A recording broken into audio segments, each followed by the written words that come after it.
hold up. Hold up. Hold up. Hold up, chat. Hold up. Hold up. Boom, boom. Boom, boom. Okay.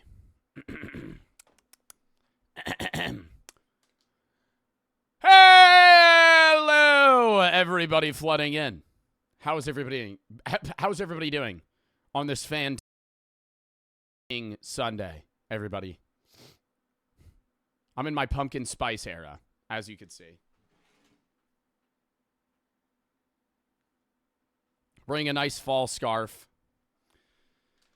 Rate the fit, chat. Rate the fit. It's a nice October afternoon on a Sunday. And what a better way to spend our Sunday than trying out every pumpkin spice product I could find. We have 20-something products to review. Mainly food. 90% food. The only things that aren't food are Burt's Bees, chapstick, Febreze, and a candle. Everything else is food. And a lot of it's not on camera because I would have no space. But this is the setup that we're going to be rocking while we review this.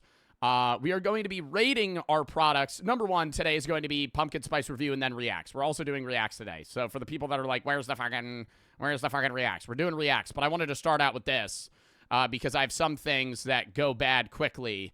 Like the Dunkin drink that's been sitting in that fridge for 3 hours and is probably going to be fucking disgusting.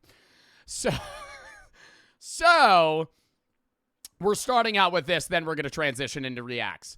Monday, I'm also going to be live at 2. It's Indigenous Peoples Day tomorrow. We're going to be doing horror games as well as a TikTok bingo game with Crispy Concords. Tuesday is going to be we're going to finish Pico Park and maybe do some sim games, maybe TCG Card Trade Simulator and some other stuff. Wednesday's a horror day. Thursday's the BCRF charity stream as well as the Amazon review and reacts. And then Friday through Sunday, this upcoming week, I'm not live to promote a STEM school in Texas, or an accelerated STEM program, rather, for people that want to get into STEM. But then we're going to be back that Monday. We're going to be doing reacts and a bunch of other bunch of horror games. Amanda the Adventure drops new Mario Party and all that stuff. We're going to be streaming nonstop until Halloween, or through Halloween, probably. Among for the sub, Fluffiest for the 3. Are you going to taste that spray can you got there? Oh, you want me to spray Febreze in my mouth? No. Is that safe? If it's safe, I'll do it. It's probably TOS. If it wasn't TOS, I would do it. Even if it wasn't safe. Because I would spit it out. Alex Zay for the sub. Rappo and Otter for the sub. Tyler for the 3. Joe and his fall gal phase. Mallet for the sub. I am for the 4. White AJK, Mr. Richard Paxton, Dr. Boredom Rye, Schlurpy, Jacob Koo, Cubs General for the sub, Void for the sub, and Tripper for the sub. If y'all want to say hi YouTube, you can. By the way, oh, actually, we do have one more product that's not pumpkin spice food. Mayo for the sub. You know, we're in our fall gal era. I'm in my white girl fall girl phase, right? Where I am loving pumpkin spice. I just can't get enough of it. So I went out and I sourced around 20 different pumpkin spice things, maybe 22. I don't know exactly. We're going to be trying all of them today, and we're going to be rating them on 2 different metrics, okay? Number 1, pumpkin spice 1 out of 5. How pumpkin spicy is the thing that I'm doing, right, or using? Mainly eating or trying or drinking, but for the things that aren't pumpkin spice that I could eat, that I can't eat, aka these things, they're probably going to get voided. But that'll probably get, you know, shoved out there. We're probably just going to review these off rip and then we'll get into the food. But we're going to be rating it on number 1, pumpkin spice ability, right? How pumpkin spicy is it? Is the pumpkin spice coming through, and is it prominent in the forward front flavor of the thing that I'm trying? Right, that's going to be a 1 out of 5. I might give half points, but I'm probably just going to do 1, 2, 3, or 4, or 5. Number 2, taste. Do I enjoy it? Right, 1 through 5 on that. Right, 1, not really enjoying it. 3, kind of middle of the road. 5, I fucking love it. I would try it again. I would buy this in a fucking store if it pops up every fall season. Okay, that's what we're going to be rating these things on. Maximum score of a 10, minimum score of a 2. Shall we get into it? We'll start off with, you know, setting the mood, to say the least. This isn't pumpkin spice. This is a Rick and Morty lighter. I couldn't find a pumpkin spice lighter. I didn't see any companies that made pumpkin spice lighters. But we're gonna light these candles here. Lovely. Just sitting. The leaves are falling. That's really hot. The leaves are falling. You could just smell it in the air, right? My allergies are kicking up. I had a nosebleed before stream. The air's getting dry. Lovely. Fall has begun. And what a better way to start off this review than a Village Candle spiced pumpkin. Whatever the hell that means. I don't really smell it, but maybe it'll come through when it starts melting. Where should I put this to where it's not a fire hazard? I didn't think this through. This is actually fire. I'm going to move it behind me. I feel like we leave it like right there. Is that bad? And then now I also have Febreze, which kind of works as, okay, which would light that on fire. Problem. I probably should have sprayed the Febreze first. We're going to spray it this way. All right, also, pumpkin roll Febreze. You know, get even more pumpkin spice in the air. Oh my God, not near the fire. Fuck that.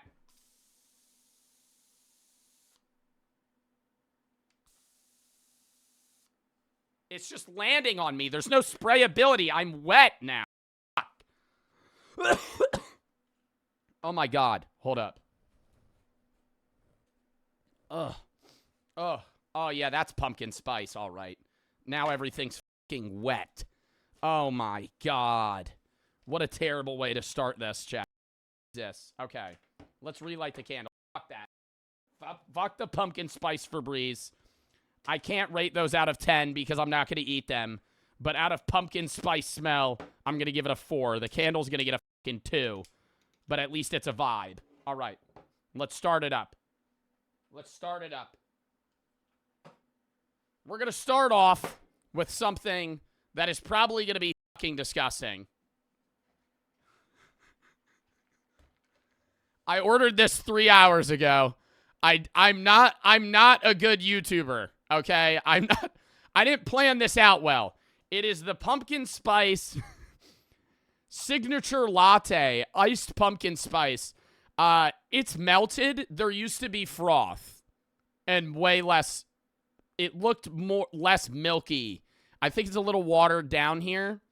Editor, throw up the nutrition facts on this. Never order this because this is likely a heart attack waiting to happen.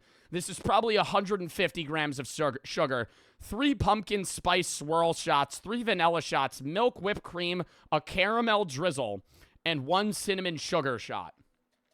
Let's give it a taste.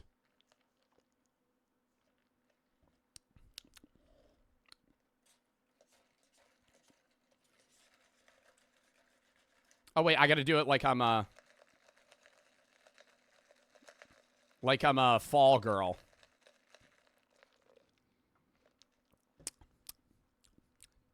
It tastes like burnt toast. I'm not even lying when I say that. Maybe it's because I ordered it hours ago. It's not great, okay? I'm not enjoying it. The sugar is really going through right now because it still tastes good after the fact because my brain's telling me it's enjoyable even though my taste buds are telling me it's not. Very sugary. I taste no coffee, and that is a latte, by the way, so there's caffeine in it. Pumpkin spice, rating out of 5, I'm getting about nothing right now. Maybe that's the burnt toast that I'm misinterpreting as, burnt, or maybe it's a pumpkin spice I'm misinterpreting as burnt toast, but they fucked this shit up. And I got a turkey sausage, egg, and cheese too on a fucking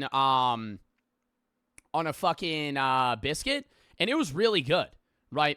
Or an English muffin, it was really good, chat. And normally Dunkin is about a 2 out of 10 in terms of taste out of breakfast, But I very much enjoyed that. And so this had a high expectation for me, even though it was sitting out for 3 hours. I keep drinking it, though. Pumpkin spice ability, we're going to give it a 1. Because I'm not really tasting the pumpkin spice that I thought I would. I kind of want that flavor to be first and foremost in my mouth, and it's not shining through. So we're going to give it a 1 on pumpkin spice ability. I'm going to give it a 3 on flavor. Even though it does taste a little burnt toasty, there's a lot of sugar, and I love sugar, so it's shining through. It's going to be an overall 4 out of 10 for me, chat.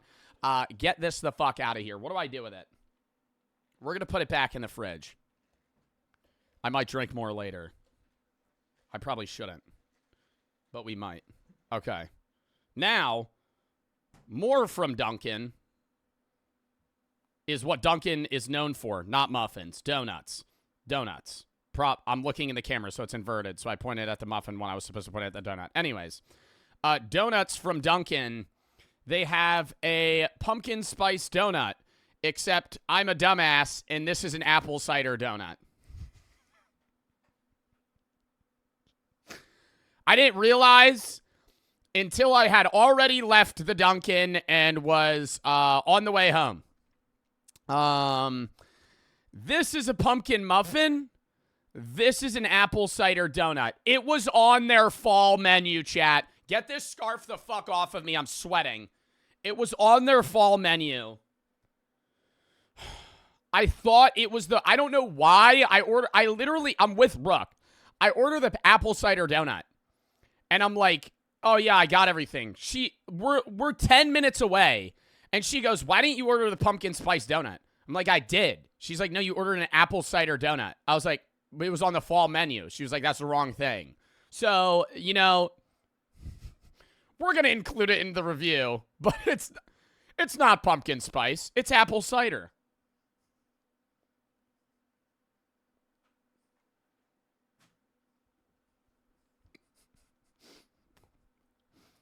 Doesn't taste like pumpkin spice. That's a shocker. Doesn't taste like apple cider either. It just tasted like dough. It tasted like sweet dough. 0 on pumpkin spice. 3 on flavor. It wasn't bad. Didn't even taste like apple fucking cider. It tastes like nothing. Literally just doughy, sweet doughy. This looks like it's going to taste like pumpkin. I'll hold this up to the camera. This shit looks like throw up. It's so orange. Now, whether or not it's artificially orange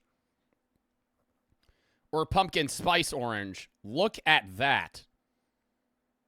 Oh my God, the icing looks good. I hope it's good, though. Realistically, though, chat, have you ever ordered this at a Dunkin'? Or anywhere, for that matter?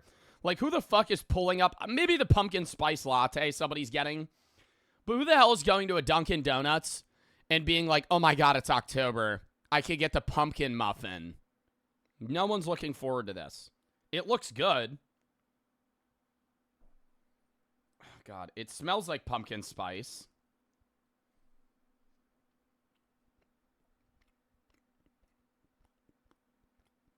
And it tastes like pumpkin spice. Dunkin'. I was expecting a lot from you, only to be disappointed.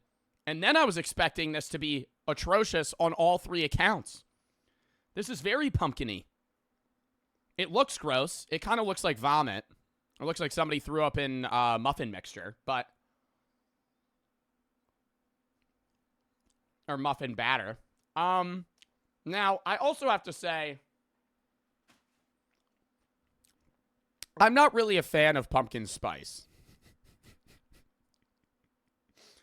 So when all of these get a 2 out of 10, if I give any of these a 5 out of 5 on taste, that means it's good, because I really didn't like that much, right? It was a good muffin, but I would have enjoyed it more if it didn't taste like pumpkin spice. On pumpkin spice level, that was a 4. Right? It was shining through. It was the main flavor. And I respect Dunkin' for that. It's stuck in my gums. And I'm still tasting the spice from the pumpkin spice. That's really what I'm looking for as well. The pumpkin is always a little faint flavor, right? A little bit of pumpkin, a lot of spice, right? Not spicy, spice flavor. Taste, 4 out of 10 pumpkin spice. Flavor, what do we give that, chat? God, I don't want to give it a 3 again. I like the donut more and the coffee, too. Oh. I was impressed by the pumpkin spice, chat, but I didn't like the flavor. And I'm sorry that I have to give it that. It's a 6 out of 10. It wasn't. It's 6 out of 10 total. I can't give it a 3 because the donut was better, even though it just tasted like dough, and the other sugary drink I enjoyed more, right? I'm not giving it a 2 because it tasted like pumpkin spice, right? I'm not a fan of pumpkin spice, but if it tastes good, I'm going to fucking say it tastes good, right? It was mid 2. I'll give it a 2.5. And I said I wasn't going to do half points. What's your favorite donut you've ever had? A chocolate frosted Boston cream. By far the best. Okay, now we're getting into the cereals here.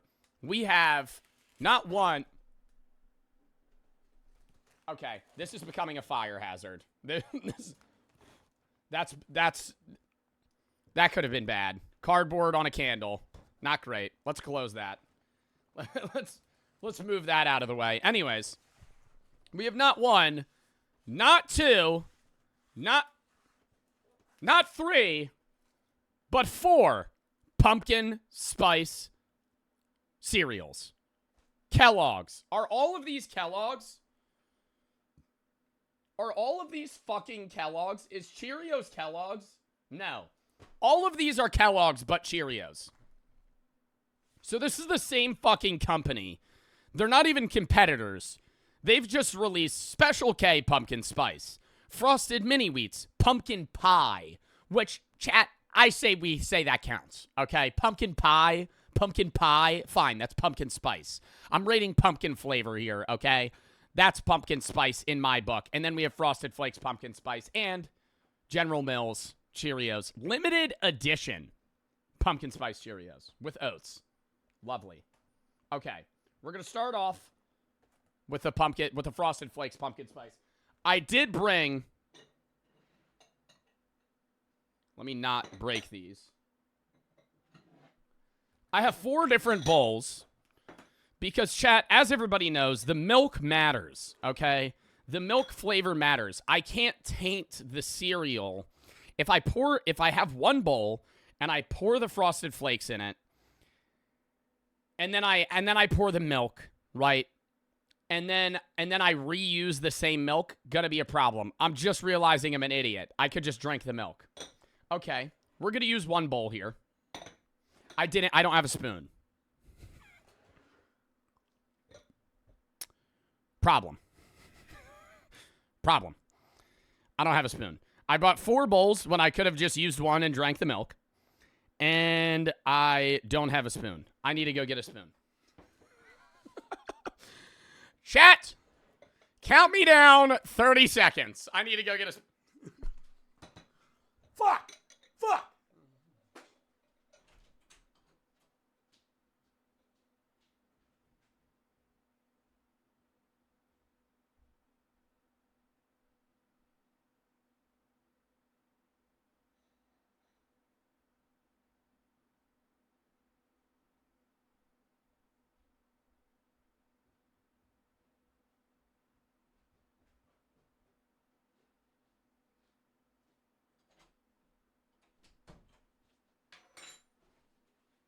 Ugh.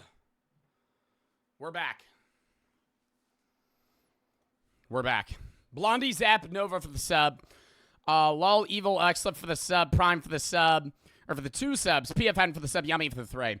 Bought a $12,000 car yesterday. Blew up on my way home after 30 minutes of driving. Did you have it insured? Sugar for the sub. Polar and Illy for the sub. Oliver for the 25. Took shrooms like 2.5 hours ago. Wanted it to yap, but I can't on here. Love ya. Thank you for the 25, Oliver. Yuri for the sub. Chris for the 5,500 biddies. Thank you for the fucking biddies, bro. Hey, man, in the Marine Corps, we're all huddled up by a laptop watching you. Appreciate the morale boost. Doing us good, man. Well, thank you for the fucking biddies, dude. And, yo, thank you guys for your service. That's fucking sick that you're all watching me right now. I appreciate that. Hold up, I gotta get comfortable. Okay. Dark for the 3. Joe Bartolozzi likes his cheese drippy. Dark for the 3, Hunter for the 3. I think the amount of effort you put into your streams and making content is really inspiring. Appreciate your dedication. Thank you. Gam for the sub. I can't read those. Those are... Looks like Mandarin. I can't read Mandarin. Nox, it's moving for the sub. 24 for the sub. Idiot and It's Frost for the sub. For the 25, hey, Pookie, I haven't given money in a while. Thank you for the 25. It doesn't say your dono ID, but whoever sent that, thank you. Pro for the 3. Are you going to eat the dude wipes? Maybe. Little for the 3. They are, they're, you know, they're plant fibers. How does this contribute to the Hawk 2 legacy? Sir and Mayo for the sub. Zay for the sub. Among for the sub. Samson and Blondie for the sub. All right. Chat, let's get into the cereal review. Frosted Flakes. An amazing cereal, chat. What are we rating regular Frosted Flakes here? I'm going to say like a 9. Frosted Flakes staple. Oh, dude, that smelled like mayo. Oh. Okay, before I even get into this, I don't like when cereals try to make spin-off flavors of the original. It's like when you watch Jersey Shore and you're like, wow, this show is kind of stupid, but like, you know, it's original. And then they come out with like Florabama Shore. Mods. Not mods. Editor, throw a picture up of Jersey Shore and Florabama Shore. It annoys me. You know, you're eating regular frosted mini wheats, and then they come out with golden mini wheats. Like, just keep the regular, right? What is this fucking variety? I don't like it. But regular Frosted Flakes, staple cereal in most people's childhood. Let's see how the pumpkin spice ones hold up. Also, kind of a marketing, whoever came up with Frosted Flakes, fucking genius. Because Frosted Flakes, chat, what is the unfrosted version of Frosted Flakes called? It's got that dumb chicken. Corn Flakes. Frosted Flakes are just corn flakes with sugar. It's the same company, but they market to kids with a tiger. Why a tiger, by the way? What is his name? Very attractive tiger. Tony the Tiger. I don't want to say Tony probably has strong hands, but I think Tony has strong hands, and I think he's gentle, you know? I think if I was dating Tony the Tiger instead of my lovely girlfriend Brooke, I think he would be gentle with me, you know? Hold up, let me get this without knocking over the drink. Today, we are using almond milk. And that's probably going to piss a lot of people off. But, bitch, I bought this a while ago. And almond milk's better for you. And I'm trying to be health conscious. Okay? Chat, we're trying a lot of... As you can see, I have a lot of fucking tasty cakes and shit we got to try as well. Nasty? That's not nasty. Fuck you. It's not nasty. Almond milk is good. Kind of. I hope it's not unsweetened. Oh, it's unsweetened original. I'm going to keep that in mind when I try these, okay? It's making the cereal shine through. If I could fucking get...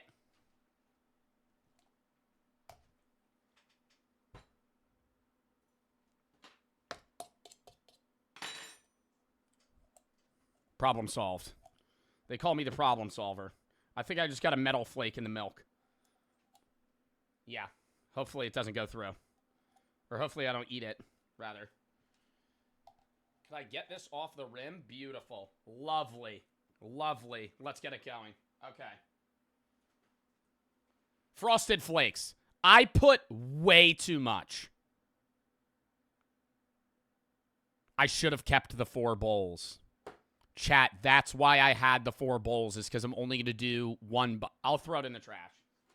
This is food waste. I know it's food waste. I'm sorry.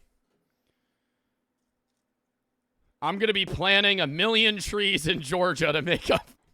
I'm not doing that. I'm not doing that. I am sorry. I'm throwing out a little bit of the fucking cereal, but this is for science. And for that, I'm going to be planting 1,000,000 trees. All right. Let's give it a try. I like, chat, we're going to do one regular bite of the top where it's going to be crispy and then maybe a soggy bite. I like, this is a bad take here. I like my cereal soggy. I enjoy soggy cereal. If it sits out, not to the point where it's breaking apart, but cereal that's been sitting in milk for about 3-4 minutes is enjoyable for me.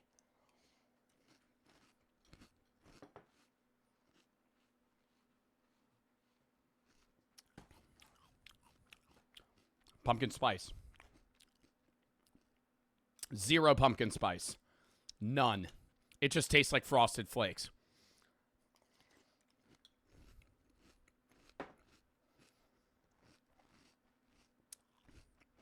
Wow. I'm getting a little bit of spice, but no pumpkin. At all.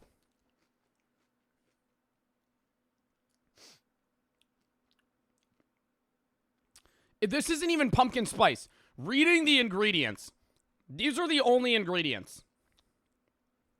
Milled corn, sugar, malt flavor. Contains 2% or less of salt and cinnamon.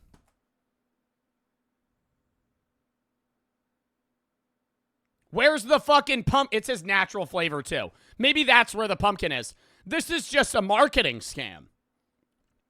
Kellogg's, Frosted Flakes, Tony the fucking Tiger. What are we doing here? Okay? What is this fucking blasphemy? If you're marketing pumpkin spice and you have the Tony the Tiger, where are his teeth, by the way? Did they rip them out to make him less scary? I don't know. But Tony the Tiger, if you're going to slap Tony, the goat of Frosted Flakes, the goat of Kellogg's, you're going to put him marketing this pumpkin spice for me, holding the bowl directly in front of my face like he's forcing me to eat it. And I'm not getting any pumpkin spice. I'm getting spice. I taste the cinnamon, right? 2 out of 10 on pumpkin spice. 2. Maybe 1.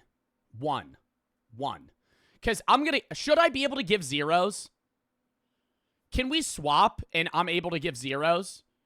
We're going to hot swap. I'm allowed to give zeros. That apple cider donut gets a 0 on pumpkin spice, not a 1. I'm able to give zeros. Because I taste the spice, so it's a 1. But I don't want to put this at a 1 and the apple cider donut as a 1 because that's literally just not even pumpkin spice. 1. Taste 5. You know, you still shine through. Love you, Tony. You're amazing, right? It tastes great because it just tastes like fucking regular Frosted Flakes. Right? So it's a scam, right? And I'm wondering if this is more expensive than the regular version. Mods, not mods. Editor, throw up the pricing here. Editor, throw up the pricing here. If it's more expensive, this is a scam. If it's the same price, no harm, no foul. I'll do a milk drink, too, as well. Just so we can get some of the flavor. And see, chat, high IQ Joe Bart here. Unsweetened almond milk, so I could really get the flavor of the cereal through the milk. Tastes disgusting. Remind me to bag this trash after, or it's going to start smelling really bad. Before we get into the reacts. It will start stinking. Hold up. Okay. Little intermission between the cereals. Why don't we rate Dude Wipes? Little intermission. Dumpkin, bitch. Focus! Dumpkin Spice. Dumpkin Spice Dude Wipes. If you know what these are for, they're for wiping your shitty asshole. And I've used regular Dude Wipes. Very enjoyable. It's a wet wipe, but it makes you, it's not a baby wipe. So it makes you feel more manly, you know? That I'm not wiping my ass with a baby wipe. Instead, I'm wiping my ass with a dude wipe. Because I'm a dude, you know? Pumpkin spice. It smells, chat. It smells like pumpkin spice. And dude, they have the ingredients on the back. Water, glycerin, Eugenia, Carafalola. Okay. Leaf oil, Mysteria, they have Mysterica fragrans, which is nutmeg. So nutmeg is the third ingredient here. Do you think this burns your asshole? Say you have like a slight cut on your butt and you wipe your ass with a pumpkin spice dude wipe.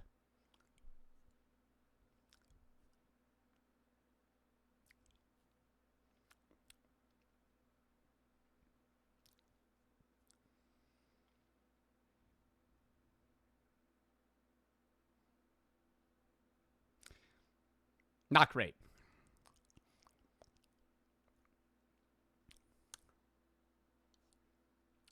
Your tongue's white because I'm eating a bunch of food and I drank that weird coffee in the donut. This isn't one of those scenarios where my tongue's normally white on stream because it's disgusting. I'm getting no flavor. Little disappointed, dude wipes. Why don't we make them taste better? You know? Try a wipe. I'm not going to wipe my ass on stream. Oh, dude, it really smells like pumpkin spice, though. Oh, I just want to cover my body in it. Oh, it smells so fucking good. 5 out of 10 on the pumpkin spice. That smells like pumpkin spice. More than the candle. I feel like my arms are going to start itching. 0 on taste. Okay. Dude wipes. We're going to give you a 5 out of 10 here. 5 out of 10. 5 out of 5 pumpkin spice, right? You really perform where you needed to, but you're kind of lackluster on the taste here. Not really impressed. Anyways. Let's do another cereal. These are going to suck. I'm going into this assuming that this is going to taste like shit. I don't... Mini wheats... Who likes frosted mini wheats? I enjoy them because they make me feel healthy, right? Even though there's a lot of sugar, it's like, oh, I'm eating them. I will say, this regular original frosted mini wheats are the best cereal to eat dry. Speaking of, we're gonna start eating them dry. We're gonna do the milk, but I'll try one dry because I feel like that's how you should enjoy frosted mini wheats a lot of the time. Is just dry. Wow. I don't know why, even on the box, it's orange, but I was expecting the white. That looks like Cheeto dust.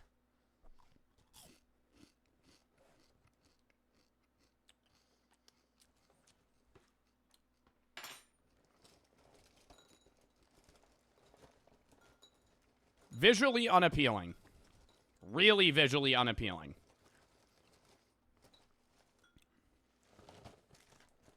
I feel like I'm in the 1600s, eating rolled wheat for breakfast. All right. Let's put these here. They're a scam. First glance, chat, should we read the ingredients? It is from Kellogg's. Do we think they just put orange food coloring on regular frosted mini wheats? What are the odds they just put orange food coloring? I feel like that would be illegal. Whole grain wheat sugar contains 2% of less of brown rice sugar, cinnamon, ginger, gelatin, and nutmeg. Oh, they do have nutmeg in this one. Rather than the other frosted mini wheats, which they've added almost nothing. So they do have a little pumpkin spice here. They have the nutmeg, which the dude wipes had. But the dude wipes didn't taste very good. So we're hoping that this doesn't taste like the dude wipes. Those aren't technically... I mean, they're edible because it's plant fiber. Are they edible? I probably should have looked into that before I put it on my tongue. If it's good on your asshole, it's good in your mouth, right? I feel like that's a rule my grandpa taught me once. Anyways.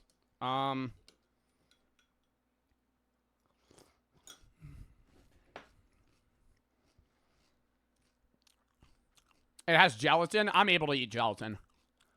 Even though I have alpha-gal.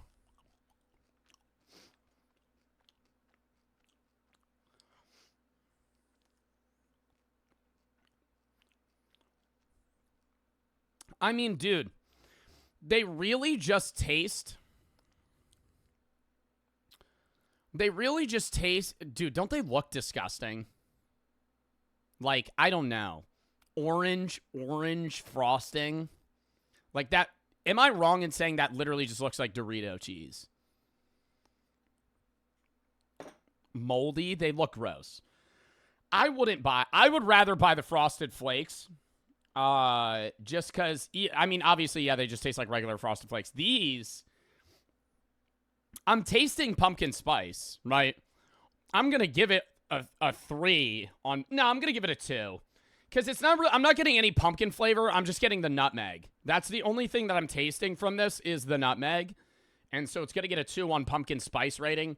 On taste, I'm going to give it a 3. It's middle of the road, dude. It's Frosted Mini Wheats.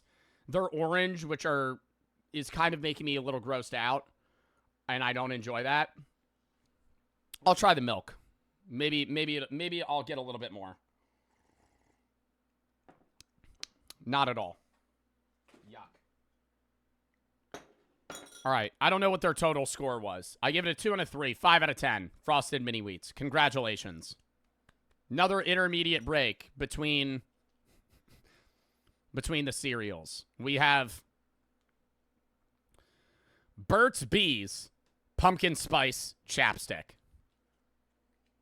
Now, I used to have a friend that would rub this on his eyelids to get high. Or not get high. It's called beezing. I'm not going to do it because I'm assuming it's TOS. But they would rub Burt's Bees chapstick on their eyelids to give them a tingly feeling. But it could also swell your eyelids up and make them really red. You told us about that? I did. Part of me really wants to take a bite out of this. If it wasn't TOS, I would. I'll be able to rate taste though, because I'll be able to lick it off my lips. I think that was the first time I've applied chapstick in the last 10 years. So that's always nice. Moisturizing lip balm. Sunflower coconut oil. Ooh, they have pumpkin as an ingredient. Doesn't really smell like anything. Just kind of smells like that weird chemical smell from chapstick.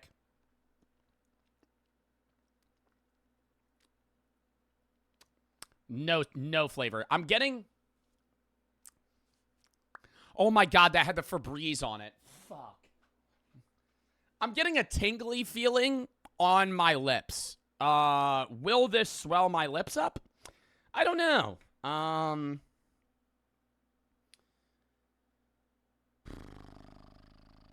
I really don't like this. It just kind of is like chapstick. The pumpkin spice. I mean, dude, the spice is there. The pumpkin's not there. It's going to get a 1. It's going to get a 1 and flavor's a 0 because that tastes like shit. Burt's Bees, you're getting a 1 out of 10. I'll keep this, though, in case I ever have chapped lips. Because this is the only pumpkin spice, or not pumpkin spice. This is the only chapstick I own. Because who the fuck owns chapstick? Swords, thank you for the 5 gifted subs. Thank you for the sub. Thank you for the 5 gifted. Punk, Neptune, and Nadia for the sub. Illy for the 3. Pumpkin spice flavoring or peppermint flavoring? I would rather eat pumpkin spice. I don't like peppermint. I don't like mint flavored foods. The only thing I want that's minty is gum or mints. Maybe a little mint, like the actual, like, plant you could put on something and I would enjoy it. But, like, I don't like people that like Junior Mints or York Peppermint Patties, fucking disgusting. Right? We could do a mint-flavored review during the holidays. But I feel like I would thoroughly unenjoy that. Owen for the sub, Sword for the 1,000. But you see, my last bits, many weeks are the best ever. Super for the sub, Forecast for the sub, I'm in for the 3. Had my highest dying laughing when you started licking the dude wipes. Moldy and Blake for the sub, Swordsman for the 1,000 biddies. I know it's not a lot. You're making my life way better since I'm watching you. Keep up the great work. Thank you. Trey for the sub, Slays for the 3. Tony made you a femboy furry, didn't he? Grizz for the 2,800 biddies. The boys wanted to donate again and say raw, and if you would ever taste test a red crayon. I don't have a red crayon with me, but I would eat a red crayon. Are they supposed to taste good? I've never eaten a crayon. I've eaten a glue stick. I've eaten chalk. I've eaten chalk more than once. I've eaten chalk a few times. I've never had Elmer's glue.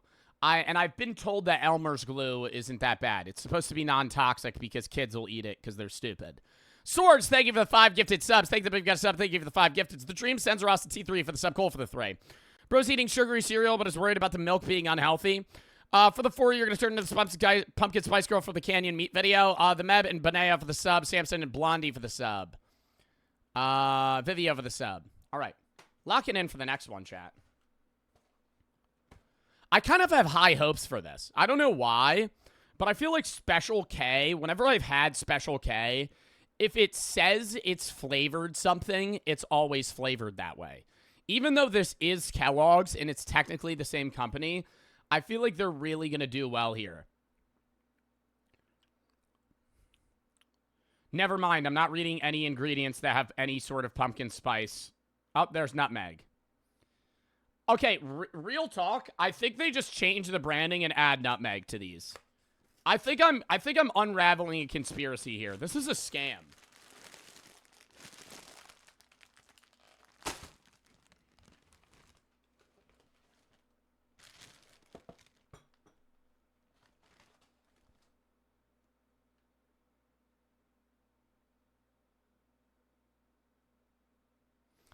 Why don't we make, you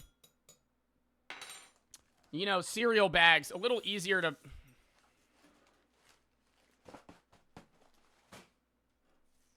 No. I know I'm going to eat it later. I'm not throwing it out. I know I'm going to like it. I like Special K. It makes me feel healthy. Special K is that shit that millennials eat for breakfast. Where's my millennials in chat? Hoorah!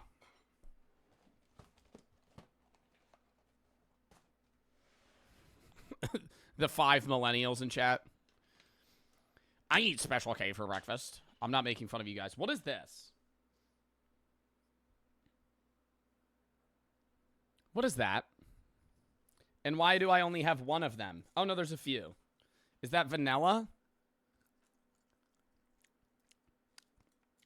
Tasted like frosting. It's a kidney stone. Some guy passed a kidney stone on the production line. Just dropped it in the bag. Be a little special treat, little toy inside. Anybody remember when you used to get toys in your cereal boxes? That was always fun.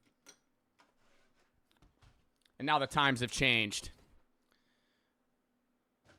And they put fentanyl and galaxy gas in the fucking cereal that kids eat today.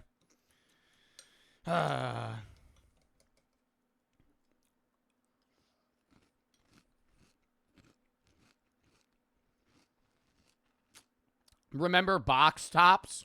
Yeah. I used to collect them, and on field day, whatever team had the most box tops got points. And I would have like, I would have 100 of them bitches. Every box I had, I would save up from the start of the school year. Bitch, I'd save up in the summer. I'm like, I can't let green team down, dude. I gotta get the box top off of this tissue box.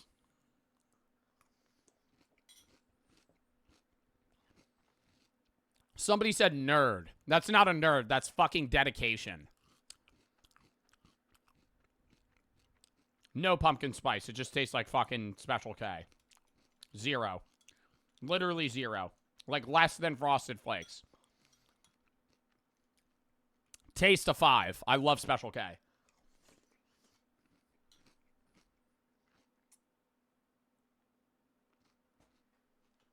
No pumpkin spice though. Dude, I'm like kind of disappointed right now. I'm hoping the other foods kind of lock it in here because the cereals thus far have been a massive letdown. Which is really annoying. All right. Last cereal we have here. Pumpkin Spice Cheerios from General Mills. All right. The only non-Kellogg's pumpkin spice that I could find for a cereal. So maybe this one will lock it in for us and provide the pumpkin spice flavor that we've been wanting, you know. I'm going to do it slowly. Lovely.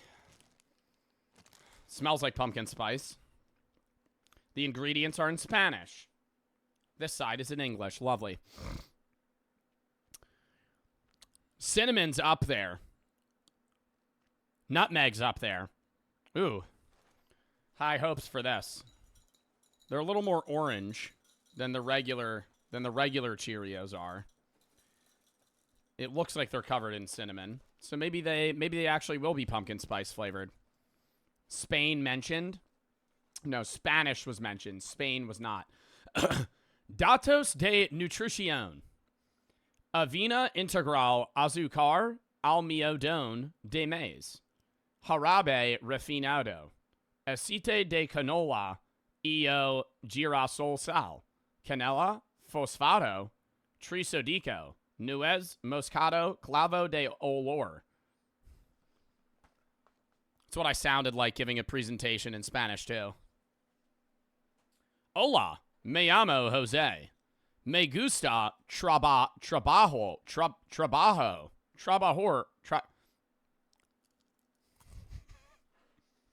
I'm just gonna eat the fucking cereal. I taste pumpkin spice dry. So, I think with milk, it'll bring it out even a little bit more. W Spanish, my favorite Latinx streamer. Mods, change the category for language to English and Spanish. No, don't do that.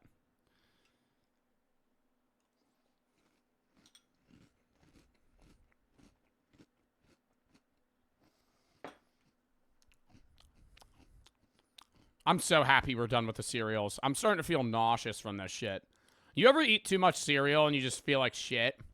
All of these are going to make me feel like shit. Dude, we have like Twinkies. Oh my God. I'm going to be breathing over a toilet later. I already know. All right.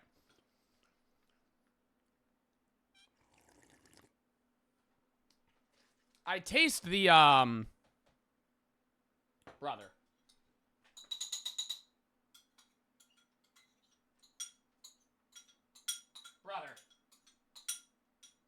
Okay. I taste the pumpkin spice a lot more in those Cheerios. It wasn't that much. Like that muffin we had was really pumpkin spicy, or the smell of the dude wipes. Relating it to that, I'm going to give it a 3 out of 10 on the pumpkin spice. It was there, but it wasn't that prominent. Taste, I'm going to give it a I'm going to give it a 3.5, right? It doesn't deserve a 4. It wasn't really amazing, but did I enjoy it? Yes. And it was more than mid. So, I'm going to give that a 6.5 out of 10. Out of 10. Cheerios wins the fucking cereal wars dub. Actually, Frosted Flakes still might have won because I gave it a 5 out of 10 on taste, because it tasted better. Anyways. Now we're on to the other bullshit, which I'm not really excited about because I'm going to feel like shit after eating these. The diabetes snacks. We have Hosted Cupcakes, Iced Pumpkin. We have Little Debbie's Pumpkin Spice Rolls, which I'm assuming are going to be the most pumpkin spice. We have Pumpkin Spice Twinkies. We have Pumpkin Spice Oreos. We have Pumpkin Pie Jelly Beans. Pumpkin Spice Marshmallows. Pumpkin Spice Belvita Crunch. Pumpkin Spice Almonds. Milano Cookies, Kind Bars. Pumpkin Spice Yogurt Pretzels. And then Tate's Pumpkin Spice Cookies. That's all we have left. Where do we want to start, chat? You guys will choose. Where do we want to start? Let's start with the fucking jelly beans, because I want to get those out of the way, because those suck. So let's start with those. I hate jelly beans. Chat, when was the last time y'all ate jelly beans? We were talking about this on stream yesterday when I was in that Block Wars event. I haven't had jelly beans outside of Bean Boozled in legitimately a decade. More than that. Probably when I was like 8 years old was the last time I had jelly beans just to have jelly beans. maybe in like a little snack-sized thing when I was trick-or-treating, but nobody really hands them out either, and they're always just very lackluster in flavor. I'm going to eat 3 at once because they're tiny.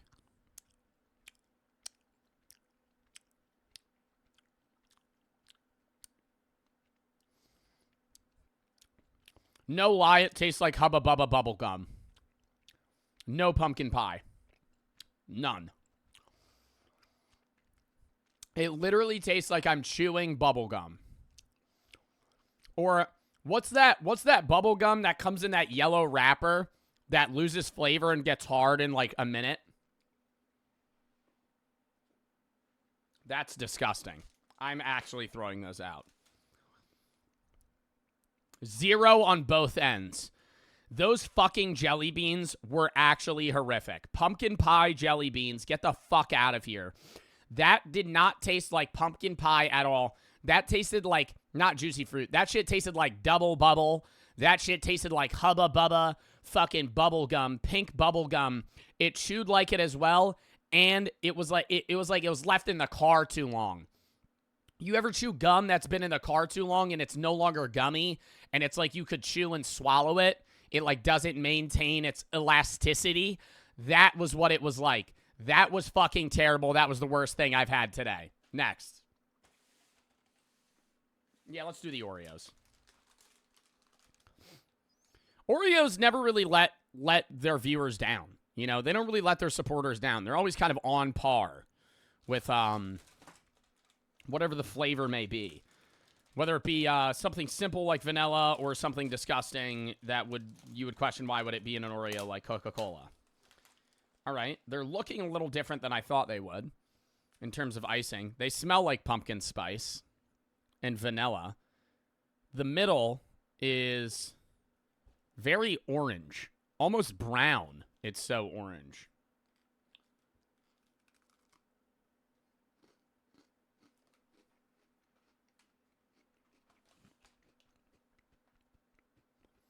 Ingredient check.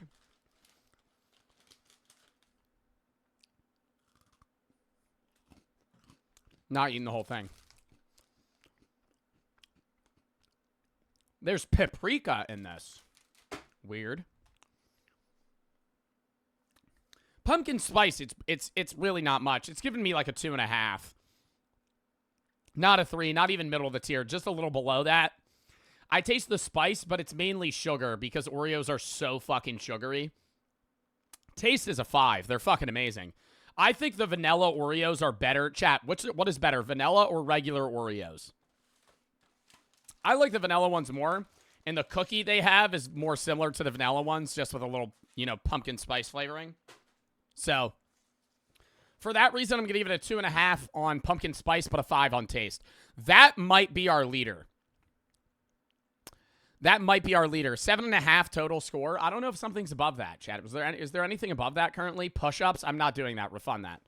Hops for the sub. Guwap for the 3. You see the record for the most sub got beat by Iron Mouse? Yeah. She also gave around 500K to charity, and people were mad because she didn't donate more. Reminds me when people did that to you. Yeah, people do that all the time. Trash for the sub. Darth for the 1,000 biddies. Love your channel. Thank you. DMC and Justin for the sub. Nadia for the 3. Been watching your Twitch and VODs for years. You're so funny. You've helped me so much when I struggle with depression. Well, I hope you're doing a little bit better now. And thank you for the 3. Swords for the 1,000 biddies. Put more milk? No. Slays for the 3.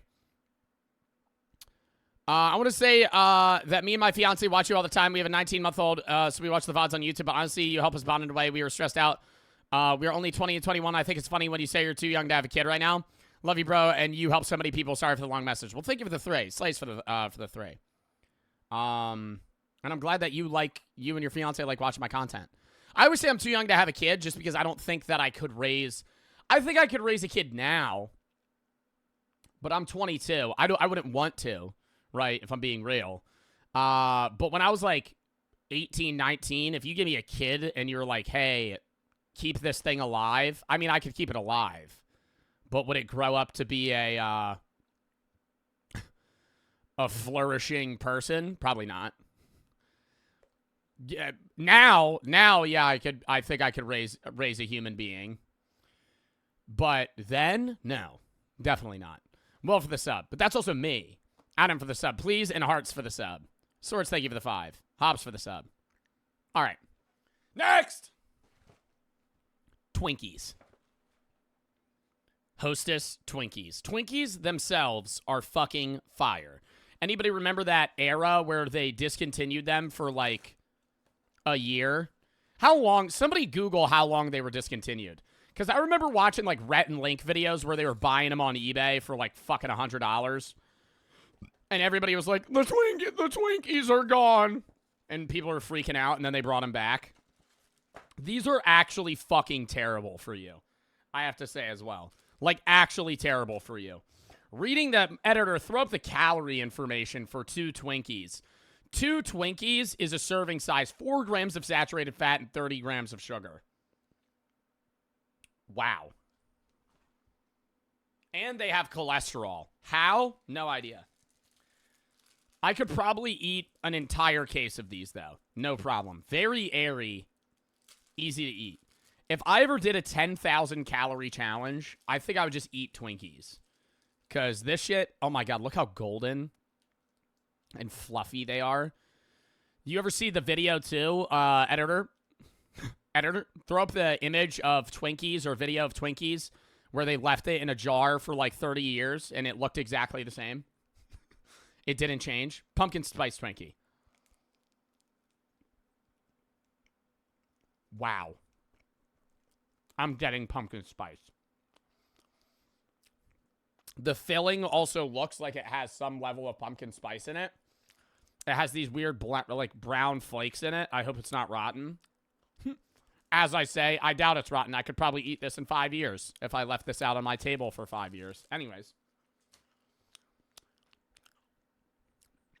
That was really fucking good. That had the pumpkin spice taste that the muffin had.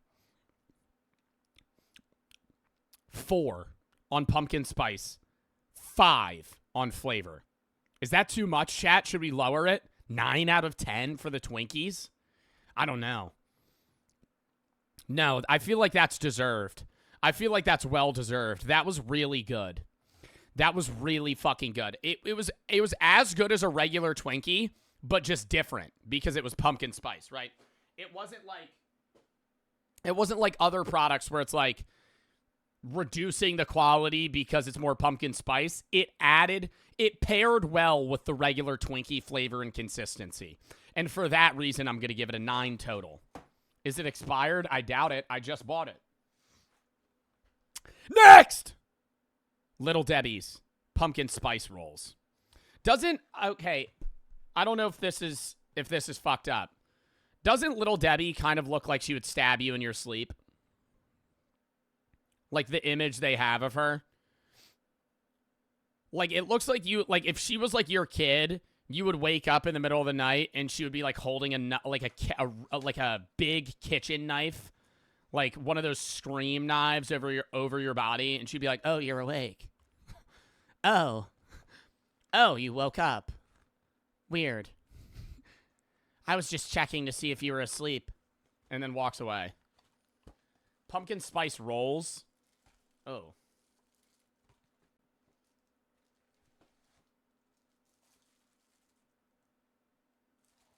I don't know if this is a marketing thing, chat. The icing's the same. Am I wrong in saying that the packaging is much more brown? This is like 4 shades lighter. Comparatively. Maybe I'm tweaking. What did somebody say? Hold up. Like that 30-year-old that acted like she was 9 and tried to kill her adoptive parents? Who did that? Jacob, thank you for the 5 gifted. Thank you for the sub. Thank you for the 5 gifted. Slays for the 3. I was 19 when she was born. I blacked out in the moment I heard her cry for like 5 seconds because of the emotions. I didn't think I was ready at all because I wasn't planned. But the love I instantly had for her made me lock in and mature at a 10 times speed. Oh, definitely, dude. Yeah, being a parent makes people mature. For sure. Just life experience in general. Like, you're kind of biologically forced into being, like, an adult, right, as a teenager. So, yeah. No, I definitely get that. I'm definitely, like, 40 years old mentally. Oh, for sure. A lemon Ziri for the sub. Mine's for the sub. I'm in for the 3. I have a 2-year-old about to be 22. It's all about what people would rather do. Yes, you're able to raise a child, but you're so long live your life. But some people want the young kid life. Yeah. Hobbs for the sub. Guo for the 3. I already read that. And Jacob, thank you for the subs. Yeah, no, I definitely understand what you're saying. Oh god, that was like stuck to the plastic. That's kind of disgusting. Anyways, I feel like I was gonna say something and I can't remember what. I feel like the sugar's coursing through my body right now. Something about raising a kid. Don't remember. Wow, chat. I feel like I'm gonna I'm having like a sugar rush. Can you black out from having too much sugar? Maybe. All right, let's give it a taste. Very swirly. I like the uniformity of Little Debbie's, right? Even though she looks like a serial killer in the image. Smells like pumpkins. Actually, I got a faint smell of salmon. Maybe I'm wrong. I think I'm mixing the two.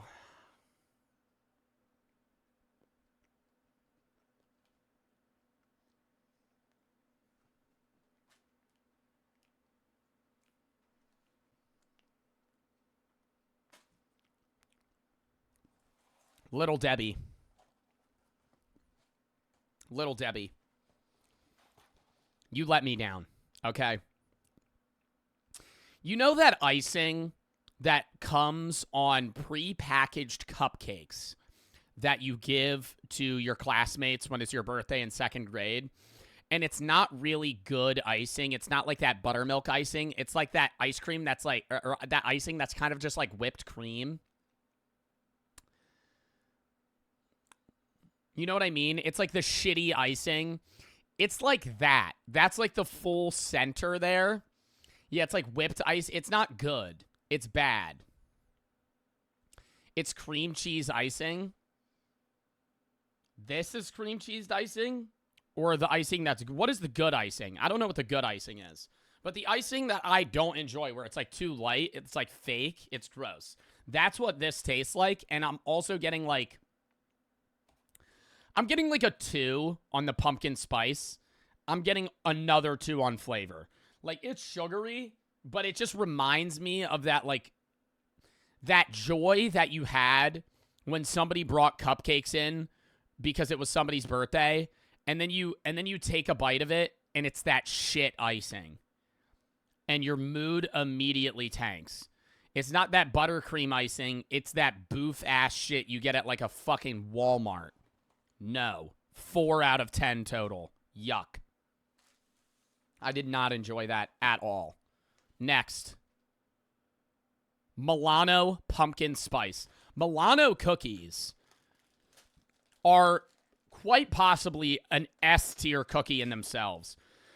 They have a lot of variety, and I've never had a Milano cookie that I didn't enjoy, right? And they also have very unique packaging. You recognize them from far away, right? If you're strolling in the aisles and you're trying to find these, you're never gonna walk right by them. You know, packaging's different. They also come in these little canisters, or not canisters, and that looks okay. Milano, okay, Milano. I am dick riding the shit out of you right now, and then you give me this. What the fuck? What the fuck is this? What the...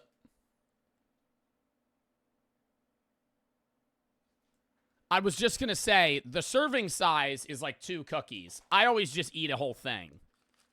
Because there's 3 of them in each. And I always just eat this. I'm like, this is my serving. And it's usually like 4 or 5 cookies. Maybe that's my fault, right? I'm not gonna discredit them yet.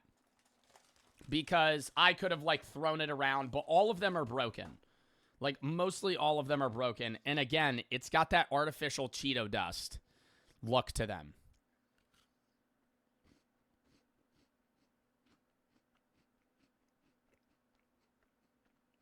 Wow.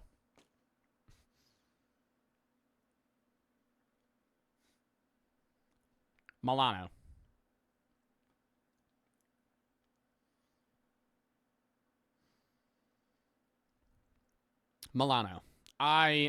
Oh.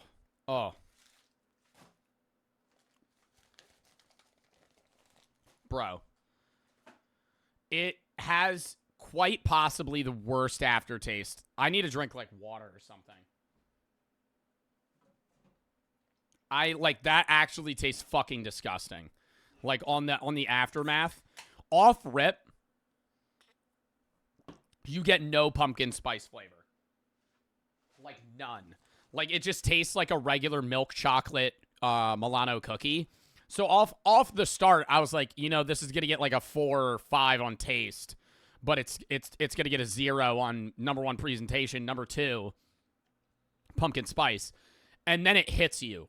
Right when you swallow it, it's just pumpkin spice, but it's like old. You know, this is what it's. I think it's too pumpkin-y, right?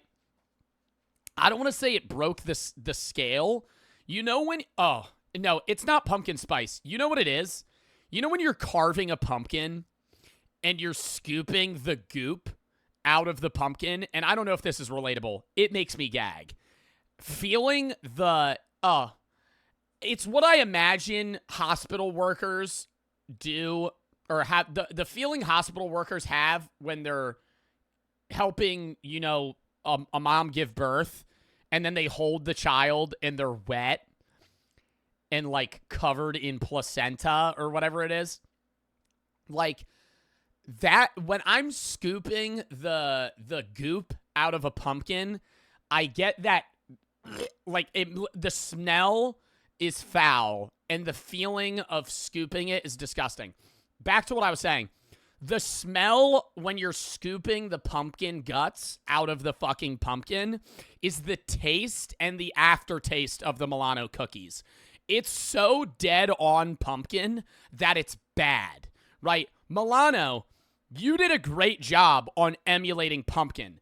You didn't add the spice, so I'm just getting straight pumpkin guts, and it makes me want to throw up. It's bad. Pumpkin, I'm going to give you a 3 because I'm not getting spice. I'm getting pumpkin. I'm going to give it a fucking 1 on flavor because that aftertaste was disgusting. Just pumpkin. Next. These I kind of have really high hopes for. Another Hostess, right? We already given 9 to Twinkies. So surely the Cupcakes step it up a notch here. Because the orange on the cake bit looks really pumpkin spicy. So these might be good, but we don't really know. I hate Hostess, but these look adorable. I used to eat these cupcakes every day with lunch. All the time until I ended up switching to Uncrustables as like my little like sweet treat thing. I used to eat these two little, they come in the packet. Oh no, wait, what? Wait, what are the ones that come in packages of 2? Maybe I'm not thinking of Hostess. Oh, Tasty Cakes. That's what I used to eat. I used to eat Tasty Cakes every day. And those were fire. These look just like them.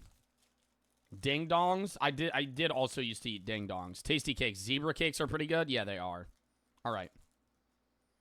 There's only 1 cake. I kind of like that they give you 1 instead of 2. So they're more individually packaged, so you don't feel the urge to eat 2. Very heavy.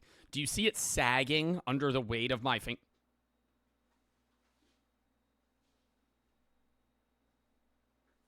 Under the weight of my fingers? Heavy. This is a dense cake. Actually, it's not even sagging. It feels like it is, though. This is very dense. We're going to do a little cross section here. A lot of icing filling. I feel like this is like Reese's cup filling levels right now. There's just an outer layer of cake and almost all of the inside's icing.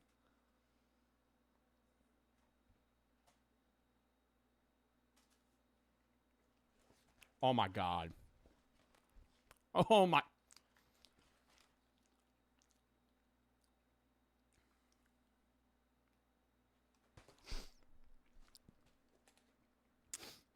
Hostess.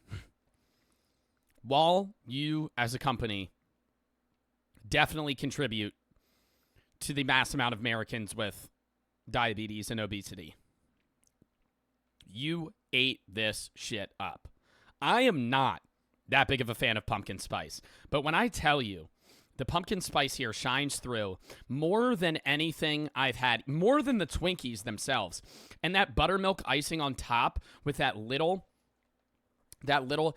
swirl of icing and the inside frosting. Oh, 10, 5 and 5, 5 and 5. Hostess Cupcakes, you have outdone yourself here. Somebody said Hawk. If we were rating on Hawk Tuas, I would give the Hostess Cupcake a Hawk Tua. Okay? That was really cringy, but I mean, you can't really make a non-cringy Hawk Tua joke. Anyways, that was a 10. I enjoyed that thoroughly. One cupcake is 22 grams of sugar. Wow. That's probably why I liked it so much. And we're back to the bullshit.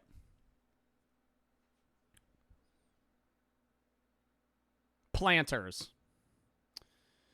Why don't we stick to the peanuts, okay? Why don't we get out of the almond realm, right? And why don't we get out of the pumpkin spice almond realm? I don't know why this is even a product. I feel like pumpkin spice is usually with things that are sweet. I will say this is very enjoyable. Opening a can of nuts, and you get this little tab here, and you go, look. You just go. Oh. It's like I'm watching ASMR. They have a lot. It does have the pumpkin spice smell. And that bitch is covered. Planters, I might have spoken too soon here. I'm doubting that this is going to taste good because I don't think pumpkin spice and almonds are going to pair well together. I may be wrong. But they've outdone themselves on the seasoning. I'm seeing the seasoning. Is Liquid Death any good? It's amazing. Not sponsored. Right here. You can tell they cover each individual one. It's like they're tossed.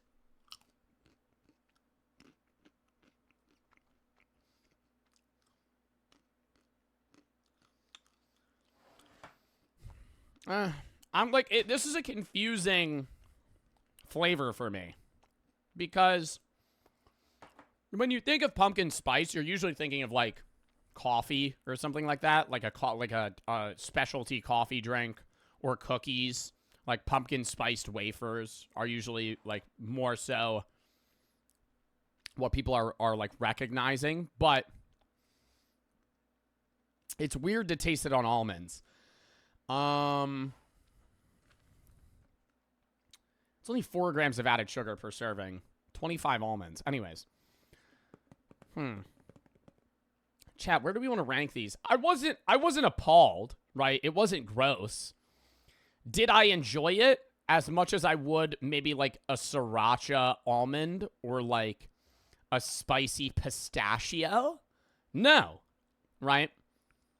But I am in my pumpkin spice era, right? And it wasn't half bad. The pumpkin spice flavor shined through very well. It's going to get a 4, okay? It's not a 5 because it wasn't like the Hostess Cupcake because that was a 5, right? This is a 4 on pumpkin spice flavor. On actual taste, 3.5. It's going to get a 7.5 total. I think that's an honest score. I don't think that's giving it, too much. I think some people might think it should be a little higher. I don't, because I would rather have almost any other flavor of almond, but it wasn't bad. I didn't dislike it. So it's going to get a 7.5 total for me. Next, we have 5 things left. And then we're going to get into the reacts. Well, 5 things left, and then I got to fucking move this table out of the way. And then we're going to get into the reacts. Joe, the almonds look like shit, and is it Hocktober or Halloween? It's Hocktober. It's Hocktober, and I'm in my Hockkin spice era.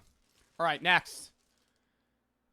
Jet puffed pumpkin spice marshmallows. I don't know who the fuck just bought. Do you guys just buy marshmallows? Like, when I did that video where I did Chubby Bunny with marshmallows, I only had those because I wrote, like, I'll go do a campfire and roast marshmallows. Like, those are old as fuck, right? I leave marshmallows in my cabinet for a year and a half. Like, I don't just buy marshmallows. So what I'm saying is, like, these aren't even ones that you're going to roast. These are just, like, marshmallows that people eat. So are people buying these and just snacking on them? Or what?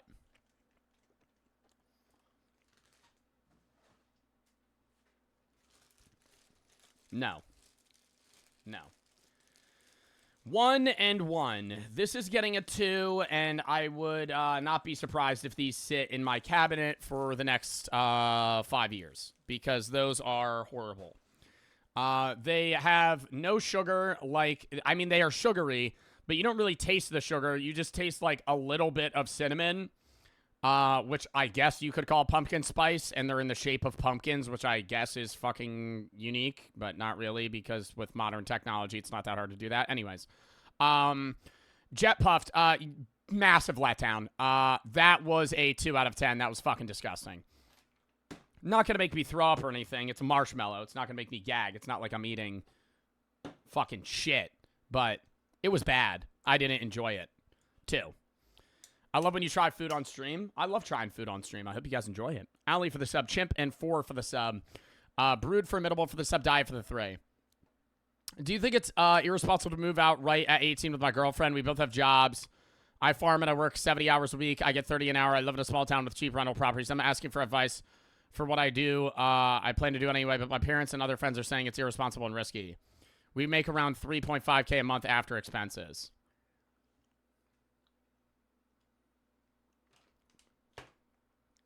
It's up to you. If you've been dating your girlfriend long enough and you feel confident that you guys are going to stay together for, you know, the foreseeable future, and you want to move out, that's up to you, right?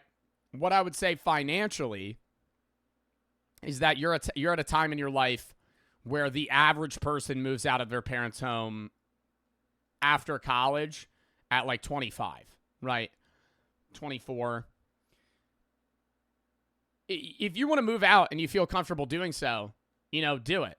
But at the same time, that 3.5K a month that you're making as a whole, like, let's say it's just you. Let's say you make, you know, 2K a month, right, after expenses. 2.5K a month, 3K a month, whatever you're making, right?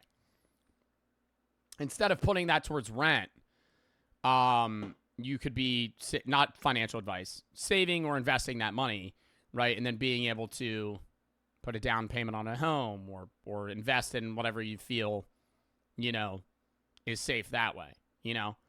Rental properties are nice just because you don't have to deal with, you know, owning something. But at the same time, it's more so you're young. You could also save up for 4 years. It's really up to you, though. It's whatever choice you want to make. It's your life. Levi and Ali for the sub. I don't think it's a terrible decision, but I could see why people are telling you not to do it. But I could also see why you would want to, you know. Having the freedom of living alone is nice. Anyways, next, we'll do these. We have the final 4. Pumpkin Spice Yogurt Pretzels by Hayden Valley Foods. Never even heard of this company, but I saw them on Amazon, and so I ordered them. Because I said, pumpkin spice pretzels? That's unique. I'm assuming they're yogurt covered. I'm in my head, I'm still thinking they're going to taste like white chocolate.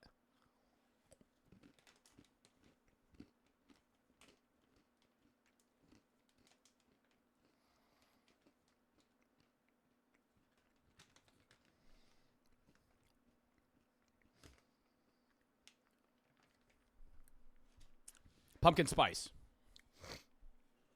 Shining like a fucking glistening star. Like our sun when it cooks the earth due to climate change.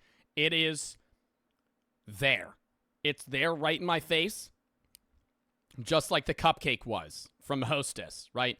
It's not overwhelming and it's not too pumpkin-y like the fucking Milano cookie was. It has the saltiness from the pretzel, the crunch, and the creaminess from the yogurt. This is an all-around food. This is the equivalent of hot Cheetos in the pumpkin spice world. 5 and 5. 10. Wow. I did not think today I would give 2 10s. But Hayden Valley Farms, you really performed. You really performed there. Somebody said, "And you lost me." Sounds pretty nasty, not going to lie. I think it's hitting most of the taste buds, right? It's getting that saltiness, that sweet, that spice from the cinnamon, nutmeg, whatever they're using from the pumpkin spice. And it's creamy and crunchy. I think it's enjoyable. And I just like pretzels that are covered in stuff, personally. Now, we have our last 3 things, one of which, Belvita Crunchy Pumpkin Spice. I eat these on a daily basis. Not the pumpkin spice ones, but just Belvita. I think they're a quick snack. It's oats. Makes me feel healthy. Even though there's a lot of sugar and they're not that healthy. But, you know, they're a quick on-the-go thing. If you need to eat something quick, you get 4 in there. I feel like it's an honest serving. So it makes me happy. This one, they only get 3. Belvita. I'm immediately docking points. Belvita. Belvita. Belvita.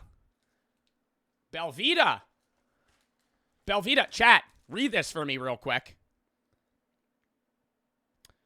Serving size. 1 pack. 4 biscuits. Count it. Count it. I'm doing a test here. We're opening up another one. Wow. Chat. What is this inconsistency, Belvita? Belvita, I paid hard-earned money for my pumpkin spice Belvita cookies. And in one package, you give me 3. And in the other, you give me 4. How am I supposed to live my life with this inconsistency? Send me a lifetime supply of the oats and honey ones, Belvita. I'm very upset. Send me a lifetime supply of the oats and honey. Belvita, instead of me, bashing you for getting that wrong, Belvita, why don't you just send me, I don't know, maybe a lifetime supply of Belvita oats and honey? Thank you. Anyways. I feel like I could tell which ones have 3. This one has 4. You could feel them. I think all the others have 4. Wow. Chat, that was just an unlucky pull. Should we try the one that has 3? I feel like it's going to be, like, defective. I feel like this one's going to have, like, fentanyl in it. I take that back. I'm not bashing Belvita. That's getting thrown out. We'll try this one. Belvita. I don't know where the other piece is.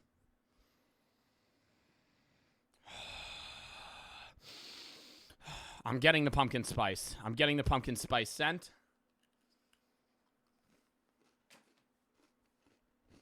One bite. No pumpkin spice flavor, just straight oat. It's the same thing with most of the Belvita chips. That's why, or not chips, the Belvita things. That's why I enjoy them. Bit of a pumpkin spice aftertaste, but no forefront taste. Belvita, for me missing 1 out of one of the 4 packages that I had, I'm going to dock you a half a point off of your total score. I'm going to give you a 3 on the pumpkin spice flavor because the aftertaste did shine through. The overall taste, it's worse than every other Belvita I've had. I'm going to give it a 3 again because I really do enjoy Belvita, so this is just kind of middle of the road for me, which would make your total score a 6, but I'm going to dock it down to a 5.5. Get 4 cookies in all your fucking packages. Next. Kind Thins. I've never had the thin... Kind Thins chocolate pumpkin spice.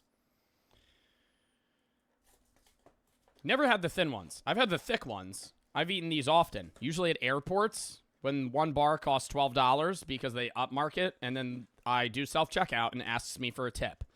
And that's where I start crashing out on the airport.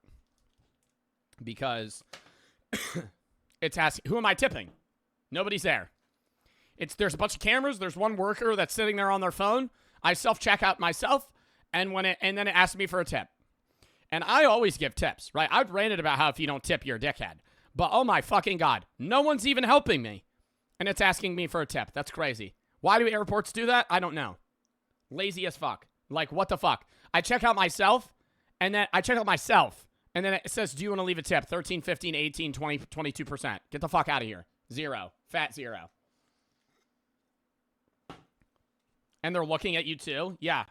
Did you find everything? Yes. Yes. I found the $8 bottle of Dasani water that's gonna fucking dehydrate me even more. And the One Kind bar. And before I had Alpha Gal, the fucking expired beef, the expired fucking, oh my god, beef jerky. I can't get into this fucking thing. Kind bar. Kind bar. I can't get into it. Okay. Open up this fucking package, why don't we? Very nutty. I could already tell. But that's also just what Kind bars are. It's just a bunch of nuts. Very flimsy. I see the pumpkin spice seasoning on the top. This is very seed forward. Wow. Are there seeds in this?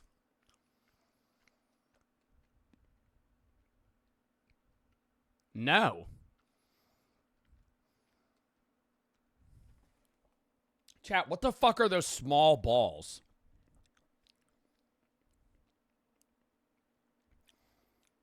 What is that? Tapioca, syrup, sugar, peanuts. Maybe crushed up peanuts. It tastes like seeds. It tastes like I'm eating pumpkin seeds. Maybe that's just the pumpkin spice on the peanuts is giving me the texture of a pumpkin. I like that. Because there's not even seeds in this. Pumpkin spice is going to get a 3.5 because of that. Because it confused me thinking there were seeds in there. Because it was the pumpkin flavor. Taste, I'm going to give it a 3.5 as well. Overall, 7. Wasn't amazing. But I do like Kind bars. And I really like the chocolate. Last one. Tate's. Their regular cookies are fucking fire. I'm always a fan of a thin, hard cookie. Pause. So this better work for me. I hope that isn't white chocolate. Because white chocolate is a fucking scam. I'm not a fan of white chocolate. How was that a pause? I don't know. I said thin and hard.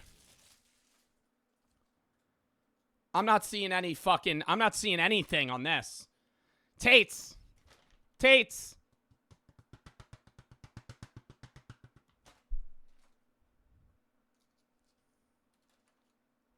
There's one. There's one.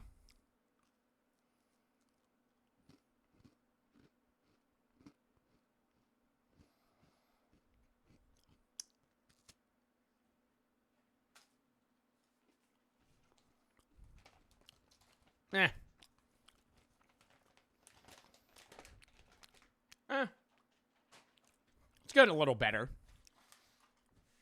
It's growing on me as I chew it.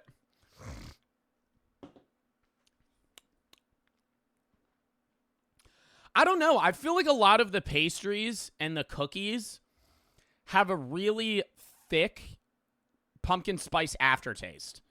But like initially, I'm just tasting like it tastes kind of just like a sugar cookie with like white chocolate chips. Which isn't bad. Like, I'm not going to say I wouldn't enjoy that. But I don't know. What do I fucking rate that? I'm going to give that a 3. Again. No, I'm going to give it a 3.5. I'll give it a 3.5 on pumpkin spice. On flavor, I'm going to give it.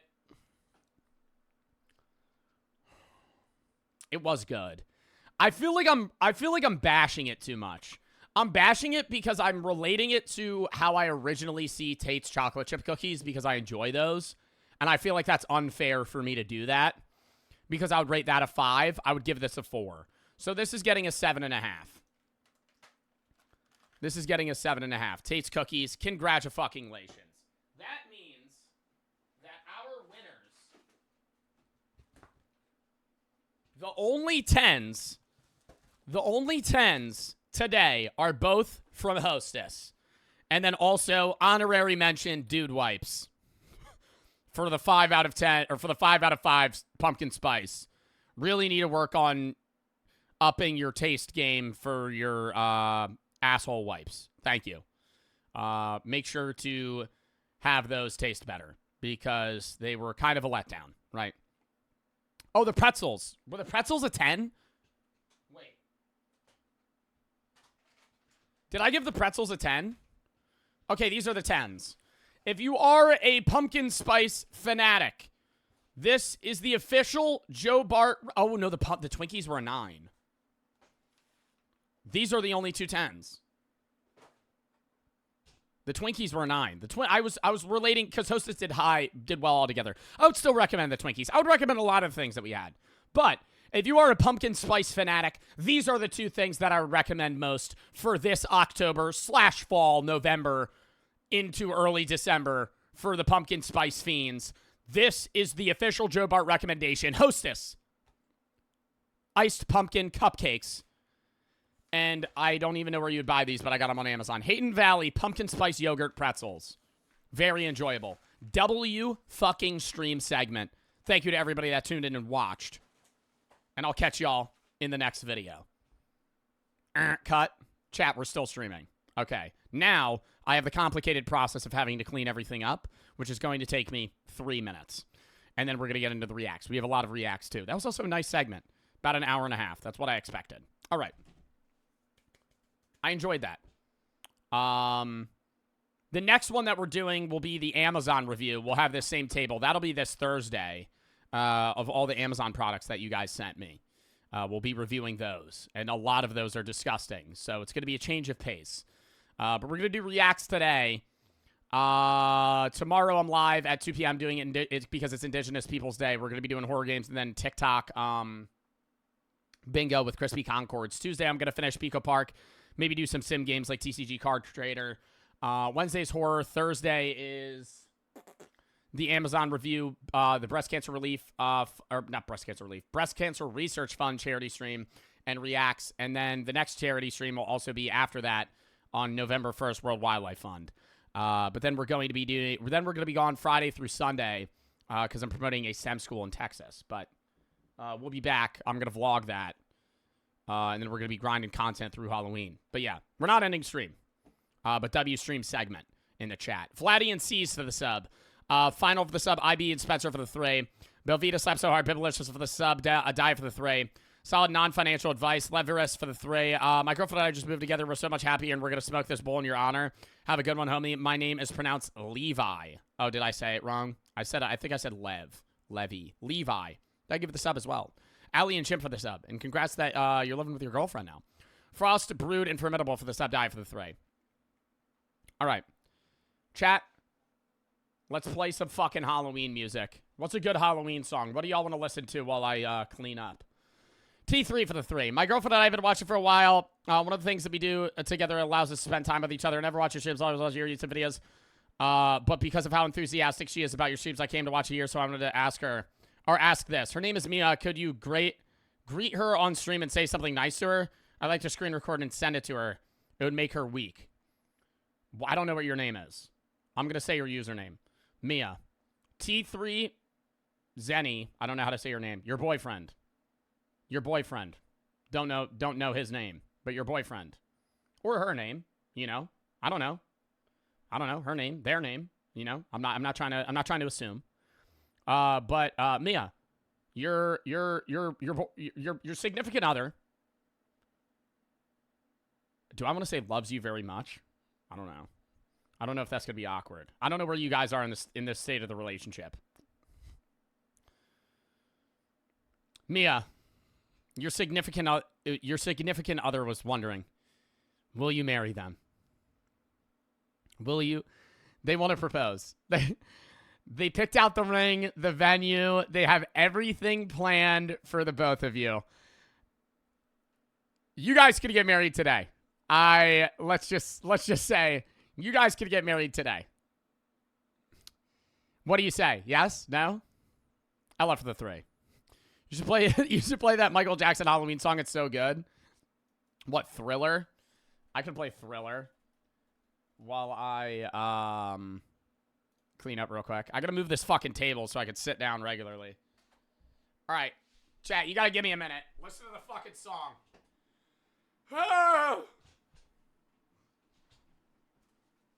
Okay. Plan of action here.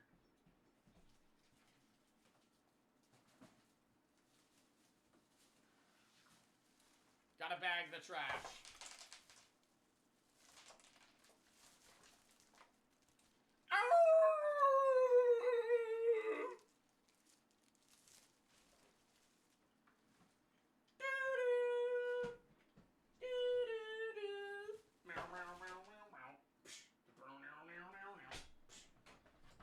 Motherfucker!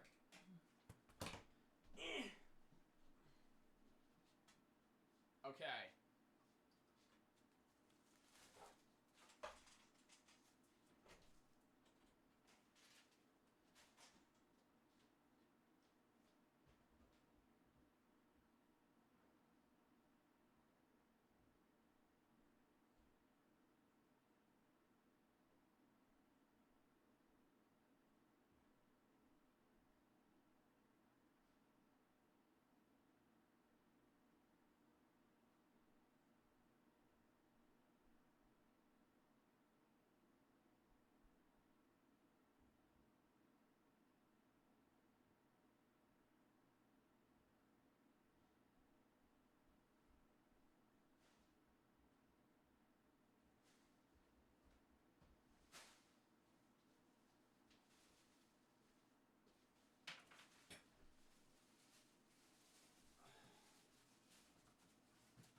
I'm going as quick as possible, chat. Trust me. Fuck.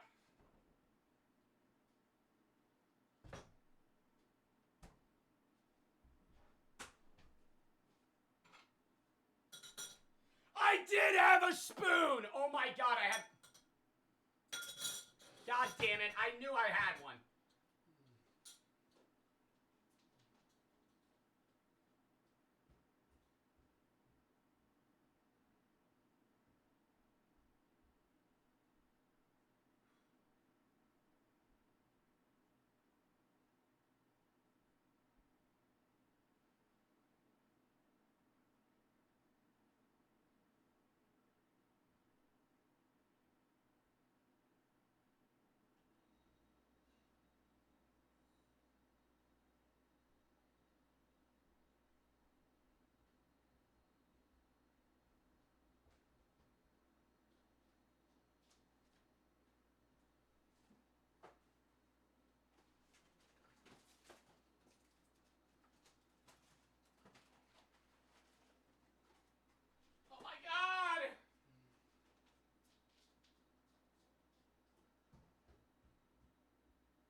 Okay.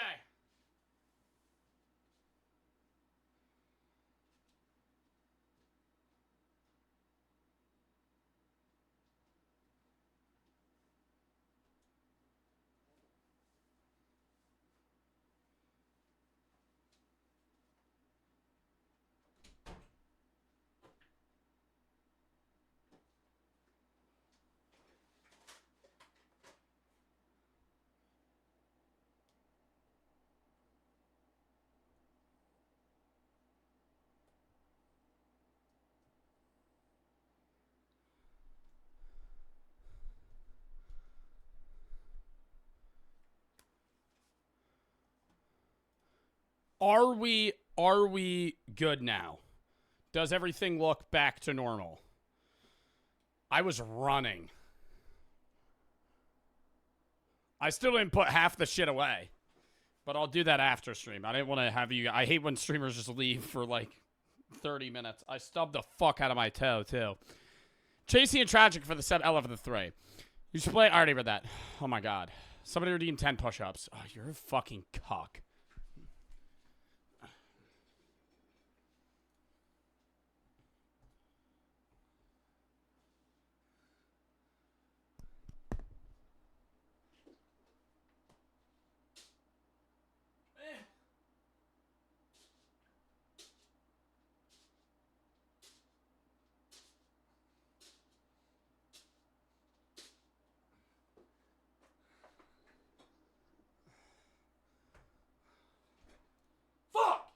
Okay.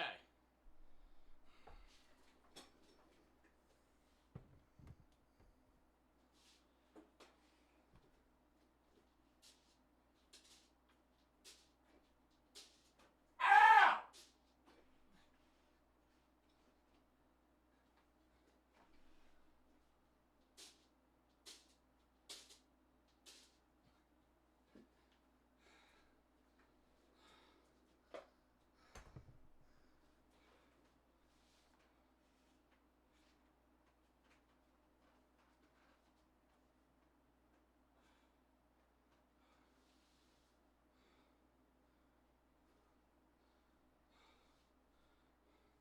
Go fuck yourself. Go fuck yourself. I'm not doing 10 more. Go fuck yourself. Refund them. Go fuck yourself. No. No.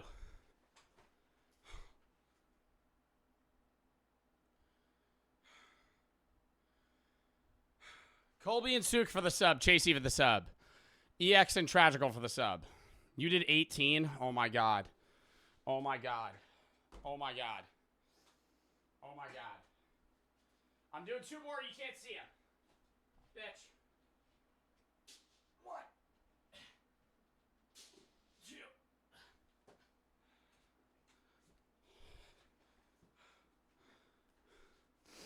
Miles for the 3 said go Birds. Oh my god. Are they playing right now? I just fucking ripped ass. Holy shit. Eagles game. Oh, go Birds. They almost lost to the Browns. Miles for the 3. Dinosaur for the 1,000 biddies. Hey, Joe, I'm thinking of committing suicide. Do you have any advice or anything to make me see the point in living? I mean, you clearly have some sort of point in living because you're logically asking me to see a way or a reason for why you should live. And just to put it, very bluntly, so you can experience the only experience you may ever have. If you cut your life short, you're kind of ruining the one thing that whatever weird conscious organism, you and I are, you're ruining that experience for yourself, right? Obviously, you might be going through things, and I'm sorry for whatever you're going through, but that does not mean that suicide is the answer, man. You got to get help. Reach out to a friend, therapist, family member. Talk to them. You must have a reason why you want to commit suicide. Right? And I know whatever reason that might be mentally taxing on you, but it's still not a reason to kill yourself. It might be a reason to be upset, but there's ways, to work through that, ways to get over those things. Whatever you're going through is not something that's going to last forever. Death does, right? And so, a lot of people always say this, But the only reason you feel sad is because you know what it's like to feel happy. So, you know, you want to get back to those moments. Life is full of ups and downs. Some days are going to suck. Some months are going to suck. Some years are going to suck. But that's life, dude. You get through all those things. If you live 80 years, 20 of them might suck. But even the ones that suck, there's going to be days that are good, right? Things that you enjoy. Even if it's a bad day, there's still something that went on that you like. A lot of people crowd their mind with negative thoughts. And it's kind of hard not to do that. But if you kind of sit there and tell yourself you're depressed and that your life sucks, then your life's going to fucking suck, right? You're only going to see the negative things. Humans are kind of ingrained to do that. If you have 10 good things happening today and 2 really bad things or 2 bad things, you're going to think the overall day was a net negative. But it's kind of the mindset you're in, you know? You got to get help, man. Suicide's not the answer. All right. Are we ready to lock in, chat? We have a lot of reacts to get through. Actually, not that many. But we have reacts to get through. Starting out. Oh, do we want to watch this? I have to poll you guys. Mods, poll chat on whether or not we fucking watch this. A lot of people were spamming yesterday, but I had the Block Wars tournament. I always poll you guys on whether or not we watch MrBeast just because all the shit that's been going down. But I'll let you guys choose. There's a lot of influencers in this one, apparently. I saw the little tweet he made. I think, yeah, it's like, I mean, Carl, obviously, and then fucking Laserbeam and all them. But I think Vicstar and Kai Cenat and all those guys are in it. So it could be interesting. Outside of that, we have Why He's Attractive and I'm Not. The Deadliest Carnival rides. Alabama Boss survives the world's strongest beer. Is our world broken? We might have time for more. I just didn't. I have a lot of reacts that we could watch. I have a fucking 152 on watch later.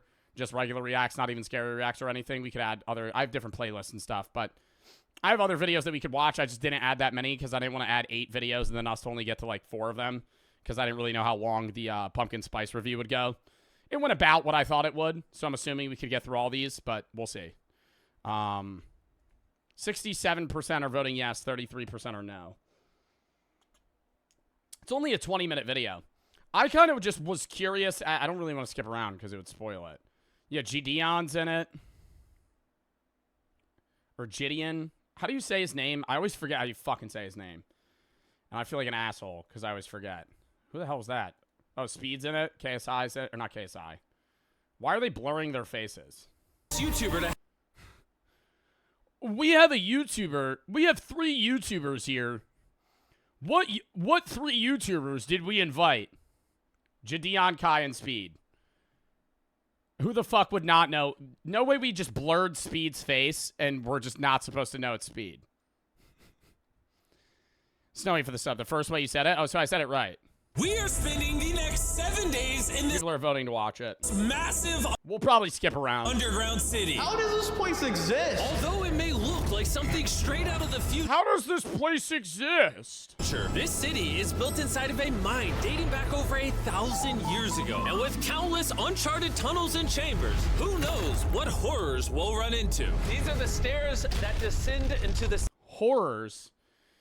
You imagine they find like a naked boob monster like from Barbarian? Who do you think it would make its child?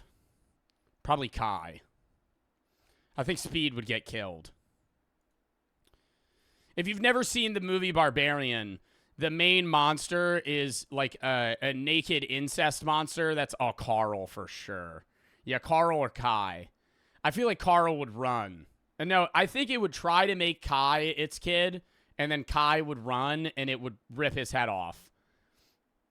I think Carl would lock in and survive.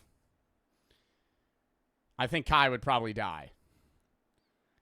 Carl is very childlike. It's not even who's very childlike. In the movie Barbarian, it just picks people.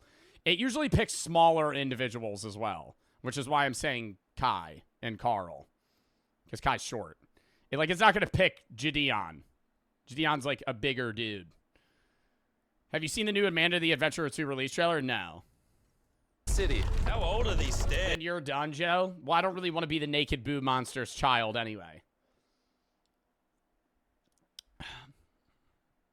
I would to survive, though. Oh, I'd lock in, dude.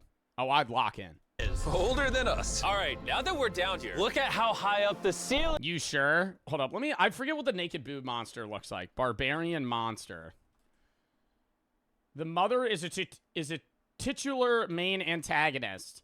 She is a deranged and deformed woman who is the result of decades of incest and rape at the hands of Frank.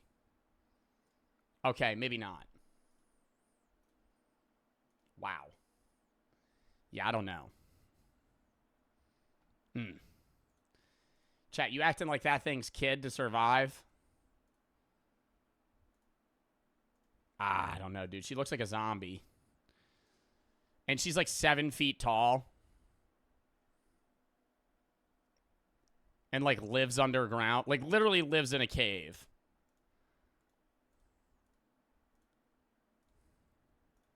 Wow. I can fix her. We are 400 feet underground right now. And somehow this village just exists. This is nuts. During World War II, when Romania was getting bombed, thousands of people would hide here. And now, just a bunch of YouTubers live here. And soon enough, we found a great place to spend the night. I think we should camp here.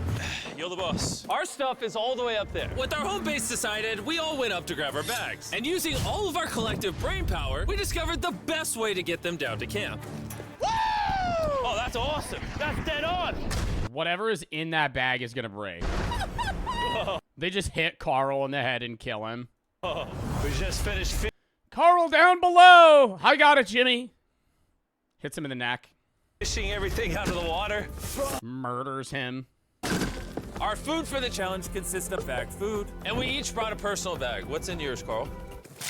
Let's look at somebody else's. You get the point. You guys want to know what's crazy? We've barely seen any of this underground city. The walls that surround us are actually hiding a bunch of tunnels. There's even a chamber bigger than the one we're in now. Dude, I always wonder how much MrBeast pay. Like, do you think he pays Laserbeam and them to be here? Or are they just doing it because it breeds, like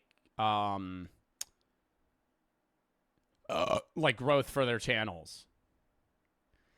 Obviously, he pays, like, Chandler and Carl and all the guys that are, like, main people. Like, they're getting a salary. But, like, I'm wondering if he pays, like, Kai or Speed to be on this.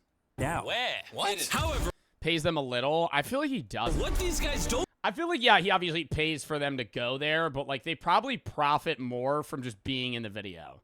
Clash for the sub. Because, I mean, this has been out for a day and it has 38 million views. know is that every single day, I'm bringing a famous YouTuber to help us explore these tunnels. But the Oh, I wonder who they could every be. single day, I'm bringing a famous YouTuber to Oh my god, who could that be? I don't know. help us explore these tunnels. But the more YouTubers that joined us, the deeper the city would fall into chaos. Did he pay you for the burger video? Yeah, I bought my mom a car and then donated $20K and paid off the rest of my college. Andrew for the three. I don't know if you remember, I've been in a channel a while, started my final year of high school, and it's been rough. You were always my favorite streamer, and it's been good tuning in. It helped me through bad times. So grateful you were there. I know you get barred of The Last of Us 2, but you have to play it one day. I might. And thank you for the three, man. Clash for the sub, Gibby for the three. Well, I got timed out for 10 minutes. Everybody else was spamming emotes. Nightbot might have timed you out. You just got here, bro. Which is not a person. We're going to bed at a reasonable hour because I have a big surprise in the morning. That's ominous. Day one in the underground city was a success. We'll see He's you gotta in the pay morning. Laserbeam, dude. Laserbeam's in like every MrBeast video. Good morning. Oh, boy. It's gonna be a great day. First thing in the morning, I took everyone to the elevator for my big announcement. Starting today, every single morning, a famous YouTuber is going to be joining us. Salmon Colby, Kai Cenat, Vicstar, Logan Paul, Jadeon, and Speed. Our surprise guest Bro. coming down from the surface is Gideon. Gideon. Welcome to the underground city. I always say, you guys said I was saying his name right. Legit a city. Whoa, there's even a Ferris wheel here. But that's not all. So we have not been up these stairs yet. And is that not the most ominous stairs you've ever seen in your life? Ominous. I mean, like, define ominous. Whoa. Looks a little unstable. Oh, boys, come over here. Laserbeam All right, now we're going to play hide and seek in the mines. has a fear of heights. Keep in mind, there may be dead bodies. There may be some mines that might collapse on you. We don't know. We're doing this Today we're This is his worst vid, IMO. conquering your fear of heights. What was that one video that we literally didn't finish? It was just not enjoyable to watch. I feel like I'm probably going to end up skipping this one. What the fuck is Chilling Scares? Oh. Identical Twins we watched. Survival we watched. The 7 Days in the Cave. Oh, the 7 Days in the Cave was just not...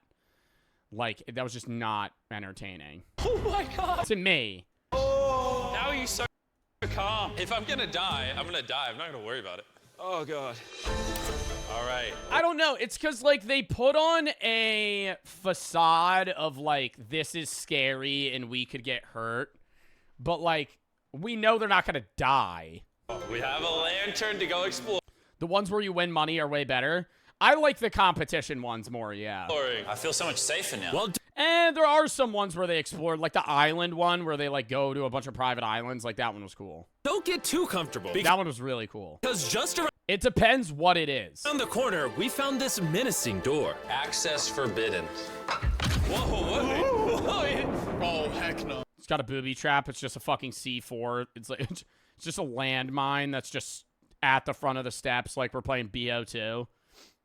Just immediately blows up. Oh, wait. I'll check it out. Oh, nah. All right, guys, look safe. Are we sure there's not, like, people living down here or something? Only one way to find out. This does feel like a very haunted... Only one way to find out. They cut the cameras. Don't worry, guys. We already had all of our people walk through these tunnels, so we're perfectly safe. Oh, okay. They turn the cameras back on. There's just like a homeless man that just starts running at them. Jimmy just whips out a fucking deagle with like bear rounds and just guns him down. Just fucking levels him. area. Oh my god! Boom, boom, boom, boom, boom. Just fucking... Oh, sorry. Sorry, guys.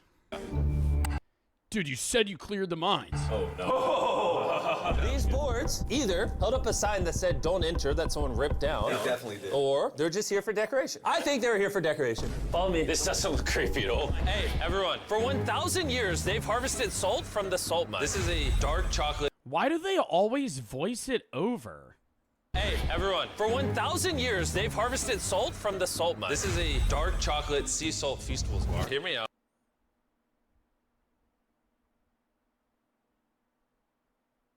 Why have we put more salt on our seashell bar? Straight from the source. That's so good. Whoa! It tastes really Whole mine collapses. good. And after climbing multiple sets of stairs, Where is this leading us? I'm not sure. Going where we probably shouldn't. Wait, what does this say? Do not pass. What does that mean? Carl, put your hands like this. Dude. We probably can't put this on camera. As eerie as those tunnels were, the creepiest. We probably can't put this on camera. They already went through multiple trespassing areas. They had to pay to have access to this. We're still yet to come. But for When's the Lunchly rating video? Where do I even buy Lunchly? now, we headed back to camp. As you can see, Gideon joined us in the bed ring. Tomorrow's gonna be a I did a Lunchables review. fun day. We have a Dude, I've always said that Lunchables are just mid as fuck. So, like, even if Lunchly is better than Lunchables, I'm still gonna go, this is kind of trash. Because it's pre-made lunches, right? Like, it's not gonna be high-quality food, right? No matter how good it is in comparison, and it has Prime instead of, like, a Capri Sun. It's just not, it's just fucking pre-packaged cheese and deli meat with, like, crackers or cheese, drippy cheese. super special guest. We'll see you in the morning. All right, it's the start of day 3, and you know what that means. Let's go see who the special guest of the day is. Send them down! I see a shadow. There he is. Is it Kai? Maybe it's speed? Bro, why the fuck would it, Ronaldo? There's 2 of them today. The 2 guests are... Why did they just blur their faces? They should have just had, like, black rings and not, like, because now I know who's coming. If you don't know already, Sam and Colby Are they going to look for ghosts in the mines? specialize in exploring abandoned and haunted places. So it will be interesting to see what they think when we explore this 1,000-year-old All right, we have an EMF reader. All right, I'm getting a lot of activity here. All right, the ghost is telling me that he likes his cheese drippy. He's telling me that Lunchly is better than Lunchables and that Prime is better than Gatorade. Okay. Tunnel system. Are we going? See how high the ceiling is? Well, apparently there's like a window where you can look down. And I want to see Landon's reaction because Oh, they're also saying episode 3 of the Talk to It podcast is out. he's terrified of heights. Meanwhile, the others are going to upgrade our base camp. All right, all right. We'll do stuff here, and then you'll do stuff over there. Oh, I get it. You're supervisor. Yeah. Yeah, okay. Has no clue what's going on and tells us what to do. Let's get to work. Let's get to work. As we went deeper than before, I never could have guessed how sketchy these tunnels would get. Yo, no lie, the urge for me to start punching the walls in these tunnels would be crazy. Like, just that fucking... What is that shit called when it's like your body just wants you to do something stupid? Oh my god, what is that called? Something thoughts?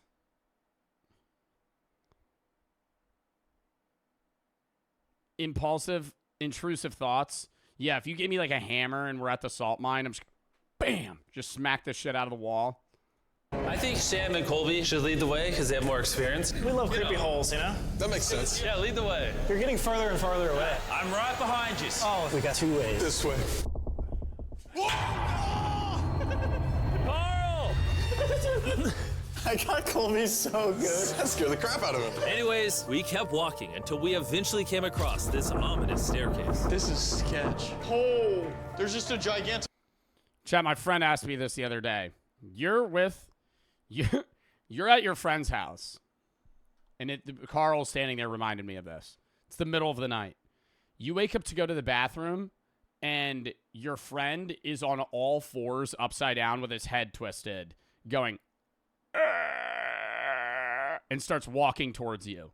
Are you A, running, B, trying to help them, or C, hurting them? I told my friend, I was like, I'd whack you in the chest with a bat. I was like, I wouldn't kill you, right? But I would immobilize you. I said, I would immobilize you. I would tie you down, and then I would try and be like, okay, what's going on here, right? But like, I'm not gonna be like, oh, are you okay? Like, bitch, his head's twisted. Like running at me, wham, right to the fucking rib cage. Right to the rib cage. Just falls, right? Or maybe to the legs. Conway and Nolan for the sub. Ass feeling lucky and Toby for the sub. Andrew for the 3. So my final year in high school, it's been tough. You're my favorite streamer. It feels good tuning back in. Help me through bad times. Grateful. All right, I read that. To cross up here. Wait, really? What do we make of this cross? The one thing that we know about these salt mines is there is a legend that there was one spirit seen. Why he's attractive and I'm not. Lock it in. Lock it in. Lock it in. Lock it in. Lock it in. Bro, I don't know. Like, I really like... I think the ones where they're competing are always at least mildly interesting. I think the ones where it's like they're exploring shit, it's like a hit or a miss. You know what I mean? Like, some of them are really good. Like, the island one was really good. There was another one where they go like $1, like when it's like $1 versus like $1 million island, $1 car versus something car or whatever. Like that shit. But it's like, we're in a cave. It's like, I don't know. Lillian for the sub. It feels more... You know why I don't like it as much? Is because it's MrBeast production value in a vlog video idea. I think it's too high quality that the vibe just feels off, you know? Like, when they're competing for money or doing, like, the island shit, it's cool. But it's like, when they're in, like, an abandoned cave, I want it to be 720p with Sam and Colby just being like, yeah, this is really fucking creepy. And they're like, it's pitch black, and there's not like, you know, just lights everywhere in production and like kind of a falsified sense of like not safeness or unsafety or whatever. But like actually this could go wrong. Like the videos we watch where like people explore abandoned shit and almost die, like, or their leg falls through in a collapsing building, or some guy with a shotgun just runs out at them. D over the 3. Saw the YouTube video where you said you were going to buy an auctioned off storage unit for a video. So when's the video? Bro, I don't know. I got so many things. And I don't know where to go for that. Like, how do I find out when they're doing storage auctions? I would just have to go to a storage unit and ask. Would you go to an abandoned house? Yes. With other people. I would love to explore, like, an abandoned hospital or an abandoned building with others. If you made me go alone, fuck that, right? Hell no. But if I was with, like, a bunch of other people, oh, yeah, no, that'd be fun, right? Like, even if it was, like, one other guy. Because then you have, like, somebody that's kind of experiencing the same thing as you and you're not scared. Or not as scared versus, like, literally just, like, being alone. Like, if something happens. Inviting all my mods to explore an abandoned hospital. In parentheses, gone wrong, and the thumbnail is just Fiddledinks dead. Just like, just like somebody just like came out of the blue and just fucking like a ghost just mauled Fiddledinks. Exploring an abandoned cave with my mods, gone wrong. Thumbnail's literally like a fucking mountain lion just lunging onto Elsis. Give me for the sub. And me just standing there going. Brady playing GeoGuessr in the background, not even paying attention. Bro, Brady, I get emails about your records on GeoGuessr. Like, I the other day, I was checking my email, and I was like, it said beat Brady's score. I was like, bitch, like, there's no way it's trying to tell me to beat Brady's score on GeoGuessr. Really? Yeah, like your daily score or whatever. This motherfucker plays it every day. I gotta look for it. This was a while back. Hold up. Can you beat BRJ5? He got a 7647 on the daily challenge. Go head-to-head to see who'll be victorious. Daily challenge. Bet you I'd beat that. Griffin for the 5. Man, go through the pressure to your streams, and the gym really helped me cope. Well, I'm glad I'm able to help, man. I'm hoping you're feeling a little bit better. Why he's attractive and I'm not. Lock in. Most attractive man on planet Earth. And this is me, an average guy. And this is 3 more of my friends. Most attractive man on planet Earth. Jack is attractive. I know Jack. I don't think he was voted. You are unbelievably hot. Did Sydney Sweeney really say that to Jack? Earth. And this is me, an average guy. And this is 3 more of my friends getting rated on attractiveness by these 3 random girls. Bye-bye. As you can imagine, he won. They gave him a 3.327. Yo, that's fucked up. Yo, that's actually fucked up. 5.3. Yo, I'd give him like an 8. I'd say average is like chat. What's average? It's not 5. People, I've always said this whenever we talk about like cut videos or something where people are rating each other on attractiveness. 7 is at a 6 or a 7 is what most people would say is average. When I ask you what's average, you're going to say a 5. But if like I'm actually saying, hey, what is this person? Oh, he's average 6. Oh, he's average 7, right? If you say, oh, he's average 5, you're calling them fucking ugly, right? Because I think that's also just based off of like grading scales. Because like a C is average and 70 is normally accompanied by C as a letter grade. So like if I think somebody's like just averagely attractive, I'm going to say they're like C, 70, right? 6, 5, 4, 3, F, right? Like if you're saying, oh, you're average 2. And this is a professional therapist who studies attractiveness. I think attractive. 5's in the middle, though. 5's in the middle, but the way it scales is different, right? The way I see it is if you rate somebody 1 to 4, you are saying they are butt ugly. You are saying they're fucking gross, right?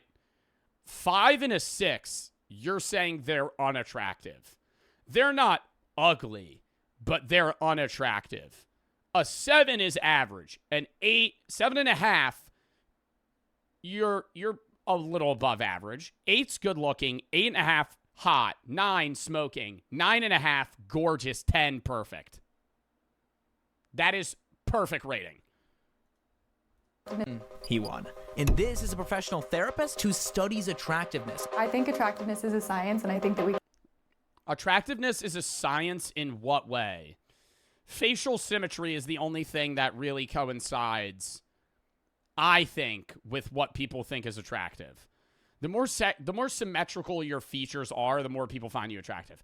Outside of that, it's usually personal preference, maybe based on culture or society, right? Which is where it would be more sociology than science, but sociology might be a science. Anyways, I mean, like, yeah, like morbidly obese people used to be more attractive, or kind of the standard of what was really attractive in medieval times, because it meant that you were wealthy. Now, people usually find people that are more in shape attractive, but there are also people that like dad bods or fit people or more like heftier people, whatever it is. That's preference. But most people universally agree that if your face is symmetrical, you're attractive. Griffin for the 5. Or more attractive than other people. I've been going through depression in your streams. I already read that. But outside of that, it doesn't really fucking matter. And I gotta ban this guy.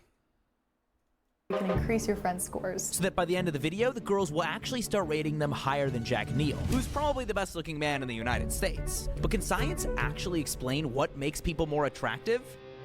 Today, we're finding out. Starting with style. Okay, so in the first experiment, my friends... Style, yeah. Style matters. If you're going off of like a naked human, it's technically what's best for survival.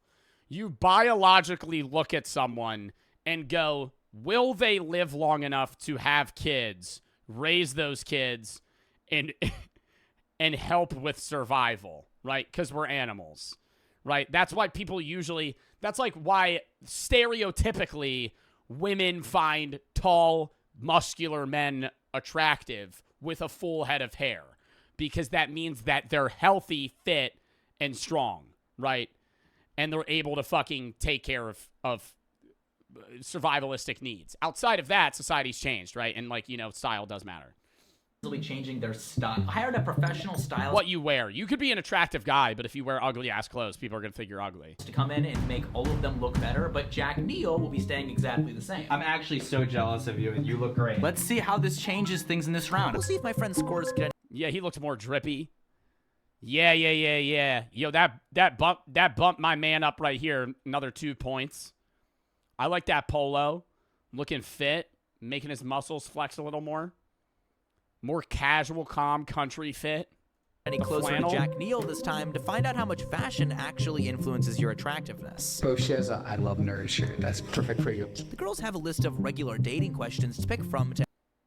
What's your idea of a romantic date? What's your favorite thing to do? Oh, so they're doing personality stuff too. Ask the guys, but they don't realize how we've changed their looks. Question number 3. What are your thoughts on country music? Country music? I love country music. What's your favorite song? The new one by Beyonce.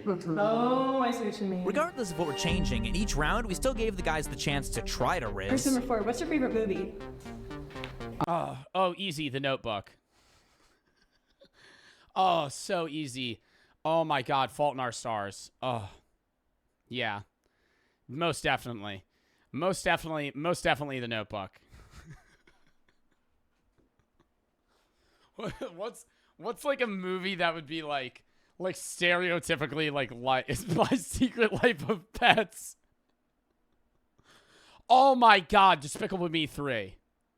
Somebody says Human Centipede. Contestant number 4, what's your favorite movie? Human Centipede. Just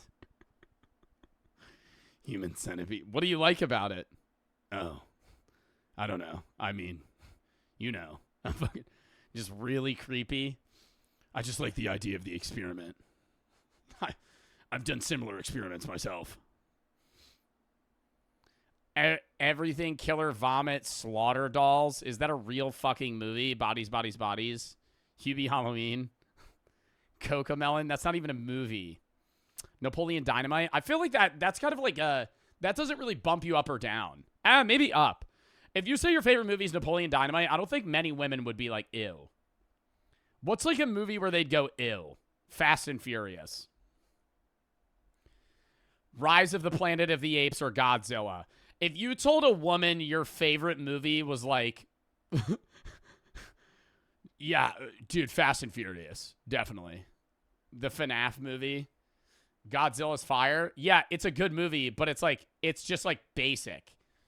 Like if your favorite movie's Godzilla, American Psycho, Sausage Party, what would be like a good movie? The Notebook. They would think you're lying though.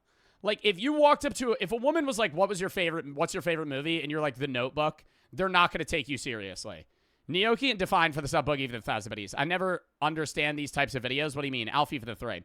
My friend Alistair Grant just won his water polo tournament. Can you say we're proud of you? We're proud of you, bro. Congrats. Griffin for the 3. All right, I read that. The one with the dog. Oh, A Dog's Purpose. Yo, that is a good fucking movie, though. Titanic. Just a musical. Oh, my God. Hairspray. What's your favorite movie? Hairspray. The Notebook is great. My favorite. What's your favorite movie? The Notebook is great. Yeah, that's a great. Did Jack whisper that? Person number 4. What's your favorite movie? The Notebook. Yeah. Is great. No, chat. This is not pre-watched. That's just a very stereotypical answer. Every girlfriend makes their guy watch The Notebook. My favorite movie is Cars. I love Cars, actually. I'd say Anthony's style goes a really long way. Signals to a person who's like a potential partner that you care about your appearance. You take that extra time to do things. But despite us increasing my friend's style, it seemed like, at least in this round, Jack was still winning them over. What's your favorite book or movie? I really like this movie called A Clockwork Orange. You a big Kubrick fan? Yeah. You like The Clockwork Orange? I had to watch that from my American cinema class. That was like, I did not really enjoy that movie much. Are you a morning person or a night off? I'd love to be a morning person, but I'd say lately it's just been really thrown off. How about you? Mostly morning. Got you. I can change though. These were the average scores each of them got in Ooh, they lowered Jack to a 7. this round. Almost everyone's score went up, and Jack's score went down, but he still won. No, his went down. But that motherfucker also didn't know what to say. They only went up by like 1, though. I didn't want my friends to hear their scores if they didn't want to, but I really think they should. Do you guys want to just pass them around? Whoa, wait, first. Who won? Jack won. You'll see why their scores are so important in a bit. Luckily, style's just one of 5 factors we'll be testing in this video that— Yo, that's the biggest ego boost, though. If you're Jack, just in that group, you're just like, oh, fuck yes, in the back of his head. Make up attractiveness. And next up, we have humor. We told all the guys to prepare a bunch of... Bro, prepare a joke? Oh, fuck no. All right, so why was the lunch tree so drippy on the Hawk to a Fortnite birthday party? Jokes for this round and be... Because Peso Puma Prime. super funny. Jack Neal, I told him just like, be normal, be stale, if anything. And just as a reminder, This is a blind study, so the girls have no idea what's being changed every round. and as these guys are getting rated, I think it'd be useful if I told you a little bit about who they are. Guy number 1, if you could meet anyone who's no longer alive, who would it be? You know, we know the worst answer here. Well, we know. I don't even need to say the worst. I immediately popped in my head. Somebody said Michael Jackson. No, the worst answer would be the old man during World War II. Yeah, the old Adolf Hitler. That would be the worst answer by far. If you were like, who would you like to meet? I don't know. Probably, I don't know, him. No, that would be pretty bad. No, what would be worse would be somebody more niche, in like saying like, Heinrich Himmler or some shit. Like some guy that was like just like experimented on people or some shit. Like somebody that was like also during World War II and was a Nazi, but was like why would you want to meet that guy? A good answer. Somebody to meet historically. What would be a good answer where they would rate you more attractive? Fuck, dude. I don't know. If I'm just saying my honest answer, I'd probably be like, oh, Socrates. But, like, outside of that, fuck if I know. Yeah, serial killer would be bad. Be like, oh, John Wayne Gacy. JFK. I don't know a good answer. I feel like there's no definitive good answer. It depends on the person. No, if you weren't alive, it would be you. Okay, but If you weren't alive, it would be you. This is Manny. He's most well known for asking Olivia Rodrigo to prom last summer. She said yes, but that's unfortunately over, so he's looking for something new. on to person 3. Have you ever felt that you were in love with someone? Yeah, I think so. Oh, no, my Amex. Not my Amex Platinum card. Oh, not my Amex card. Oh, dude, it just drops like a rock. It's not plastic, it's metal. This is Manuel. He's a YouTuber whose unlimited spending. biggest video is asking Jen Ortega on a date. It's easy to get him and Manny confused since their names are both technically Manuel, and they've both asked out ex-Disney Channel stars with 5-letter first names. They also live together, but they are different people. If you were to be canceled for anything, what would it be? Probably it would be something I said in this video. I have a question for you, actually. Okay. Have you ever Oh my god, he just says something horrific. He's like, oh, saying the N-word too much. seen Star Wars?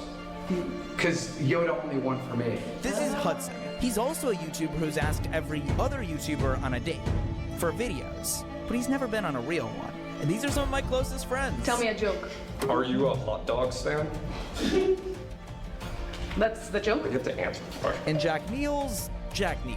He's that guy. But for this round, he's being stale. We'll see how that affects the scores. And this is me. I've never had a girlfriend, and I'm really proud of my friends for doing this because Honestly, I don't think I could mentally handle getting a 2 out of 10 or something like that. That would be crazy. I'm always kind of like trying to be funny. Like I'm always making jokes. I'm actually very curious. Yo, I would be pressed though. I understand that. Like if you're like, yo, do you want to be in this video? You're like, yeah, sure. Expecting like the worst you're gonna get's like a 5. Somebody rates you like a fucking 2. You'd be like, fuck you. I'd get mad as shit. Girls genuinely find that be more attractive or not. And ultimately, here were the scores for this round. That's right, Hudson won. Oh! Bro, he won, but he got a 5.9. Let's go! Like, why are the women rating them so low? Go! You got last place this round. Clearly, humor makes a huge difference in attractiveness. Call me every lady. I know. But This is where we introduce the twists of this video. So tonight, we have rented out a mansion, and we're hosting a party where all the girls from this video, as well as a ton of other girls that I know... He's on his phone. Manny, what are you doing, bro? This fine, I don't even care. He doesn't need to hear about it. They're going to a party tonight with every girl that they know, that I know that they know. And you have to get a girl to do coke in the bathroom with you. If you achieve, you get a +1 rating on your attractiveness score. They're all going to be there, and I want you to use all the skills you learned today. You can wear all the clothes that the professional stylist gave you, and we're going to see if all of this actually applies in real life. So I hope you've been paying attention to your scores. I told you I was proud of my friends for doing this, but I feel bad. Hopefully by the end of the day, they will have become experts. Jack Neal's invited too, as long as he doesn't talk to everyone at the party. Okay, for this round, we're changing height. We didn't tell the girls why the guys were behind a black curtain, but in reality, we made Jack Neal the shortest one. So with the bottom half of their bodies covered, we're gonna find out, does height actually matter that much? Before we started the round, I asked the shortest— Bro, they got my man standing on like 6 boxes. Oh my god. We're gonna find out, does height made Jack Neal the shortest one? So with the bottom half of their bodies covered, we're gonna find out, does height actually matter that much? Those are like workout maps. Before we started the round, I asked the shortest guy in the group if he was hopeful. Yo, it's obvious that he's short though. Like, it was like that video where it's like, you could tell by just body size who's short. Like, just looking at him, I could tell he's shorter than him. Like, just off of just usually how wide somebody's body is. Well, he'd have a chance this round. Oh, yeah. I mean, it's been tough. You know, it's been tough going against a really, you know, a blue-eyed, 6-foot guy with, not you. Okay, honestly. It's just like, I'm trying, man. What is your morning routine like? Morning routine, it's waking up, opening, like, the eyes. Would you also walk me through the Yeah. most embarrassing thing that's happened to you in the past 2 years? The embarrassing thing. Wow. Okay, so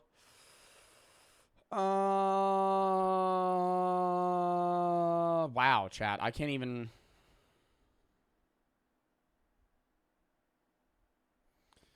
Like when I mean I shit myself, but like I wasn't at like a party. You've shit yourself within the past 2 years? Yeah, probably that. Oh, when I pissed in yeah, the piss drawer. Yeah. Yeah. Or when I got roofied. When I got roofied, I mean, I didn't feel the embarrassment because I don't remember it, but I know it was definitely embarrassing. That, and then when I blacked out and pissed in my own drawer. Yeah, that was the piss drawer, probably. Piss drawer's probably worse than when I shit myself. It was, I don't want to say this. Oh yeah, my friend asked out Olivia Rodrigo. Give me your number. We can. And he was very embarrassed afterwards. And he was very embarrassed about that. Yeah. I would be too. Couldn't be me.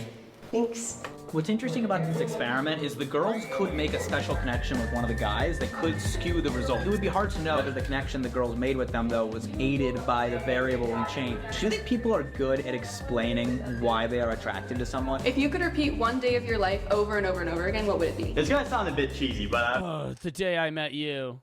I mean, I moved from Cuba to here, and then I spent like 3 years without seeing my family. So I went back, I was a little bit older, and then I saw them for the first time in a while, and that was really cool. I feel like a lot of attraction is subconscious. What day would you repeat? In the last few years, in the last year, what day would I repeat? Going to Iceland was fire. But I mean, I would have to like really think about that. See the height being like a baseline factor. Women prefer men like around like 8 or 9 inches taller than they are. Oh, that's interesting. What would you do instinctively if someone were to hit on your girlfriend? I mean, I don't know. Ideally, I'd be with like a really beautiful girl like yourself who's like very used to that, and we'd be, or like it would just happen all the time. So it just kind of like be like laughable at that point. Like the challenge of having Jack Neal being the Wizard of Oz again was back, but at least he was short now, which could affect the score. Who is your celebrity crush? When I was 13, on my Instagram page, I posted like ask me questions, and one of them was that question. I said my biggest celebrity crush is Ellen DeGeneres.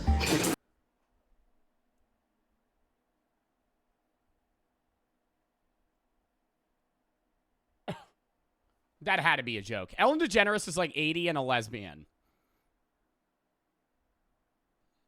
Because I thought it literally meant who's your favorite celebrity. Now, His favorite celebrity was Ellen DeGeneres.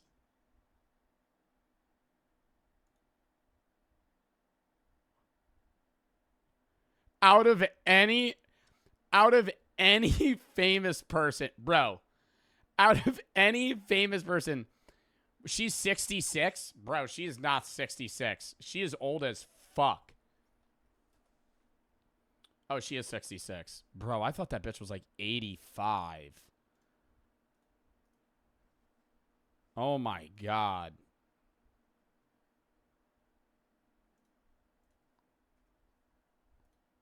I thought she was old as hell.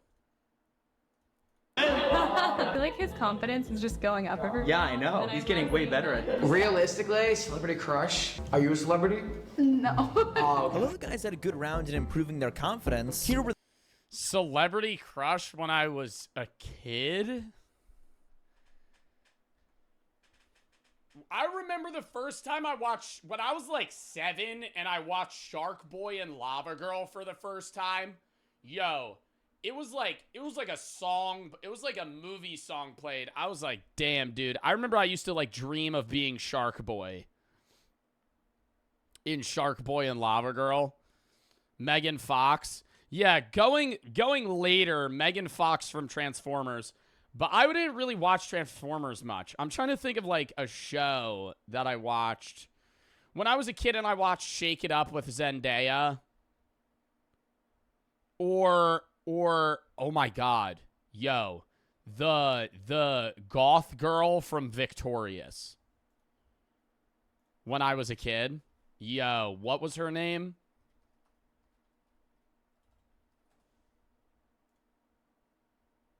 Jade West. Yeah. The goth girl. She's, yeah, from Victorious, dude. When I was a kid, this girl. Bro, this motherfucker was so weird. Oh my God.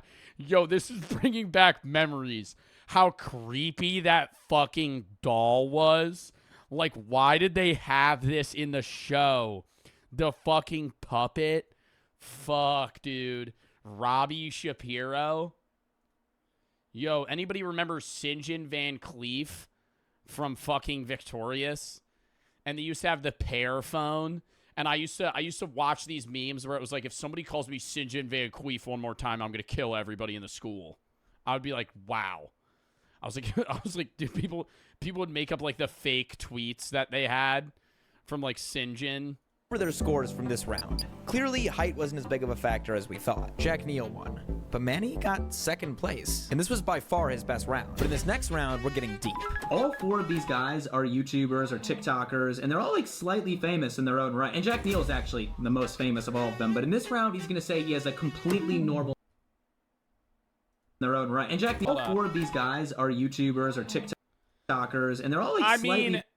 Jack might be the biggest on YouTube as well, but I was going to say I would usually rank YouTube numbers higher than TikTok numbers.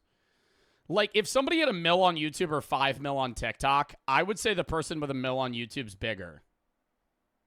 Like, I would not count my TikTok followers to have to do... Like, obviously, most people know me from that, but, like, I am more proud of my YouTube following than my TikTok following. By far. And I have like 10 times as many followers on TikTok. Famous in their own right. And Jack Neal is actually the most famous of all of them. But in this... That's not how numbers work? Yeah, I know. But a follower loyalty is a big thing. I have like 22 mil on TikTok. 2 million to 5 million of those people watch me regularly. Out of the 22 million people that follow me on TikTok, half of them haven't watched me in a year. A third of them have watched me in the last 6 months. Right? And, like, of those people that have watched me in the last 6 months, only a handful of them are, like, dedicated viewers. Like, most people on TikTok, getting a follower is just, like, as easy as making somebody laugh one time. Getting a sub on YouTube, most people don't sub to you unless they watch you over a long period of time.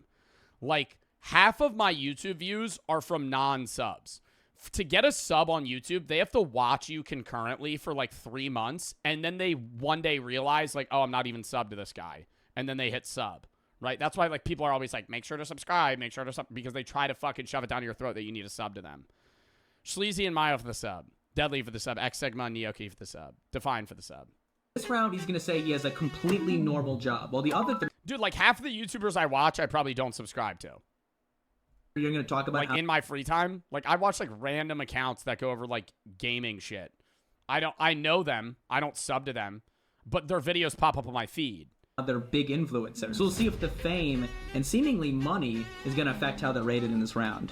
What do you think? I think that it will affect this round because I think that women look for people that have money or have good careers. It shows that they work hard and it shows that they're going to be willing to take care of them and pamper them and provide for them. Well, I think women that are solely looking for men that are rich is fucked, but I don't think it's outlandish for a woman to want a man that has a steady job. Like, I'll see videos, people ranting, being like, like, it would be like a YouTube video of a girl being like, yeah, I want my man to have a job, and people are like, oh, gold digger. I'm like, that's just not how that works. Like, it's not outlandish for a woman to be like, I want you to have a career.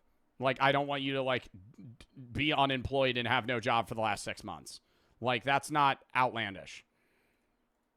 Fuji for the sub. Well, this round plays out, I have to tell you something. The thing that I have to tell you is that I've been using Opera, which is safer and faster than any other browser. Literally. Jack, I love you. I'm skipping this. I'm skipping this. I make a really good color. Less computer power. Do you have any hidden talents? I make a really good coffee. That's not a hidden talent, Jack. Just like I'm a barista. I wanted you to tell me that you could juggle. At Starbucks, like the Torquid one. Opera also has a feature called Tab Islands, which allows you to organize your tabs and save space by collapsing similar ones into groups. There's also OREO, which is an AI chatbot built into the browser that answers questions. Do you believe in soulmates? No. I mean, yeah, I'd go yeah. No. No. No. No. I don't think my soul... I think that I am meant to be with Brooke, right? I really love Brooke. I want to be with Brooke for the rest of my life. Do I think that my soul was binded to hers when we were born? No. Like, a lot of it is how you both grew up, you both formed to match each other, right? Personality-wise. 4 years ago, 5 years ago, I don't think Brooke and I would have matched well. I was a douchebag. I was way different personality-wise, mindset-wise. So was she, right? So we wouldn't have clicked then, right? And then over time, we end up working, and now we grow together, right? That's how it works, right? So to say that you're soul-binded is just, it doesn't make sense because there's so, how are you going to say, oh, you're meant to be with this person from birth? Nolan for the 1,000 buddies. When are you appearing on Talk To? Dude, I don't know. I would go on that, though, not even lying. Like, if Haley Welch was like, do you want to fly out to Belfast to be on Talk To? I would be like, yes. Do you have any celebrity crushes? Would you like to grab a cup of coffee by any chance? No. Opera also has a VPN built in, so you can start using a VPN immediately without having to download an extension. There's also a built-in ad blocker. So Jack, you're a little slick, buddy. You're a little slick putting the ad in between the things that I'm watching. All ads are so I can't skip it. Mr. Aisha, thank you for the fucking 5 gifted subs. Thank you for the sub. Thank you for the 5 gifteds. Blocked with one click, making pages load faster and your browsing experience cleaner. Meanwhile, it was seeming like the guys besides Jack Neo were forgetting about the whole occupation part of this round. Oh, I'm sorry. They're asking me completely unrelated questions. Dude, what am I supposed to say? But then they all mentioned it. What's your dream in life? Oh, well, I already have it because I'm actually a YouTuber. I'm a YouTuber, by the way. A YouTuber. And switching is super easy. You can What do you think Jack's going to say his job is? customize your browser to look. I'd be like, God, what does Jack look like he does? I would say he looks like he does tech shit. Jack looks like he works at, like, real estate agent. If Jack looks like he would be like, yeah, I sell homes. YouTuber. Oh, he already said barista. A YouTuber. And switching is super easy. You can customize your browser to look however you want. It's literally saving you so much money that you'd have to spend on other stuff. Because all the features you could ever want for your computer are literally built in. It's crazy. Bye, guys. Bye-bye. Whoa. Time to see how their scores change. Check out Opera with the link in the description. It's easily the best. Bro, but they didn't say how much money they make. You could say, hey, what's your profession? Oh, I'm a YouTuber. And you make $0, right? There's people that say they're YouTubers and they have 1,000 subscribers and get 10 views a video. Like, you don't say you could say you're a YouTuber, but like that holds no weight unless you actually talk about how much money you make. Like, just saying you're a YouTuber doesn't mean you have money.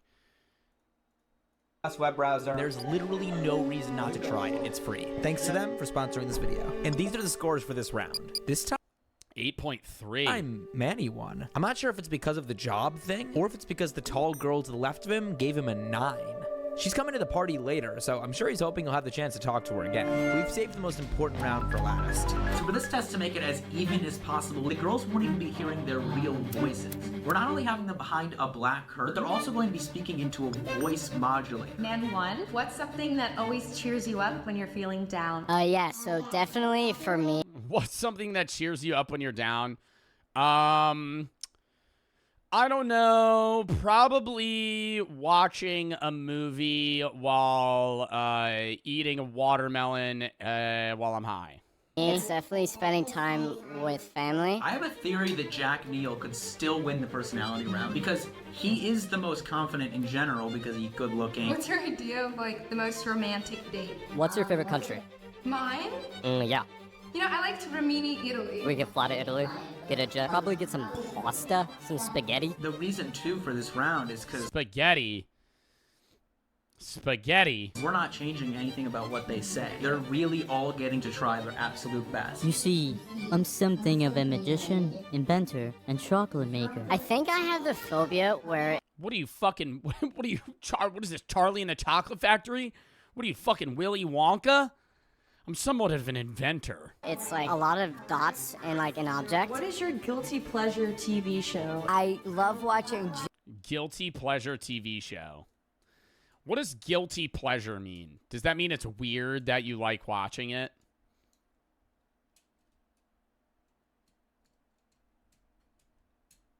I don't know. I mean, like, Impractical Jokers, but that's not like... What's like a weird show that I watch? Smiling Friends is a weird show. Someone said Young Sheldon. You like watching Young Sheldon? Isn't that show ending? Bluey. Jesse from back in the day. It like brings me back to my childhood, but it's non-diagnosed by a doctor. I just think I have it. So I probably don't. What are you most thankful for? Probably this conversation right now. Kind of like a lot of rocks or like octopuses and like those type of things. I think I have it. I don't know. And these are the scores from this round. Is he saying he thinks he has autism? Jack Neal's confidence won. But before we all went to the party, I asked Aspen, our therapist, to talk to the guys about how it went. It's like some things that I do are so like obsession oriented and like so single, like laser focus that I sometimes find it hard to even talk to people about that. Because it's like, how do I even tell someone that like I dedicate everything to whatever I have in front of me? How do you feel about dating, like just as a whole? I'm not that interested. Just generally, I don't know. I did this video for fun. I was trying, but then like I just gave up. So the problem is like, bro's gonna be a lone soldier flying solo, like Dan Clancy, my boss. No girl has shown so far. I don't know if Dan Clancy is a significant other. That like, but like when I was seeing Dan Clancy flying it solo at the nightclub in San Diego. They want me. You know? Okay. It's always been like the reverse. It's like I want her, and like she doesn't give me the same like energy that you get, things that you're looking What's the point of the woman in white? She's supposed to be a dating therapist, but she's kind of just sitting there. for, and someone else think like, okay, if I'm looking for someone to validate me, how can I like bring them back and learn to validate myself? I feel like she's more just a therapist, not a dating therapist. You know what I mean? So if I'm looking for someone to tell me that I'm, you know, whatever, I'm. Yeah, I think I've just gotten tired of like, I got like 3 messages last year like, hey, you're such a great person, I just don't see you as a friend or more than a friend. It sounds like that, like those situations happening has like made you want to like kind of like take a step back and like maybe put up some walls. Yes. And I think that's so normal, and I think like taking risk and being vulnerable like you did in those situations, like that's a good thing. Let's say a girl here like is interested in me, I wouldn't be able to tell because like I just assume that they're not interested in me. It's like, oh, okay, well, it's just no girls like they're a woman. Yeah. But the guys all had one more chance. Yeah, make it more known that women make the first move, right? Make it more socially acceptable that women make the first move too. Cause I'll understand what he's saying where it's like, yeah, he just has no fucking idea. And he doesn't want to come off like an asshole where it's like, oh, he's assuming that you're into him, and then it's like, oh no. Versus like you just going, hey, I like you. Rach said no. At the party. I'm on my way to the party right now. I'm 12 minutes. I could never. You can never make the first move.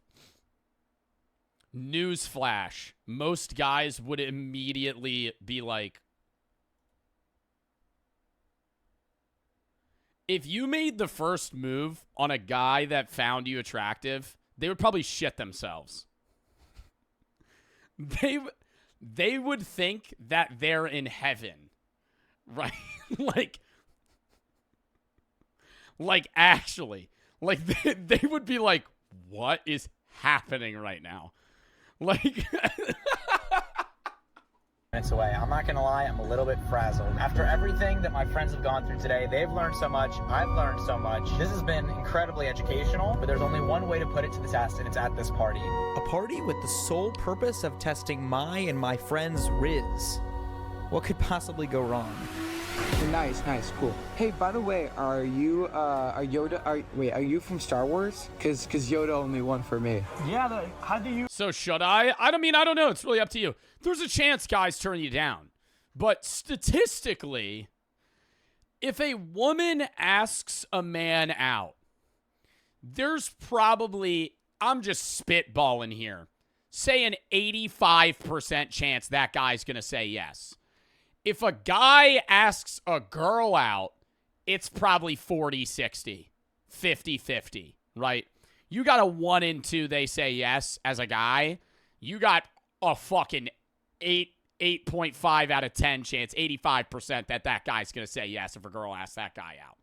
I would say almost, maybe more. Guys statistically have lower standards than women. This is what I'm going to say is not true, but it holds, the reason it's said is because it holds some ground. Guys go for who they can. Women go for who they want. Right? That's not true, but guys' standards are lower than women's. Almost always. Almost always. What a guy will rate somebody is almost always higher than what a woman will. Right? That's why survivability, men have to pan, even if you look at like birds and shit.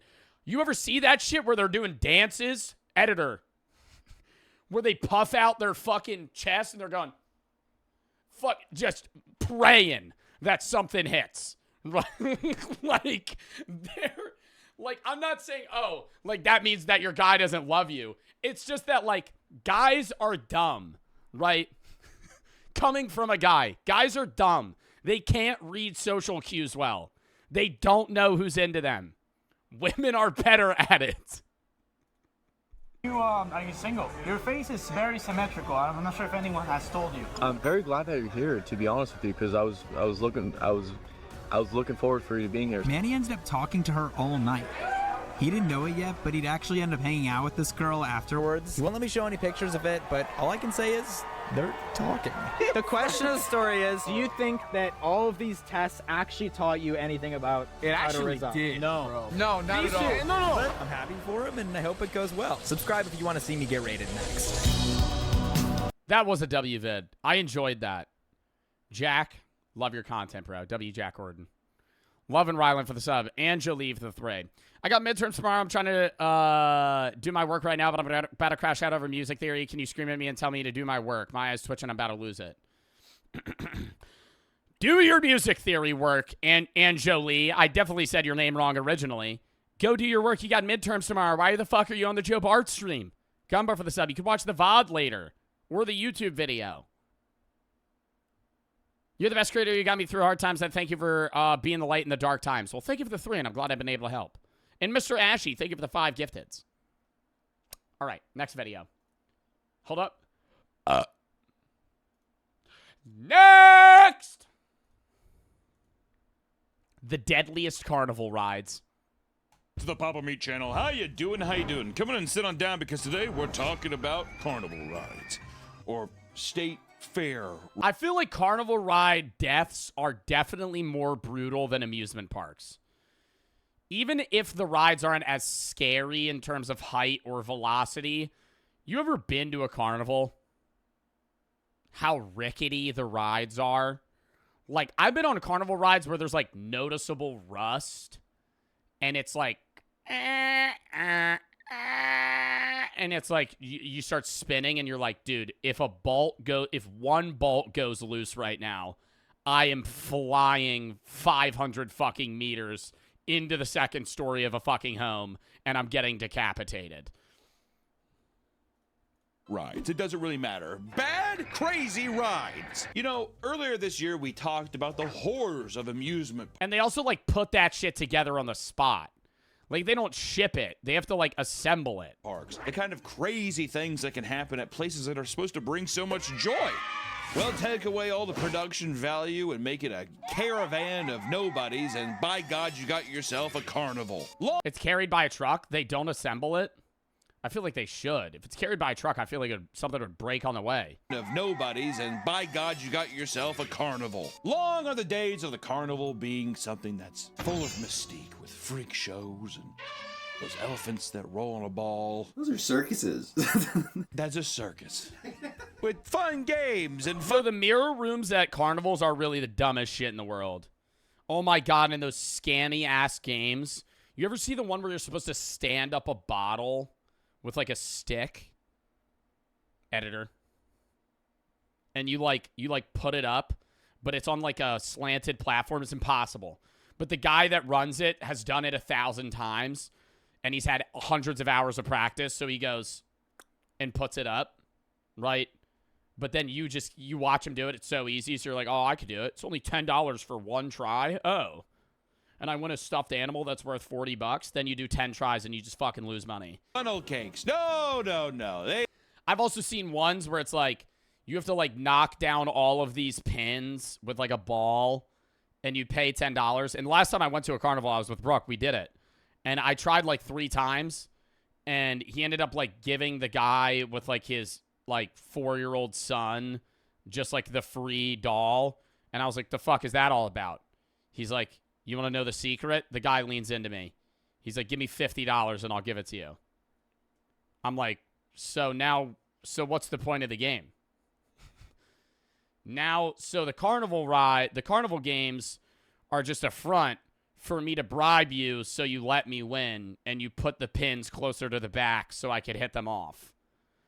Rather than me giving you $5 or $10 to throw it. Because the way they have it set up, some of them are actually impossible to win. Like, unless you could throw a ball 110 miles an hour like Shohei Ohtani, like, you're not knocking it over. Lucas for the sub. Love and Ryland for the sub. They have devolved horribly. I don't know how it's legal. Who is regulating? There's a trick on half of them. Yeah, like some of the basketball ones are still skill-based, where it's like a lot of the basketball ones, it's so high in the air you can't see, but the hoops aren't circle, they're just oval. So it's just the odds of you making a shot is like almost none, unless you literally drain it. These rides. Look at us, dude. They're just getting bribed off by fucking funnel cakes in that duck game. And every one of these, it's always like a giant hydraulic press. Like the whole thing balancing the center of gravity is a hydraulic press on top of an old wooden piece in the middle of like a cracked asphalt. Hydraulic fuel, water everywhere. It's never been more wet. Well, that one doesn't look that dangerous because it's like a kid's ride that goes slow. The ones that are scary are the swing rides right there. Machines that have to be repeatedly dismantled. This shit. This is sketchy. Right? And it's not very high. It's not like the ones at Six Flags where you're fucking 300 feet in the air. But you're going around, you're horizontal, right? Your swing's all the way the fuck over here. You're going 70 miles an hour around in a fucking circle. That shit detaches. You just fly into the trailer and die. And put back in a very short time. I threw up on one of those this year. You threw up on a swing ride? Period. You're talking That's about... actually really fucking funny. I'm sorry. That's really funny. Did you get throw up on somebody behind you? I bet they were pissed. They bring these things into these parking lots, they unfold them out, and I'm going to guess that there's not a lot of regulations. I don't think... You're going on the swing ride? Oh!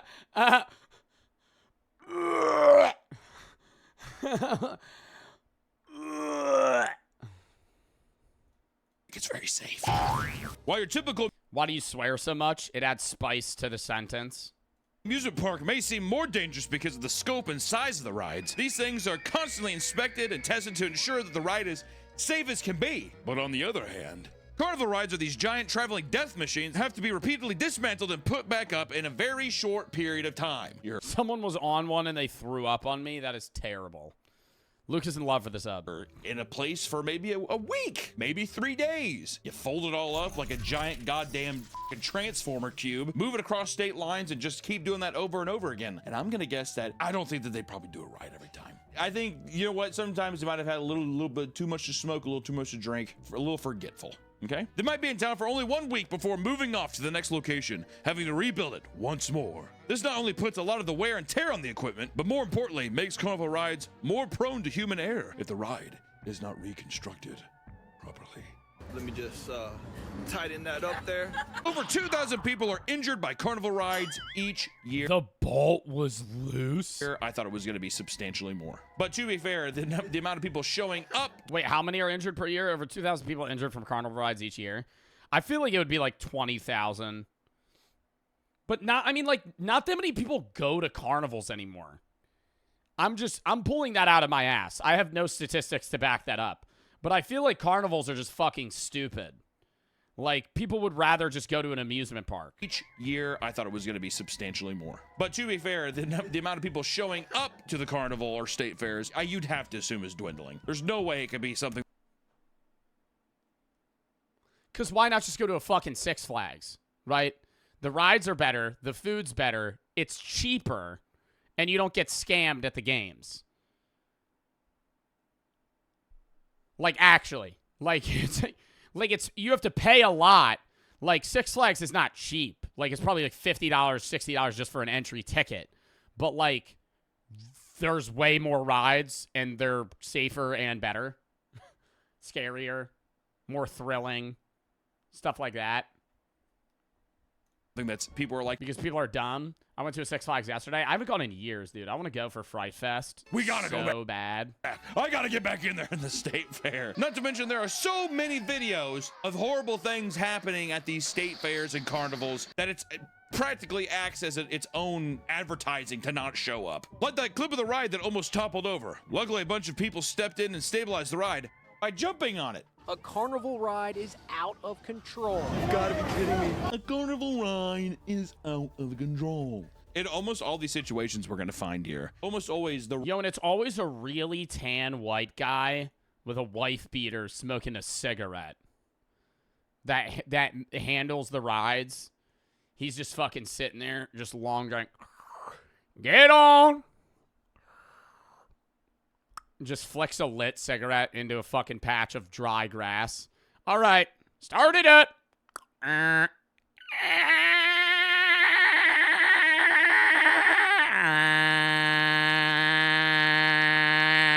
It starts going, and you're like, yay! Or a 17-year-old high off their ass, yeah. Or a fucking senior in high school that's just like, I don't know, man. I just press the buttons, dude. Just get on the ride. Nah, just fuck it. Who gives a shit? Ride is out of control. Could you not just hit the off button or unplug it or whatever's giving it power? Just strip the power. With that one, the guy ran. Oh, the guy lost control of it. He just ran. Oh my God, I can't. They're like all just on train. Well, yeah, because he's not legally liable. The owner of the carnival is. That man don't give a fuck. He just operates the fucking buttons. If everybody dies on the ride, it's not his fault. It's the machine. So anytime something goes wrong, it's just like fucking going all over the place, back and forth. Who sees this giant carnival ride? They're like, we gotta get on that, man. Everyone going over there, good God. It happened at the Cherry Festival in Traverse City, Michigan. Get over here! Get over! Get over here! I would not be one of the people to hop up on that thing. They don't have like a ride kill button. You know, I'm not a superhero, dude. You don't see no cape on me, man. Well, especially, you know, I already feel bloated from the funnel. I'm no superhero. You're at a carnival and your ride is actually about to flip. You see Papa Meat 10 feet away, and you're like, just hold it down. Just hold it down. He's just like mid-bite of a funnel cake. Hands it to his wife. I'll be there in a second. Just does like a very slow walk. Cakes. Everything else. No, not urgent at all. Also, the ride's called the Magic Carpet Ride. It's called the Magic Carpet Ride? Where the f is Aladdin, dude? Shut that motherfucker down. He was the guy who ran. He's like, Abu! And they just run into the forest. Wait, I want to thank today's sponsor, Gamer Subs! Oh, dude, when are we getting another Bad Dragon sponsor? When are we getting another Bad Dragon sponsor, Papa Meat? Now, I see you. All of the flavors are amazing, especially mine. Here to check Papa Meat. Drink Gamer Subs. Back to the video. So today, let's dive deep down. Did you get one? Did I get what? One of the dragon dildos? That's like this thick. On the rabbit hole of some of the most deadliest, most dangerous carnival rides on Earth.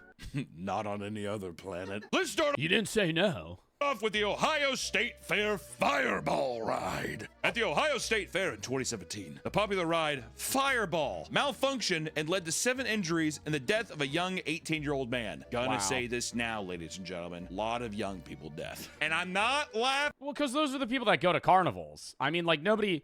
When you go to a carnival, the average age of somebody at a ride is probably, like, 16, 17... Like, just a Twitch chatter in my chat right now is probably going to a carnival. Like, even at a Six Flags, the average age is probably, like, 20. Like, you see older people at Six Flags. You're not seeing, like, an old man on the fucking double shot at a carnival. Laughing at them. Laughing at how kind of crazy this stuff can be. The Fireball was a giant pendulum race 40 feet off the ground that would swing back and forth while spinning at the same time. The accident was said to be caused by excessive corrosion. I like how also they're just like, so I have an idea for a ride. We'll swing giant metal bars. And what's also, like, shitty is, say you die at a Six Flags. Your family's gonna get very well compensated.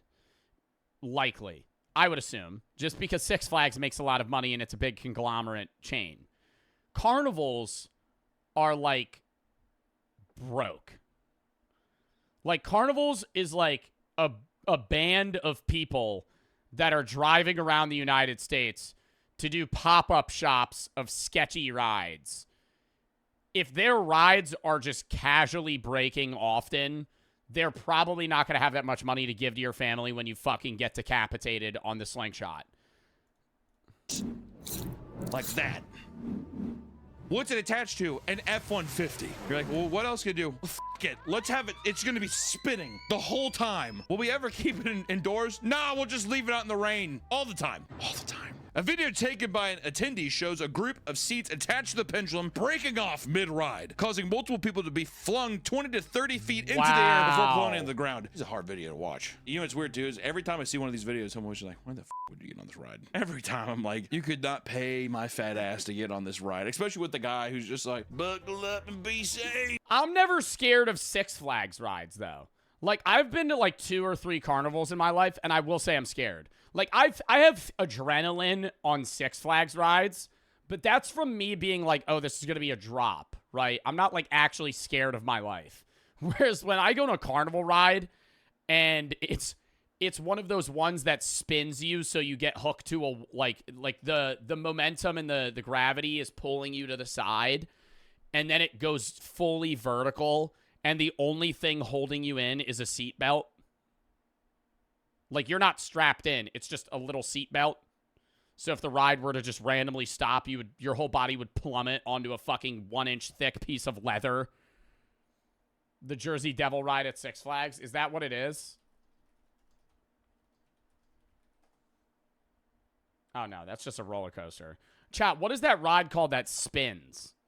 Where, like, not the UFO ride, but it spins you to a side. What is that called? Spin Ride Carnival. This. Literally this. This is actually the fucking ride that I've been on. And you have like little handlebars, right? And I understand with the momentum, you're not going to die. But like, you're just held. The only thing holding you from not falling to your death is the fact that you're spinning. So if like something breaks, you're just going to, like the seatbelt that's strapping in your lower body is not going to fucking hold you down. Like, you're just going to fall off. Among those injured, 3 reported to be in critical condition. All rides were immediately closed for additional safety. Oh, no, that one's fire, though. You ever go on this one and you're like... And you're trying to fucking stand up? It's really uncomfortable.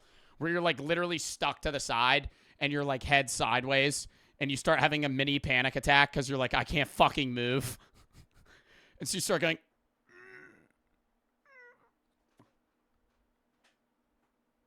You just fucking sitting there. It's like, and that guy in the middle, you just see him hitting his cart. Some fucking, some song that just doesn't match the vibe is playing. Sweet Home Alabama. And you're just fucking going...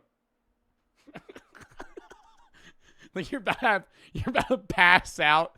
The G-forces are like, the G-forces feel like it's like you're in a fucking jet engine. Sweet Home Alabama. Now. Where the sky's also blue. And you're just fucking sitting there. It's like so fun that it's like, but then you're like, yeah, let's go on it again.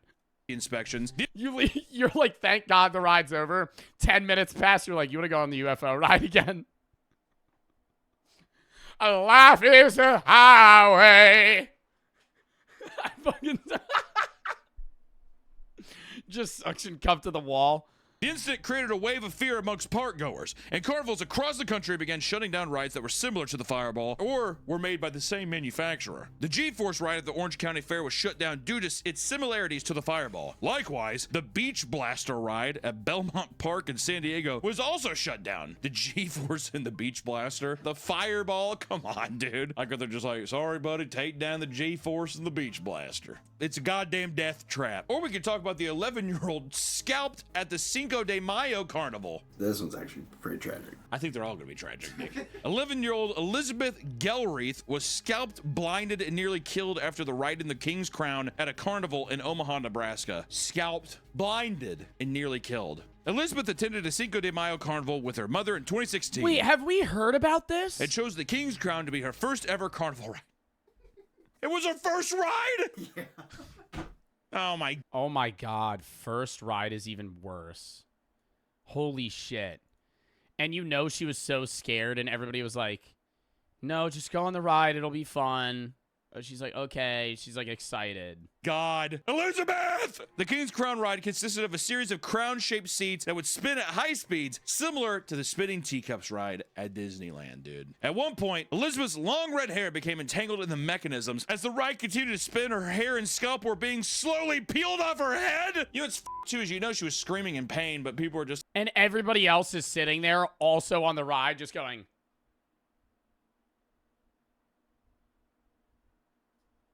Just watching it happen. Like, we gotta get in line for this one. She said she blacked out. You would have to black out. With that kind of pain? Oh, dude. I would be fucking beg God, I'd say. Black me the fuck out, dude. Bystanders stated that the ride went on for 10 minutes as it ripped and pulled. 10 minutes?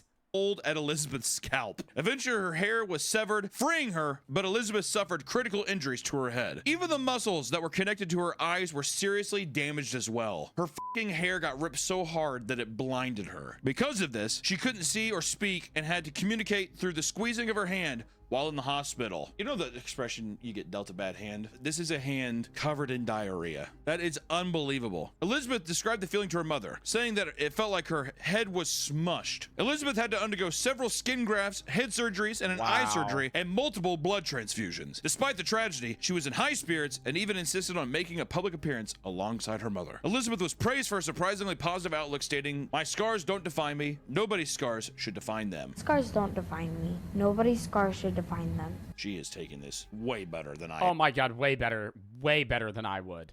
Oh, I would be fucking pissed, dude. Ever would. I would be kicking and fucking screaming. Way more emotionally mature than I could ever be. Her mother has filed ongoing lawsuits against the state of Nebraska, as well as a company that manufactures the carnival rides. Oh yeah, dude. I mean, they should get fucking $2 million for this shit. Citing negligence. Yeah, dude.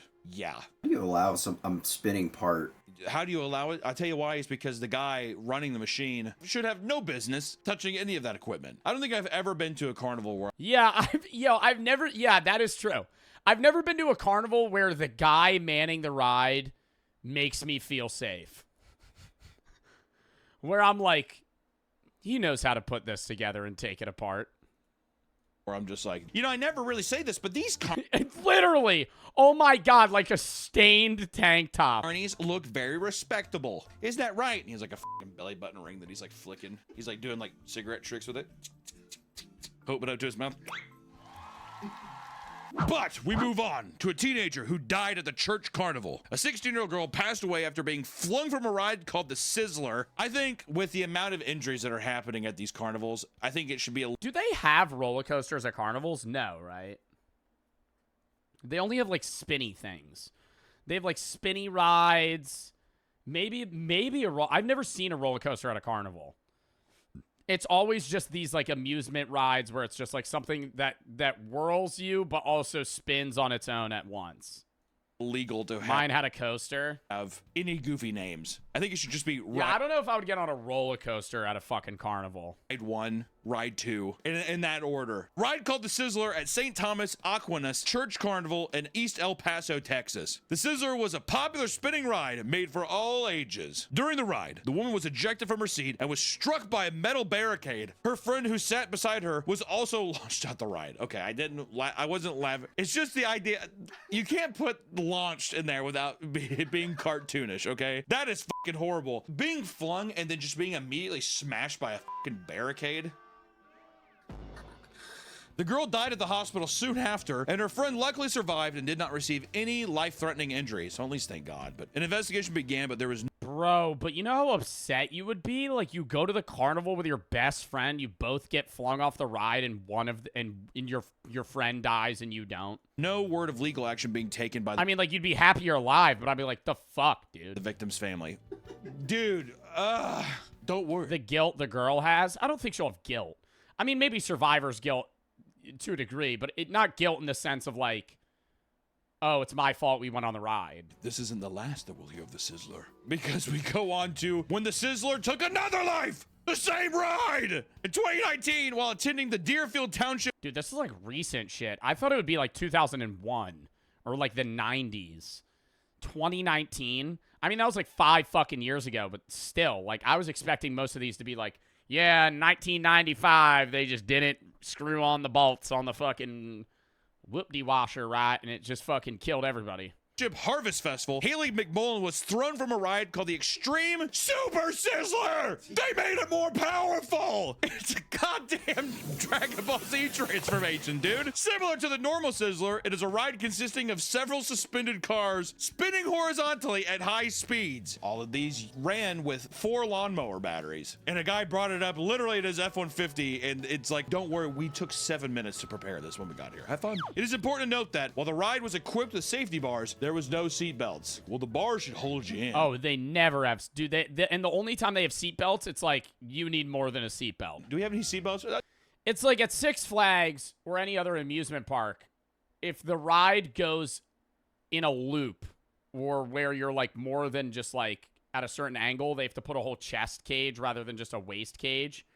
But at a carnival, it's like, oh, you go upside down. Here's a handlebar. We'll add a seat belt. Oh, you're just spinning really quickly? Nah, the G-forces will hold you in.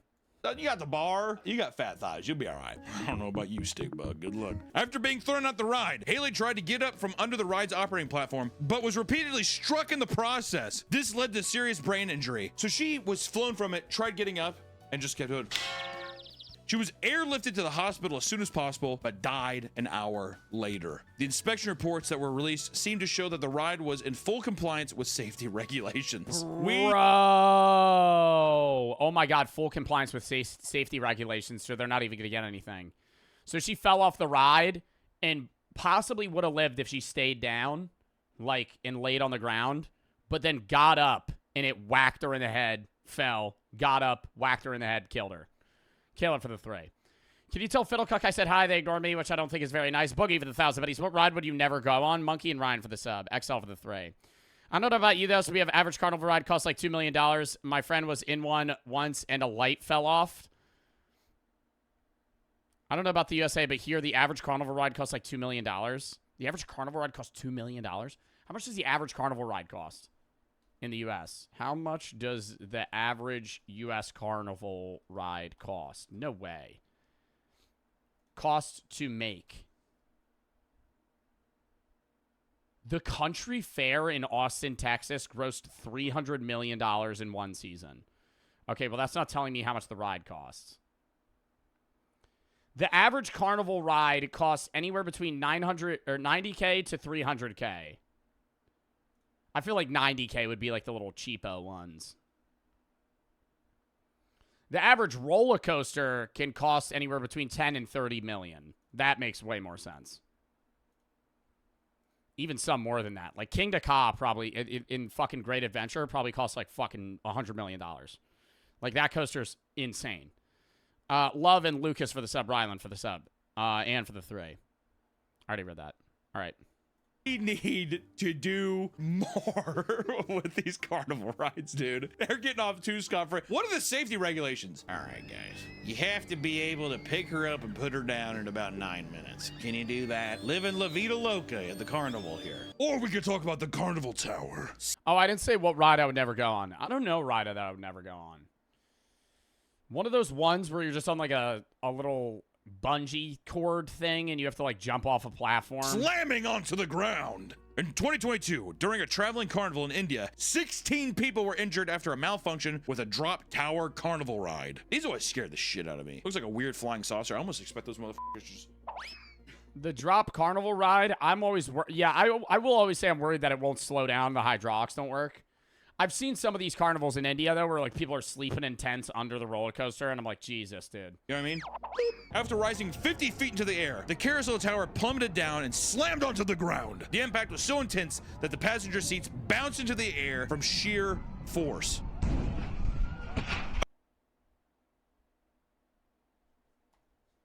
passenger seats bounce into the air from sheer force. Wow. Yo, that probably broke so many people's spines. Oh, God. How many people do you think just, like, immediately shattered their pelvis? I mean, like, on the impact. Yeah, you probably wouldn't die, but it would just break so many bones in your body. Like, your pelvis, and probably broke their spine or something. Oh, my God. You see people... God damn, it's like toss of a coin. According to an eyewitness, the bouncers of the rides were trying to threaten us. Later, the employees of the organizers also... Bouncers of the ride tried to threaten us after the ride collapsed? Yo, I would put that motherfucker into a grave. If, like, my son was on that ride and he got his shatter spine, he's getting fucking ambulance to a hospital because he broke half the bones in his fucking body, and that bouncer's like, starts pressing me. Yo, I would actually just kick that motherfucker's ass. Fled the scene. Wait, so eyewitness people, the people... And they left? Who, like, were running on the ride were just like, don't fucking tell anybody. And then the people were like, the cops are coming, and they just, like, ran once again. The carnival organizers later claimed that the entire... Don't fucking tell anybody. What, when 10 ambulances show up to fucking evac people to the hospital? The entire thing was due to a technical malfunction. Really? The Mohali police described the organizers as, quote, negligent, and stated that they wish to take strict action against those responsible. There has been no update since. Wow, God, really good job. We need to make sure these people come to justice. How's it going? Oh, they're gone. They ran to the woods. We couldn't find them. They're gone. Or, in 2019, a 9-year-old child was injured standing next to a carnival ride at a carnival in Midlothian. Yo, whenever I watch these rides, I've seen the motherfuckers... Dude, the last time I went to a carnival, it was like a worker, and it was right before it closed. He got on the ride, and he was, like, clearly high, and when it would go to the top, he would jump, right? But it would keep him up, and then it would slowly fall down, and he would swing back. I was like, dude, if he falls out of his seat, he's just gonna actually die. Like, literally splat, hit the ground, pass out. 2019, a 9-year-old child... I would do that. You would jump out of your seat. Wouldn't for the sub. Metrics for the sub. Caleb for the 3. I already read that. All right, chat. I gotta piss real quick first, though. Before you finish this. Y'all gotta fucking count me down. 30 seconds. I'll be back. Count me down.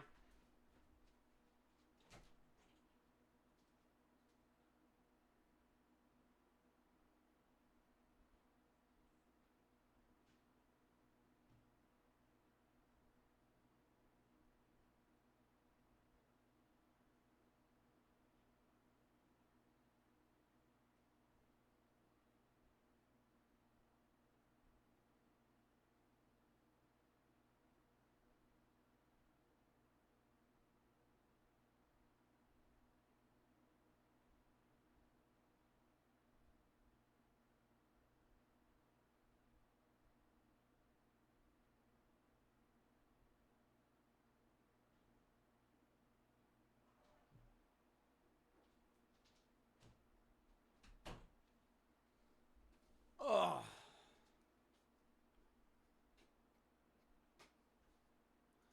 All right, we're back. 0 for the sub, 1 for the sub. Lock it in here, chat.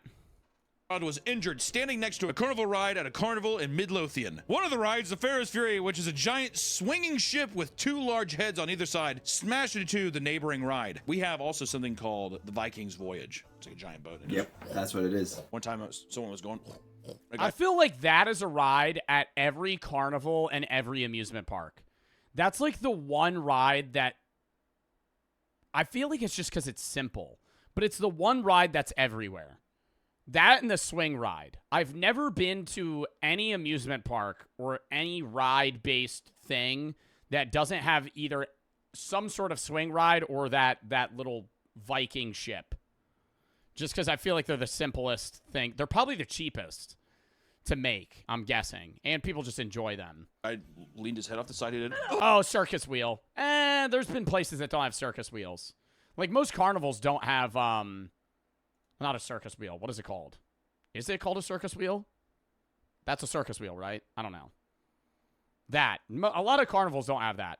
Because they're just really big. A Ferris wheel.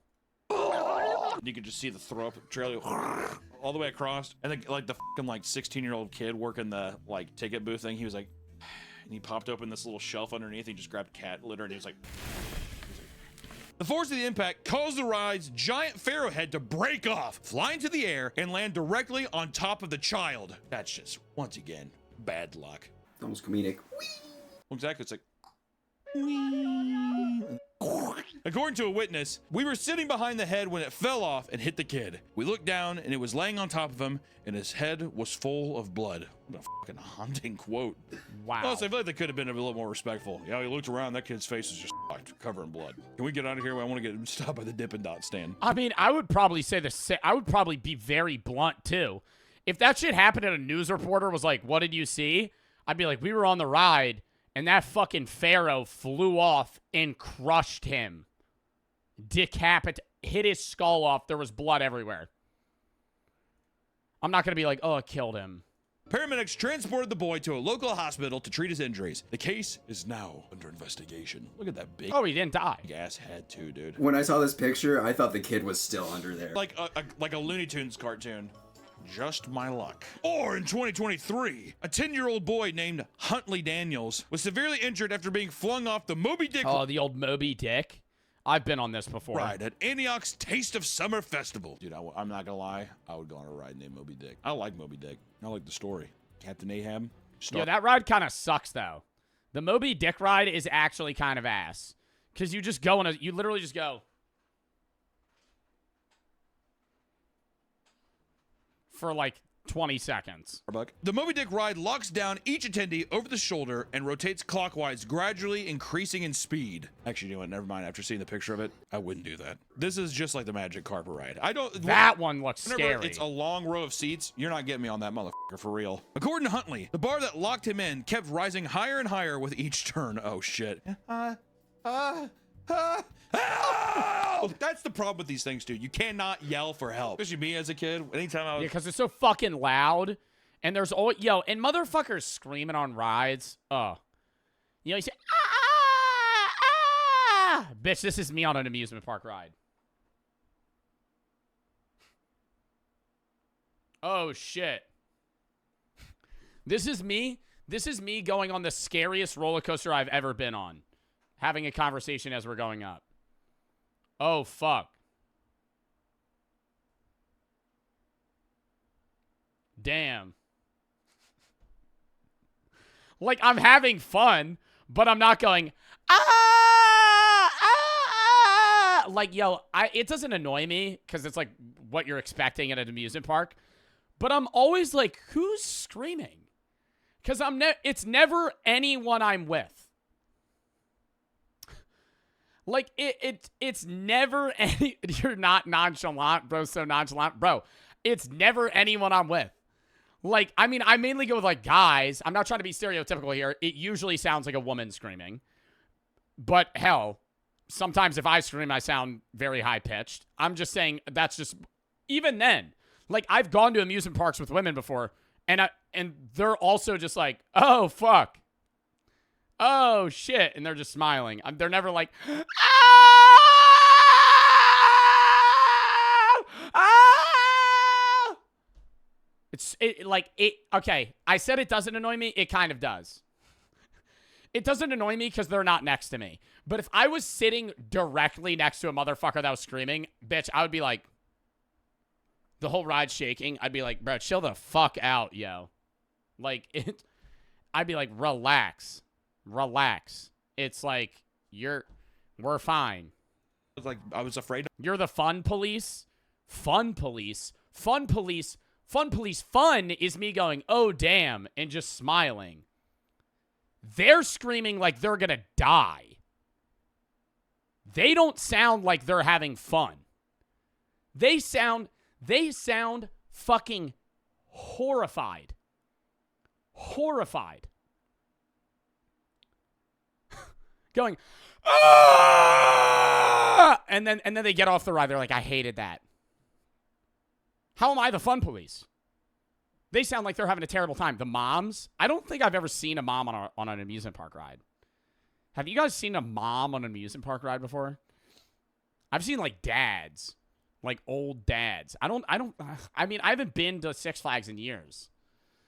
And Carnival rides, like, nobody over the age of, like, 30 goes on Carnival rides. So, I don't know. All right. Ugh, lock it back in here, chat. Ugh, fuck. M. Skulk for the sub, Caleb for the 3. Donating for the badge, but I have psychology final exam in an hour instead of studying. Wish me luck. Good luck, Joe for the 3. My grandfather just died last night. Rip in the chat, man. I'm sorry for your loss. I wanted to say you helped me through. I've been watching your VODs. I want to say you helped cheer me up. You're helping me get through it. Well, dude, I hope the mourning process goes well. And I'm sorry that your grandfather passed, man. Genuinely. Wooden and 0 for the sub. Metrics for the sub. I forget what I was saying. All right.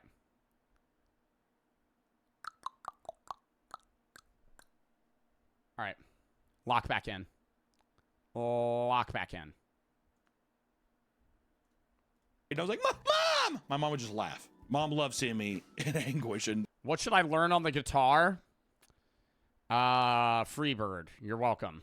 And peril. After trying to push it back down repeatedly, it eventually came undone, causing Elliot to be catapulted out.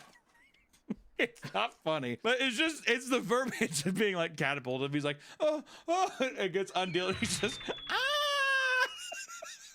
Huntley was in critical condition after the impact, receiving various facial and jaw fractures. There was significant damage to the bones in his legs as well. He was flown to multiple hospitals throughout the whole ordeal and had to receive surgery. An investigation was conducted to confirm if, quote, the incident resulted from a mechanical failure, operator error, or a combination thereof. No further update has been provided. What do these people do on researching this stuff? On following up on justice? There was an investigation to be had.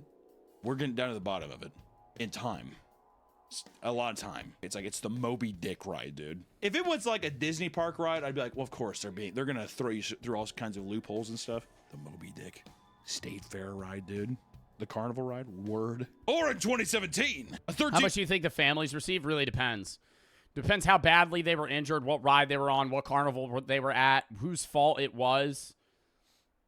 I mean, probably like less than $1 million.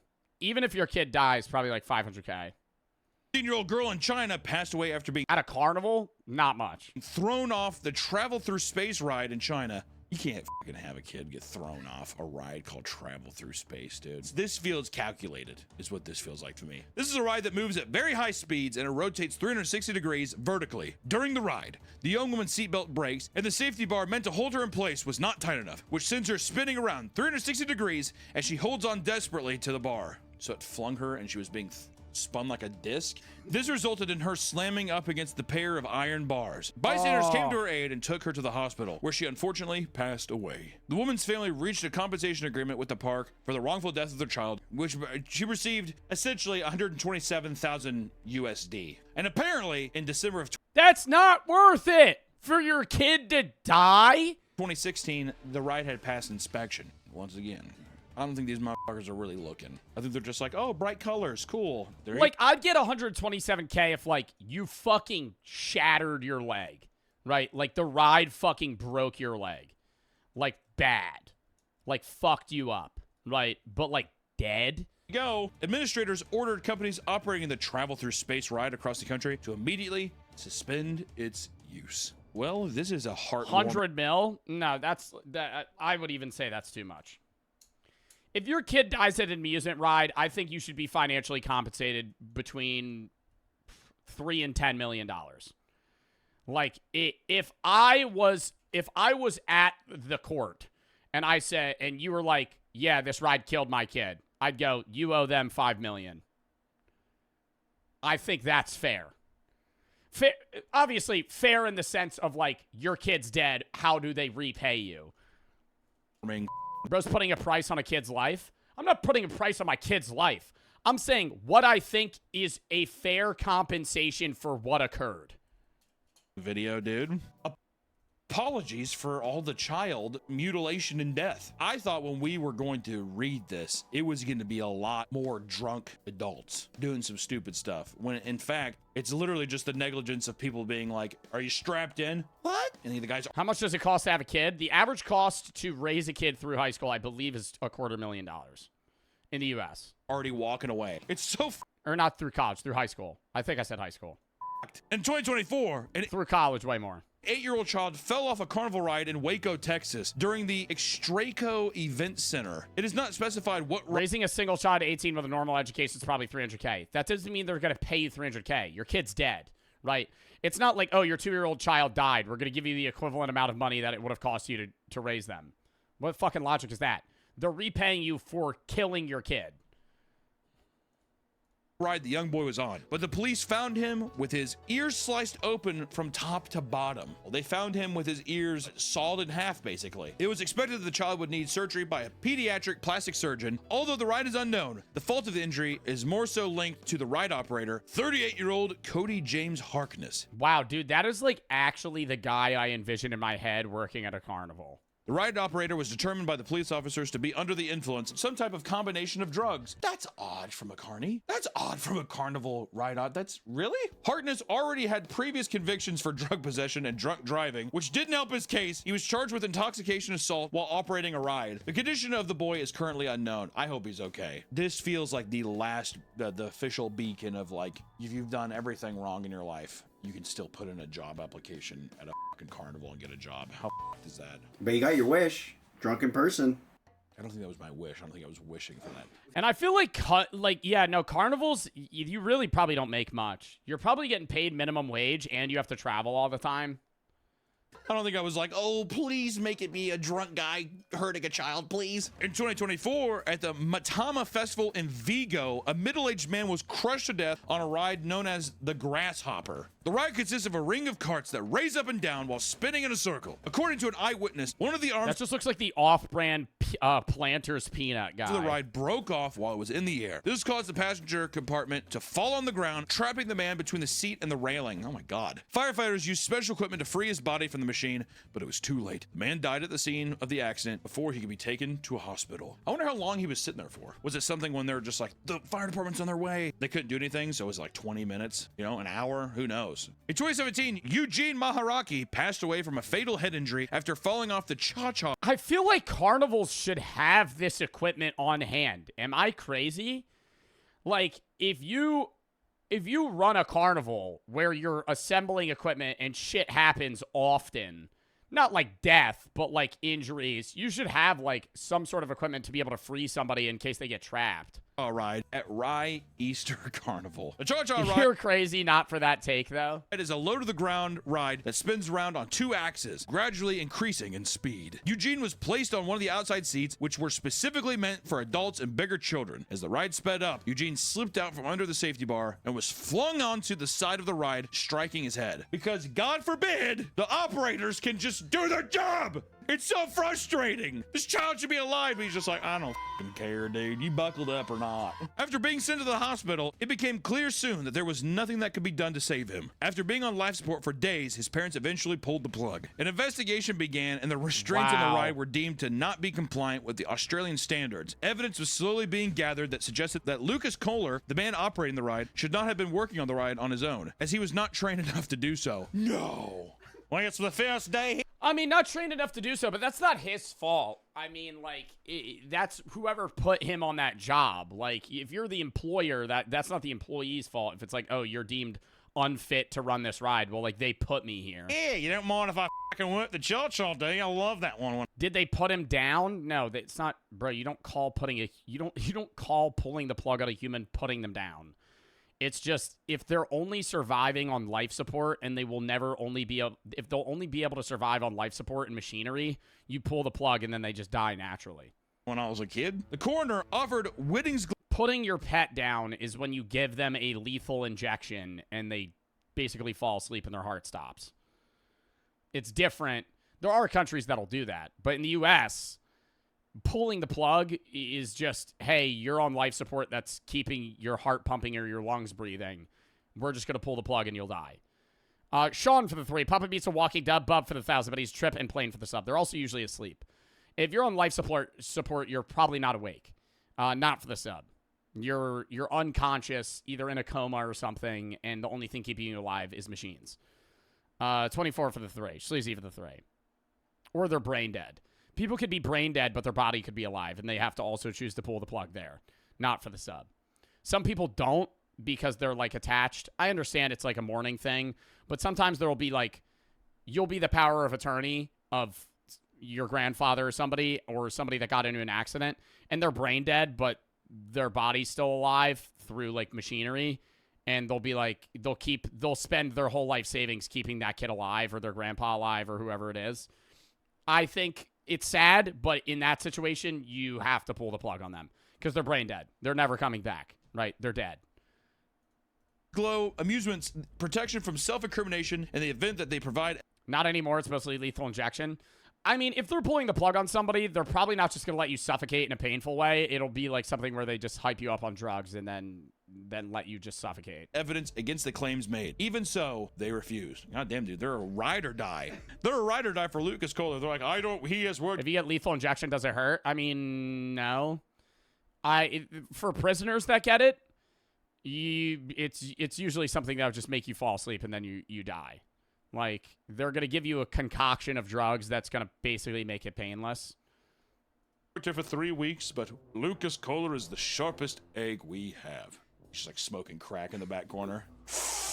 He's like, oh God, hey, chaw real smooth for real. Lastly, let's talk about what happened in the Dominican Republic during the Salcedo Carnival earlier this year. While the incident didn't take place this year on a ride, it just goes to show how janky and unprofessional some of these carnivals can be. All of them, every single carnival. You go to a carnival, run away from that thing. The Sisters of Fate are there to cut. Would you pull the plug on your kid if he was brain dead? Yes.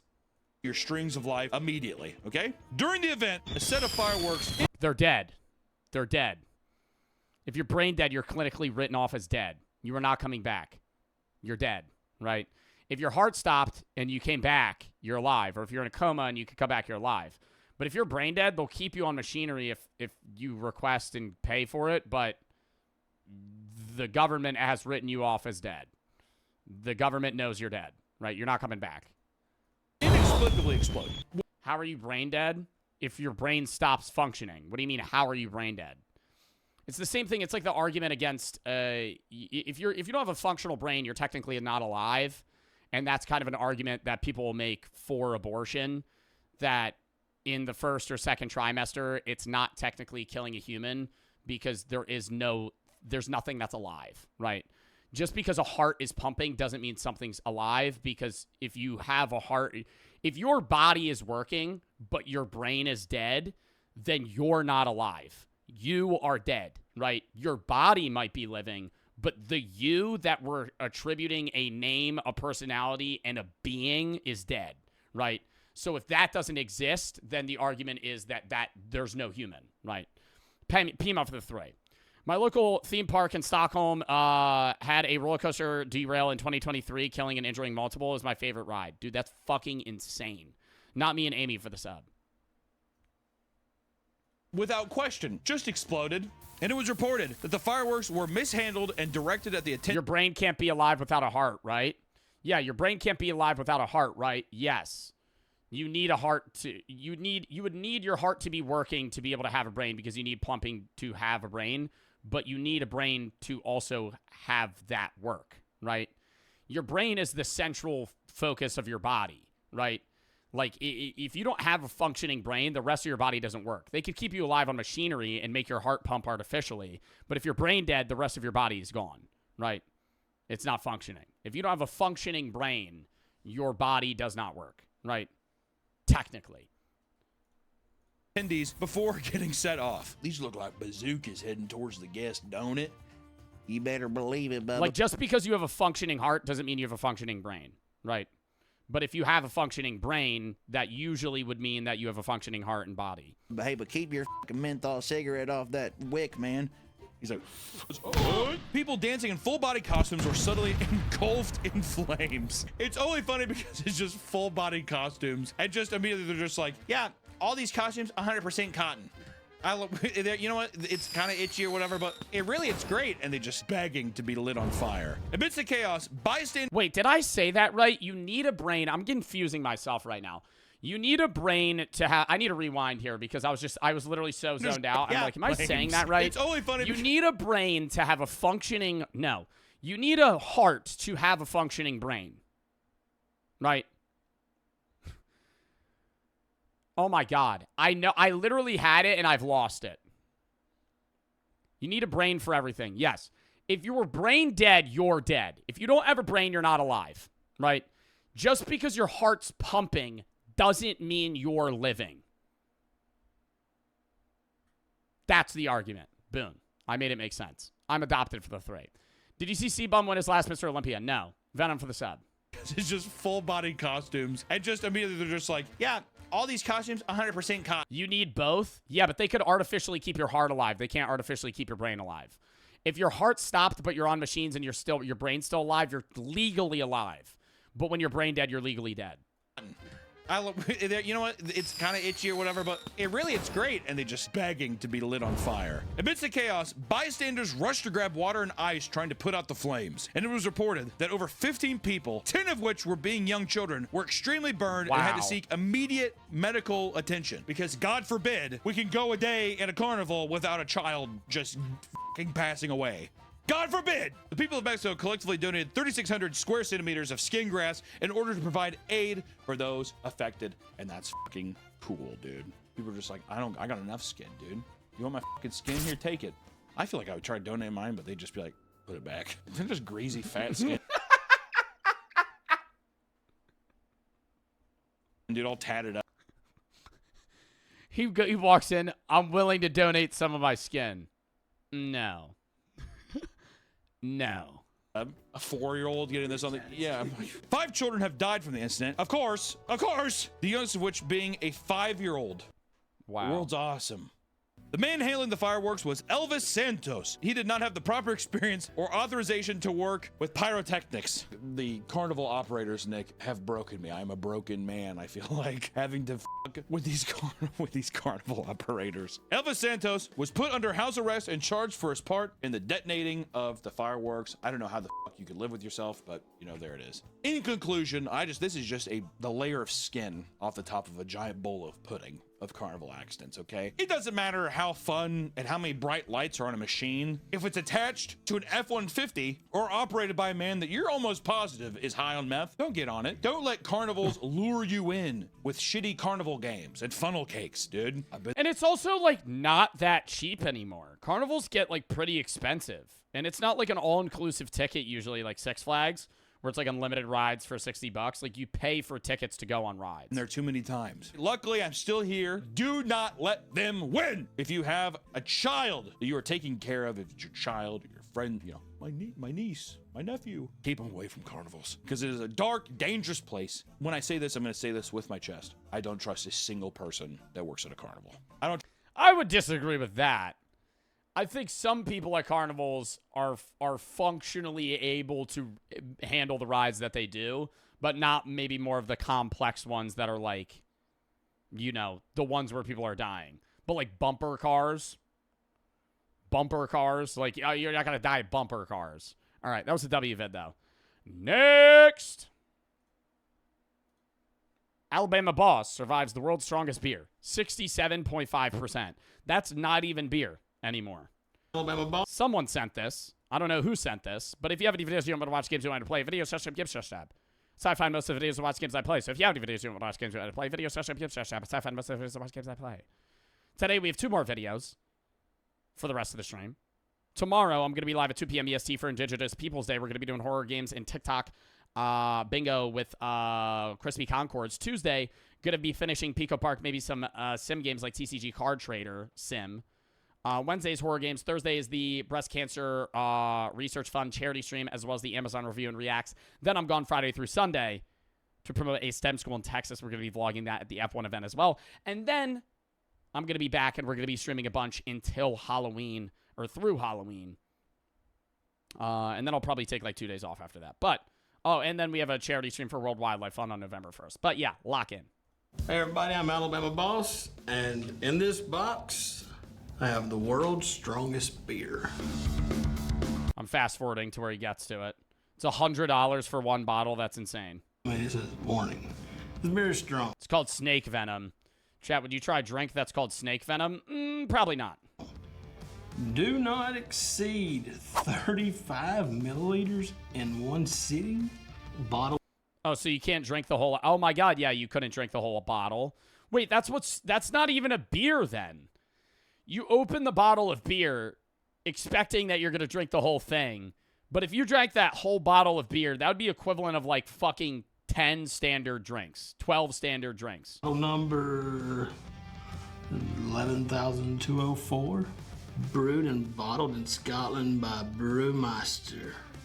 What the f? Oh my god, I just want to see him try it. We're going to fucking fast forward here. Something you'd smell in a hospital. It's not a Something you'd smell in a hospital? pleasant smell. I mean, there Looks like something that'd be out of a bedpan. Looks like something my grandpa would probably cook up in a bedpan at a hospital. is no beer bubbles. Dehydrated urine. There's no foamy top. Yeah, it just looks like honestly, it's just not even beer. They just call it beer because of how it's made. That is just fucking a shot. Straight regret in this glass. Average alcoholic squashes 15 of those? No. If even the best alcohol, no, I'm saying best, even the biggest alcoholic in the world would drink 2 of those and black out. We should have like a syringe and draw up 35 milliliters.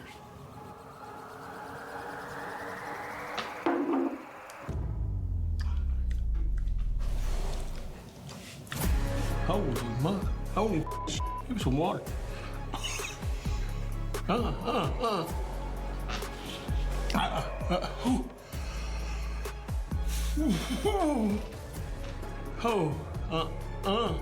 That's not beer. Well, yeah, I mean, dude, I don't think I've had anything above like 50%. 67.5? Like, strong rum is 50. Most vodka's like 30. Tequila's like 35. So that's like that's like twice as strong as just vodka.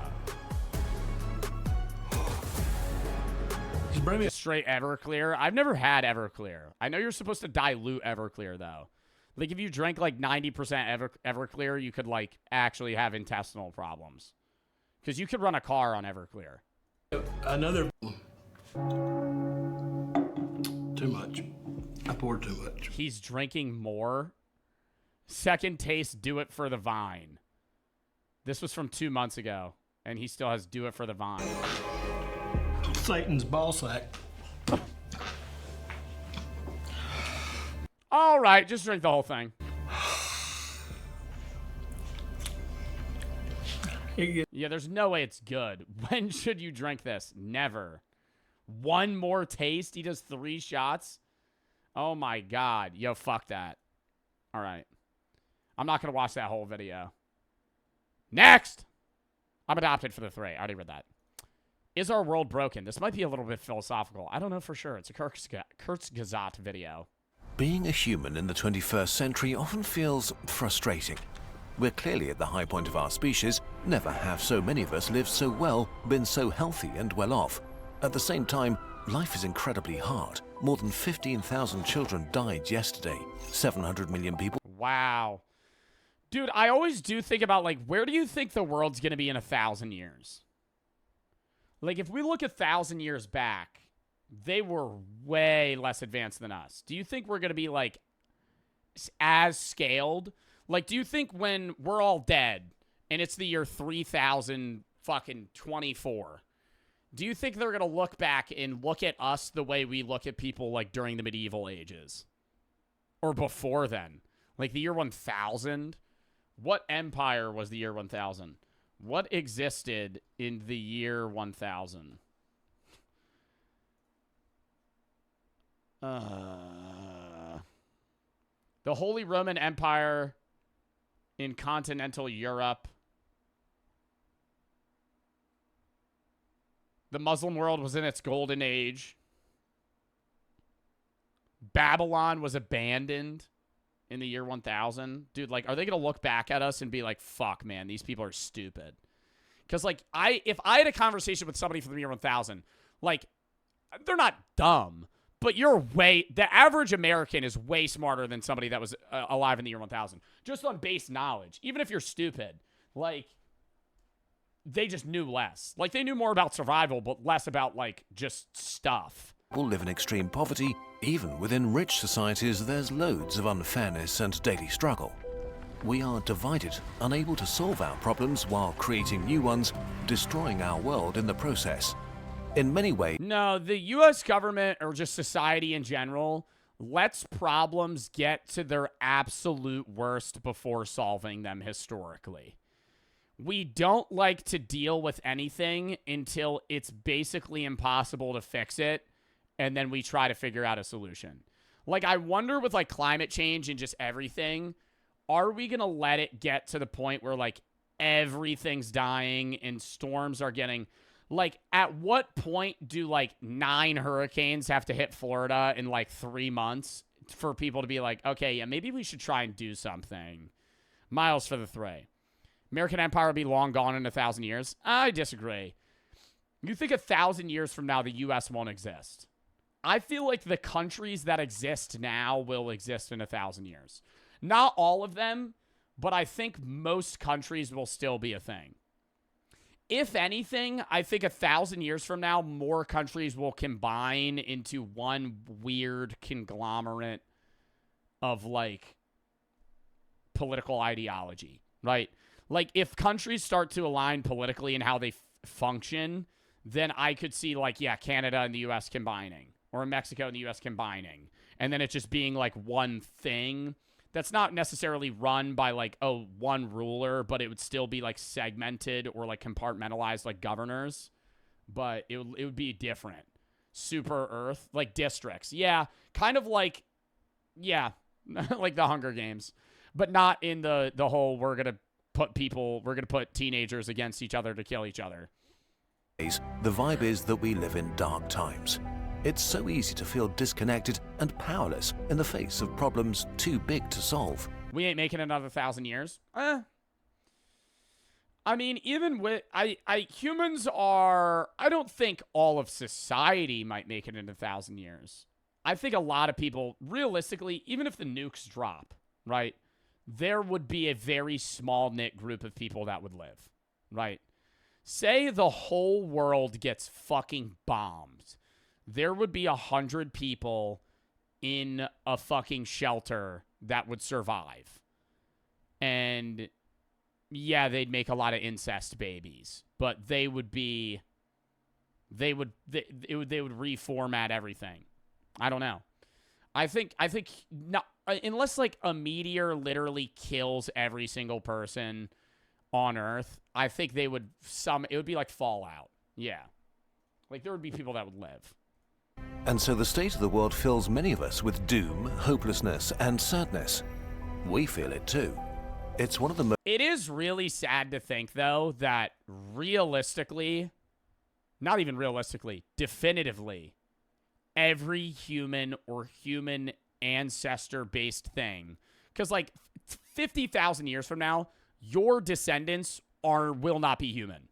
They will be some weird subspecies that's kind of human and, like, you know, similar, but they're going to speak a different language. They're going to look different, act different, talk different. They're going to have way different knowledge, right?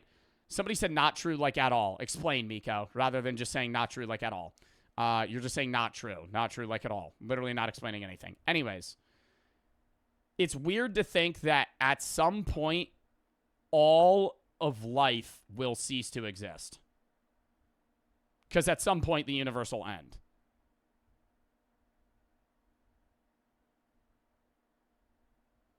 Like, even if humans go to different planets and spread across the galaxy, maybe, yeah, they get so futuristic that they could, like, find some, like, the subspecies of humans 50,000, 100,000, a million years from now would find some sort of technological application to be able to survive forever. If they don't, and that becomes physically impossible, they'll just survive until the end of the world. And then the universe would implode, and they would cease to exist. And then everything that has ever lived will stop. Neck for the 3. The first countries to combine would be like Luxembourg or Germany, Monaco, and France. Yeah, maybe a lot of European countries. Most pervasive stories of our time. Like smaller European countries with similar ideologies. And there's a lot of truth to it. But, as Terry Pratchett said, we are the storytelling. You should read a book called All Tomorrow. It's about humanity evolves in 1 billion years. I'm pretty sure it's made by an actual scientist. I do wonder, I would love to read that. I wonder how that'll work. We think in narratives and live in a network of stories that make up our world. So without minimizing the darkness, we want to add a story that we find helpful for dealing with the world. This is subjective and not a science video, so you don't need to buy into it. Our story begins with the first moment that ever was. 14 billion years ago, time and space began from some kind of state of pure energy. From this very first moment, the universe grew and evolved. Things that were one became many. Energy turned into forces and particles. Out of chaos emerged the laws of nature. From these ingredients, stars arose, gigantic engines, turning simple stuff into complex stuff, only to die violently and spread the new complexity around. Out of this more complex stuff, new stars and more worlds emerged, repeating the cycle until most of the simple— Bro, I still can't understand, though, how, like, RNA chains caused life. How, like, this happened, and then now we are functionally conscious. It makes me think that everything is, like, rudimentarily conscious in some form. Not in that, like, your table has a mind, but that every piece of matter experiences in some form or another. God did? Well, I don't believe that. Maybe. Do I think that there is a God that sparked life in some way? Yes. But do I think that God just put humans on Earth? No. I don't think that if a God exists, they knew or had the thought process that we would come out of it. We are a byproduct of evolution. That is what I think, right? Feel free to disagree with me, right? But I believe that we're just a species that came to be, right? Was there a definitive that we would exist? No.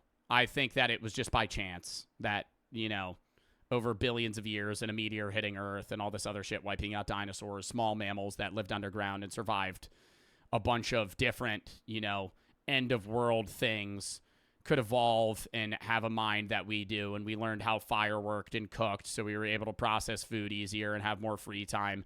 And we developed more neuro connections and had, you know, capability to have art and love and fuck around and have a sense of self and think philosophically and all these other things, and then believe in a God and all these other things to try and fill the gaps of the things that we don't understand, right? I think that is by chance. Air for the sub. June for the 3. You should read. I already read that.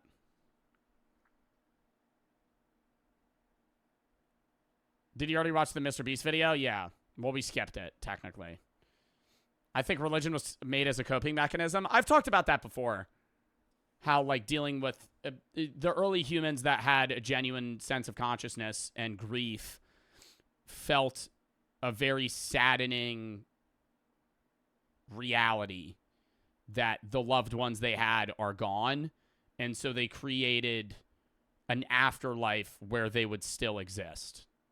I think the creation of God in general was to solve gaps of knowledge. But I think the afterlife was made by humans to feel better about death. Because it feels a lot better to think, yeah, my grandma that died is somewhere else, rather than they're just dead, right? Stuff was used up and— Have you tried reading the Bible? I went to a Catholic school, took theology for 4 years, and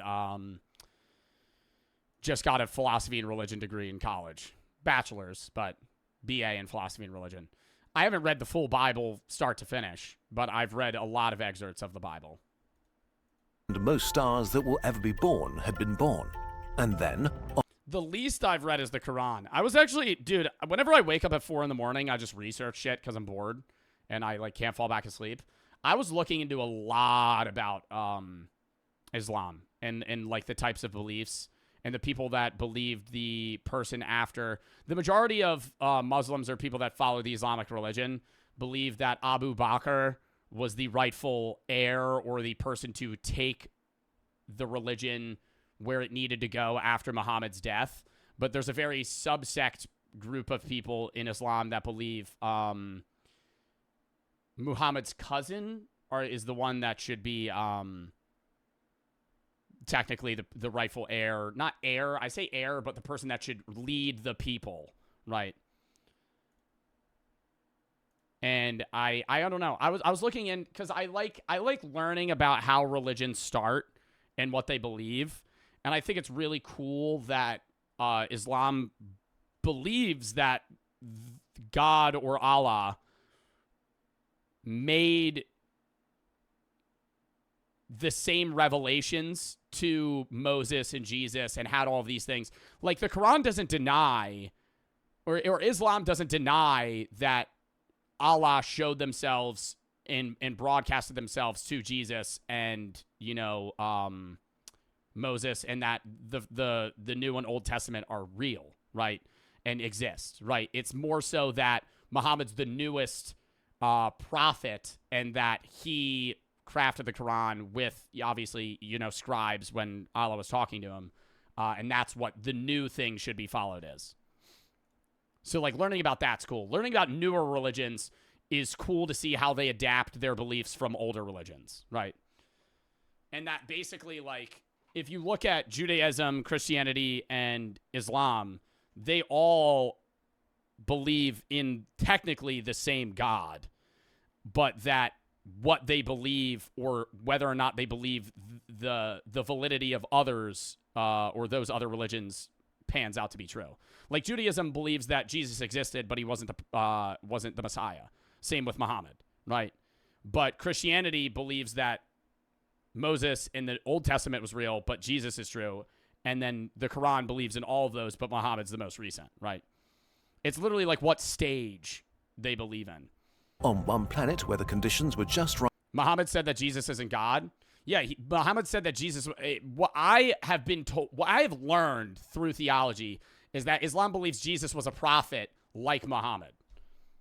Right, dead particles and molecules combined to make another jump. I could be wrong. If anybody is Muslim or believes in the Islamic religion, correct me if I'm wrong.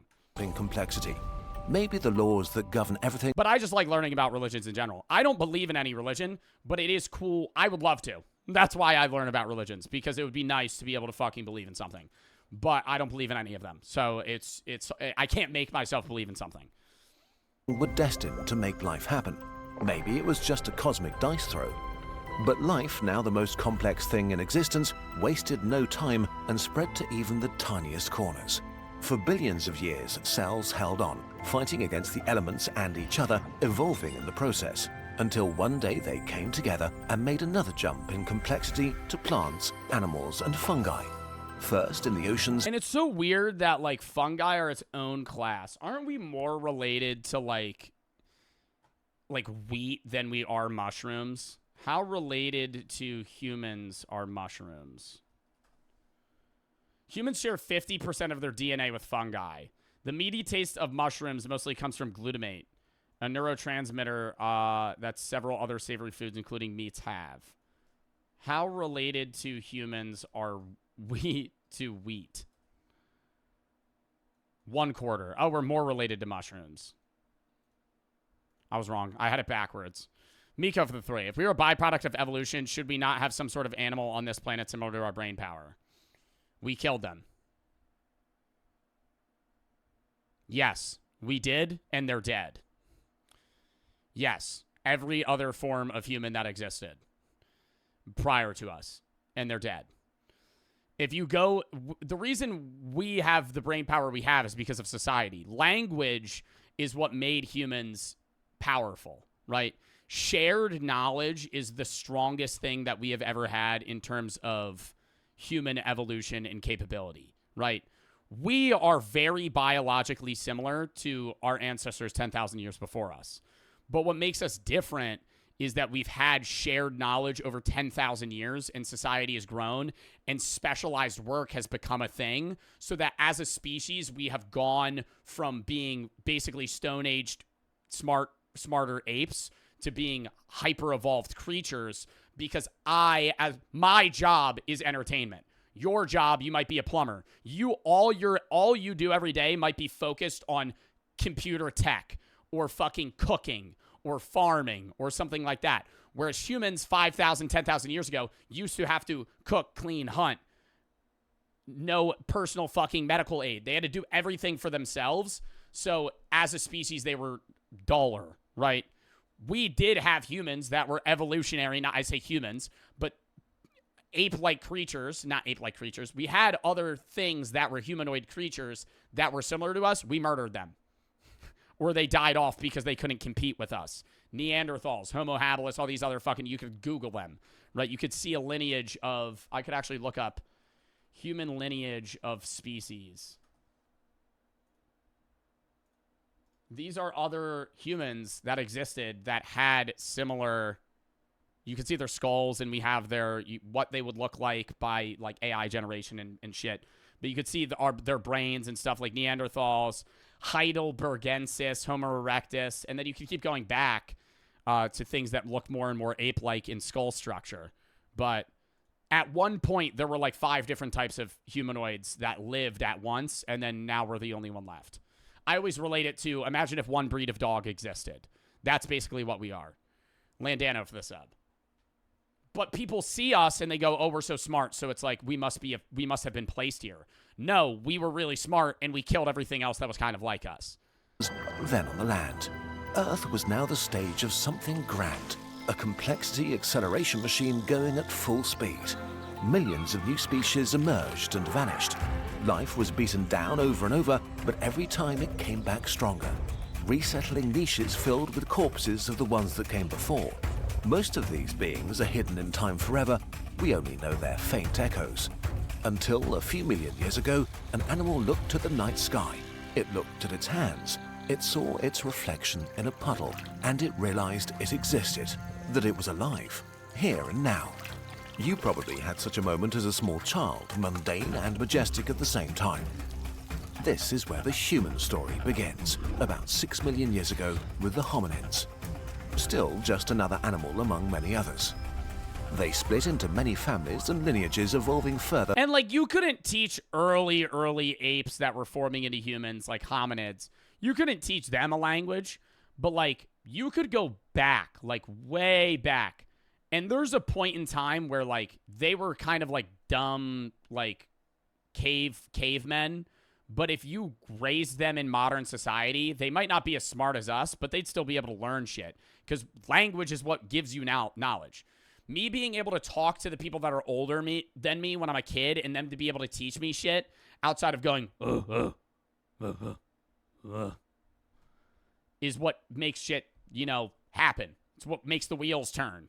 Because now you're able to fucking die knowing that your kids have the knowledge you did, rather than dying with the knowledge you obtained with no one else knowing it. That's why when you go to fucking history class and you sit in school for fucking a third of your life, because you have to learn what other people fucking figured out before they died. Appearing again. Because if you don't learn it and you don't pass that on to the kids after you, then that knowledge is lost. But for some reason, their evolutionary niche enabled their brains to grow, and they learned more about this strange world. How do we say words? What do you mean, how do we say words? You morph the air in front of you, changing how it's perceived in your ears. It's just changing sound waves. But one of the things that makes us smarter too is our capacity to have knowledge. We're able to morph our lips and tongue and the way that we speak to form complex fragments of words and vowels and consonants. So we're able to form a language. Dogs can't do that, right? As an example, like even if a dog had the brain that we do, they wouldn't be able to speak because they don't have the same mouth genetics or biology that we do. Anatomy, rather. Dio for the 3. Do you believe the stone ape theory has merit? Do I believe the stone ape theory has merit that a bunch of apes took mushrooms, realized they existed, and then that changed us to where we are today? No. Do I believe that earlier humans that were already kind of changing into the modern Stone Age / ape, hominid creatures we are today took mushrooms one time and that sparked some sort of evolutionary capability that they wouldn't have had prior? Yes. Right. But do I believe that apes took mushrooms and then they became humans? No. It might have facilitated it, but did it cause it? No.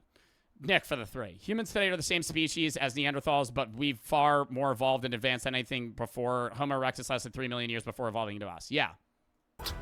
They pray to the stars. Apes can do sign language. Yeah.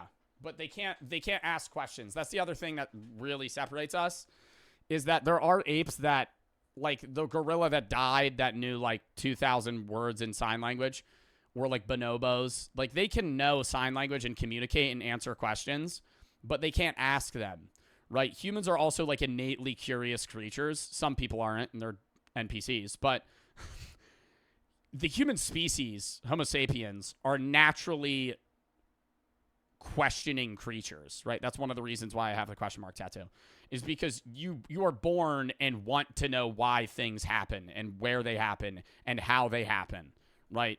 Some of those people's mindsets are dulled as they grow up and they just stop giving a fuck. But humans as a species want to know things. Tamed fire and turned stones into tools. They celebrated and cried together. Life was hard and brutally short, but together they endured, probably by telling themselves stories about the world. For almost 250,000 generations, they built a biological foundation. Of other things. And then it's really creepy to see when cave paintings go from other creatures to handprints and then drawings of themselves. Oh my God. And then at some point, 200,000... Like they didn't have the thoughts we have, but the emotion of existential dread or confusion of life, they experienced just like we do. So long ago. 1,000 years, or about 10,000 generations ago, they became us. Humanity had arrived. Our ancestors didn't waste any time.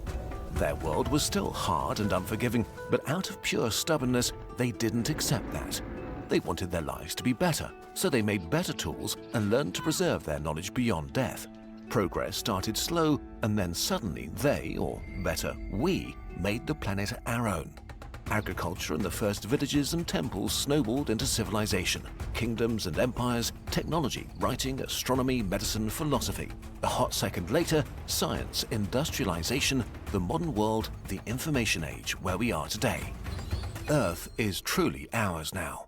We changed it in ways unfathomable a few short generations ago. We turned the land into fields worked by millions of machines, built thousands of gigantic jungles made of sand and metal. We split the atom and traveled to other worlds. Everything is different today. Except us, of course. We humans have not changed. We were molded by a cold and unforgiving world. That's why I love the movie Oppenheimer too, is because that's like what the biggest accomplishment by humans scientifically. Not going to the moon, like the capacity to split an atom is fucking insane. For humans to figure out like microscopic, not even, you can't even view it in a microscope, fucking something so small, we're just gonna fucking jam it with like, what is it called? Not neurons. Is it neurons? I don't know what they jam it with. I don't know how splitting an atom works. And I watched the fucking movie. And I've taken a bunch of science classes. Anyways, when they split the atom, figure that the fuck out. Neutrinos. Where we needed to be hard and brutal to survive. We are still bound to our nature so I was right. That made us so successful. We still tell stories, are hungry for food. Oppenheimer's a real story. I'm timing you out. Greedy for resources, desperate to be accepted by our peers. We're scared by the dangers that lurk in the dark, imagined and real ones. Yes, We're dumbass. still brutal to each other and the animals we hold power over.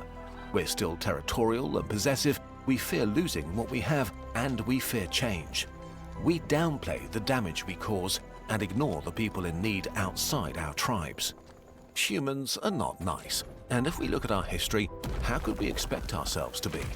In nature we see great beauty, but also endless violence and struggle, devoid of morals or kindness. We are an instinct-driven apex predator that survived in an uncaring world, only now we have coal plants, nuclear weapons, and social media. This would be hard to handle for... But, like, we weren't apex predators. Like, we used to be, like, middle of the food chain, right? We would get eaten. Humans used to get eaten a lot, right? Before we had the capacity to build weapons, like, if you just threw us in the woods just to survive off of our own bodies, we would all die, right? by some form or another. You might be able to build or find shelter, but without like fire or tools, we are fucking weak, right? Comparatively to like tigers and gorillas and elephants and fucking other animals that are so high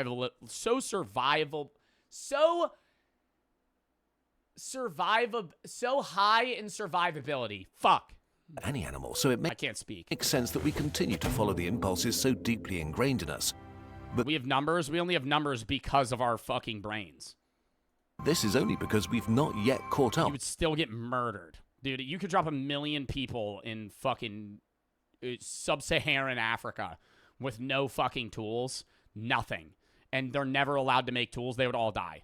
With the mind-numbing gift we've been handed. You wouldn't be able to catch, you might be able to farm or get like base fucking plants. You would never be able to catch an animal, and you would just start getting slowly dwindled by starvation, dehydration, and getting killed by other animals. The real tragedy of humanity today is that we are these amazingly powerful beings that have not awoken to their potential. We're trapped in the present and the mindset of a scarce world. But aside from the physical limits of the universe, there's nothing stopping us from creating a literal paradise for ourselves. This seems so daft, but it's true. If we dare to tell ourselves a different story about who we are and who we could be. Humans throughout history felt like they would witness the apocalypse, and this feels especially true today, but you're probably not living in the end times. There's a solid chance that humanity will persist for thousands, maybe millions of years. If this might be the very start of our history, what can we dream of achieving? Just like our very first ancestors 6 million years ago, we may be the ancestors of another 250,000 generations of people. But while the hominins found themselves powerless in a world they had to adapt to, our starting conditions could not be more different. It's like we got handed a save file of a game where others put in millions of hours of work, and where we can decide what game we want to play in the future. The world is still horrible, and it'll be cool for people 1,000 years from now to look back. Like, I can't know. The best you could know today for most people is the name of somebody that existed 1,000 years before you that was your great something grandfather. But, like, say I have kids, and those kids have kids, and those kids have kids, 1,000 years down the line, right? However many generations. They could, with technology, look back and watch this stream 1,000 years from now, right? Doubtfully they will. It's unlikely, but you're able, with technological advancements today, your descendants could see you 1,000 years from now. And it's also the best world that's ever existed. And we can make it so much better. An optimistic person living in the year 1924 would not believe the progress we've made in just a century. How much we reduced poverty, how many diseases we cured, how much free time we have, what kind of luxuries are ordinary to us, what technological wonders we take for granted, how few of us die in war, how many live in a democracy. And today, we might very well be gearing up for a jump like our ancestors 10,000 years ago, when agriculture changed everything for everybody. From AI possibly transforming the information age, to biotechnology enabling us to manipulate the language of life itself, to new sustainable ways of harvesting the energy we crave. If we start thinking in decades and centuries, it's perfectly reasonable that we'll solve our problems. We can eliminate poverty, maybe all material needs, defeat all diseases, maybe even death itself. We have the potential to restore balance Doubtful. to the climate and heal the planet again. Telomere shortened. Don't really think we're going to be able to do We that. may be able to adapt to the You physically can't live past a certain time unless they're able to change our literal human genetics to where you're able to like revert to an earlier life cycle in a cell. The most humans could live is like 150 years. information age and make lasting peace. None of this is guaranteed, Maybe a little bit longer. and it will be hard and full of failure and setbacks. Some things will get worse Yeah, or save the brain. That is true. Move the brain elsewhere. before they get better. We'll run up against our nature over and over again. But if we manage to clean up our act, we could create a world better than we dare hope for. You get to do that. You get to live in a world that's deeply flawed, but Somebody said, I'm going to live forever. No, you won't. also the best Don't get your hopes up, pal. You're not going to live forever. it ever was. You will die like the rest of us. And you get the opportunity to make it better. A world with the smallest amount of suffering possible that fits our nature and inspires us to be the best version of ourselves. It's time. Let's reveal the 12,000... Advertisement. That was a good video, though. I enjoyed that. GVC for the 3. Ever thought of starting a podcast where you talk about philosophy and theology? Definitely. Reezy 1 for the sub. I just don't know when I would or how I would do that. Ever thought of... Already read that. And Mika for the 3. I'm Lester. Been watching. Want to get? You've been helping me get through a lot in life, from being normal high school wrestler to D1 wrestler at Iowa, and the at Iowa, the second school in the country for wrestling. I owe you a lot. You really impact people's lives for the better and allowed me to push through years of abuse. Thank you. Well, I'm sorry you had to fucking go through that, Miko, but I'm glad I've been able to help. Said have a blessed day. Thank you, and thank you for the nice message. I think I'm locked. I think I'm caught up. All right, chat. We're gonna call that. We're gonna call that there. W stream. I'm going to post on the gaming and the main today. I don't know for sure. Probably both. But yeah. Hope you all had fun watching. I had a fun time streaming. If you have any videos you want to watch games you want to play, exclamation point Discord, join the Discord video, games, apps, I find most of the videos to watch games I play. So if you have any videos you want to watch games you want to play, send those there. Tomorrow I'm going to be live at 2 p.m. EST. It's Indigenous Peoples Day. We're going to be doing horror games, as well as the TikTok bingo card with Crispy Concords. Tuesday, I'm going to be doing all of Pico Park 2 as well, or the rest of Pico Park 2, as well as TCG Card Trader maybe. Wednesday's going to be horror games. Thursday's going to be the BCRF charity stream, as well as the Amazon review and reacts. And then I'm gone Friday, Saturday, Sunday for promoting a STEM school in Texas. I'll be back that Monday. Next Monday, we're going to be doing storytime reacts, shit like that. I'll probably vlog and post a vlog, too, from the time that I'm gone. But, yeah, then Amanda, the Adventure drops that week. Mario Party, the new Mario Party drops that week. And then we're going to be grinding out a bunch of scary games and reacts and shit through Halloween. But, yeah, hope you all had fun watching. I had a fun time streaming. We had a good track record on it. A lot of people in the stream. Thank you for the follow, sub, donut, etc. And we are going to call that there. Who do we want to raid?